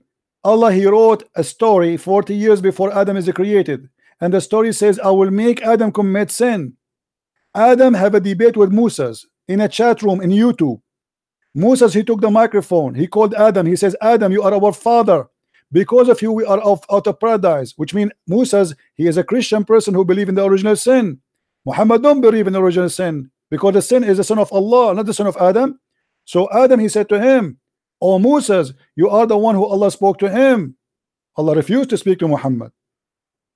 And yet you are blaming me for an action which Allah wrote to me in my fate, which means you are stupid or what? You blame Allah, not me. The filthy God Allah is the one who made me do this. You cannot blame me for that. And Muhammad agreed with Adam, not with Moses. And this is stupid fool, he said, why you debate kids? The answer is the following. I don't debate kids. And this is why I get rid of you. You can claim to be in the front of the Muslim that you are not a kid, but you are a kid. Everybody is watching the hadith. Everybody see the meaning, and it says it clearly. Adam says, do you blame me? For what? For what is written for me. So you cannot blame me. Coward. And you claim that you have knowledge. And then you go and you take a verse from the Bible and you want to show me that I'm wrong. This is the same hadith repeated again, and this is sahih. Read with me carefully and laugh at the stupidity of Allah and Muhammad. Do you blame me for doing deed which Allah had decreed? Do you know what decreed mean, you donkey? Actually, donkeys will be insulted. That I should do. I should do. Guys, does it say that? Do you blame me for doing a deed which Allah had decreed that I should do, which means I have no choice? That's it. Allah, He decides for me to do it 40 years before my creation. So all this game to say to me that Allah knows. Sure, Allah knows. He is the one who made the scenario. Adam is a victim. Islam is a stupid religion. So Allah, He made Adam do sin, and then He kicked him out from heaven for he commit sin, and Allah will judge him, and Allah will punish us. And why? Because the whole story is a scenario written by Allah.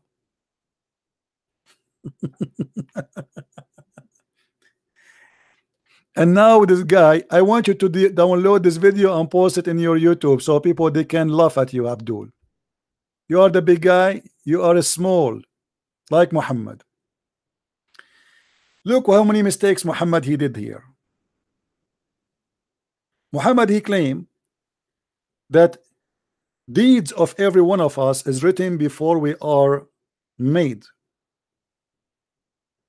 So why you want to punish us for deed is written for us as a fate and we should do? Let me show you another hadith which will get Muhammad and Muhammadan busted. Muhammad he claimed that what is written by Allah is going to take over, is not your deeds. It's the deed of Allah. So he said that a person he do when he is in the womb of his mother, Allah he sent angel and he wrote there everything, his belief, his disbelief, his perversion, his age, his worth, everything. And then look what Muhammad explained what happened. What does that mean? The destiny is written now. Muhammad he said,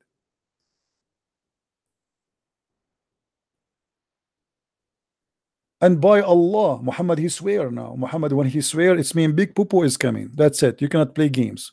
Muhammad is taking an oath by Allah. A person among you may do the deeds of the people of the fire till there's only a cubit or an arm breathe distance between him and fire. So this guy is doing what? The work of fire or his life. And then there's only a distance of one arm. That's it. He is going to hell. That's it.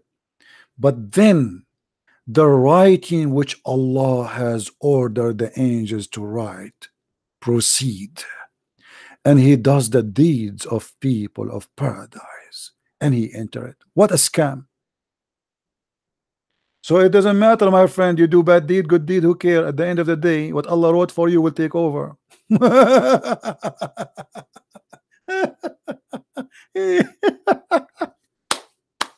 So I pray, I don't pray, I convert to Islam, I don't convert to Islam, who care? It's written already. My deed by Allah will take over. Here we go. This guy is a Christian prince, maybe. He is doing the deed of the hellfire according to Islam, making fun of Muhammad, making fun of Allah, etc. And then what is written by Allah will take over. Not your choice. It's not your choice. Your choice doing the hellfire deeds. And then what is written by Allah, which is not your choice, the choice of Allah, will take over. And Muhammad continues saying, same vice versa will happen to a man. He do the deed of heaven. Read with me carefully. Let us change the color so we can separate between them. And the man may do the deeds of the people of paradise till there is only a cubit or two between him and paradise. And then that written proceed, and he does the deed of people of fire and he enter it. What the heck? The poor guy doing the deeds of heaven all his life, but unfortunate, Allah he wrote different deed for him, and the deed Allah wrote take over, and he go to hell and he enter it. Goodbye. This is an official stupid cult. So why we pray? Why believe or not to believe? At the end of the day, what is written by Allah will take over.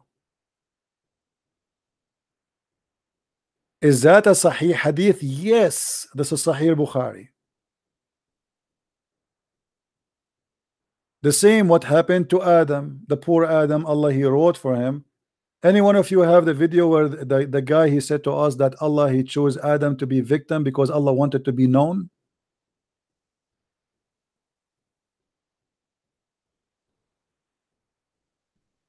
This is why we laugh at this cult.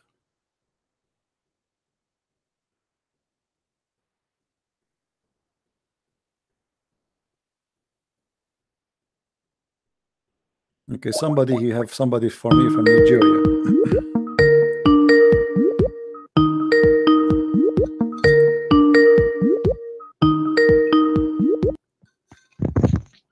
Hello? Hello? Yes. Hi, Hi, my friend. How are you? I'm doing good. How are you? I'm all right. So you have a friend from Nigeria. You said you want to talk to me? Hi, you did talk to him, and apparently he told me that you are very manipulative and all that. He was very scared. I mean, I think he was scared because listening to his video, speaking to you, I felt that he was not able to answer you.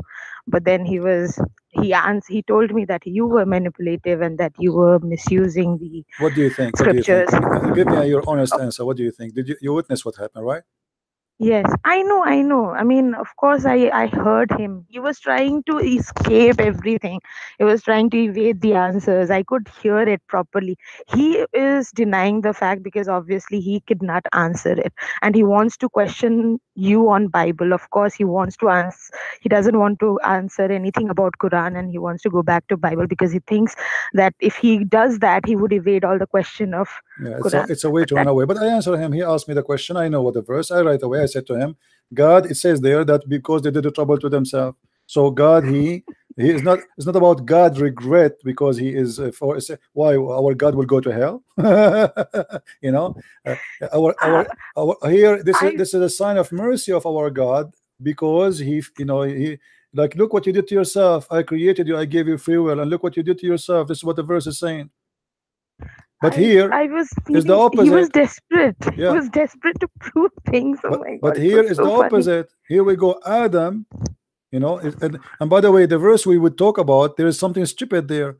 How Allah he offered the trust to the earth and the heaven and the mountains. Is the mountains are the creatures to offer them trust, and they refuse? How that can be? What do you mean they refuse? How the earth and the heaven they refuse the trust of Allah?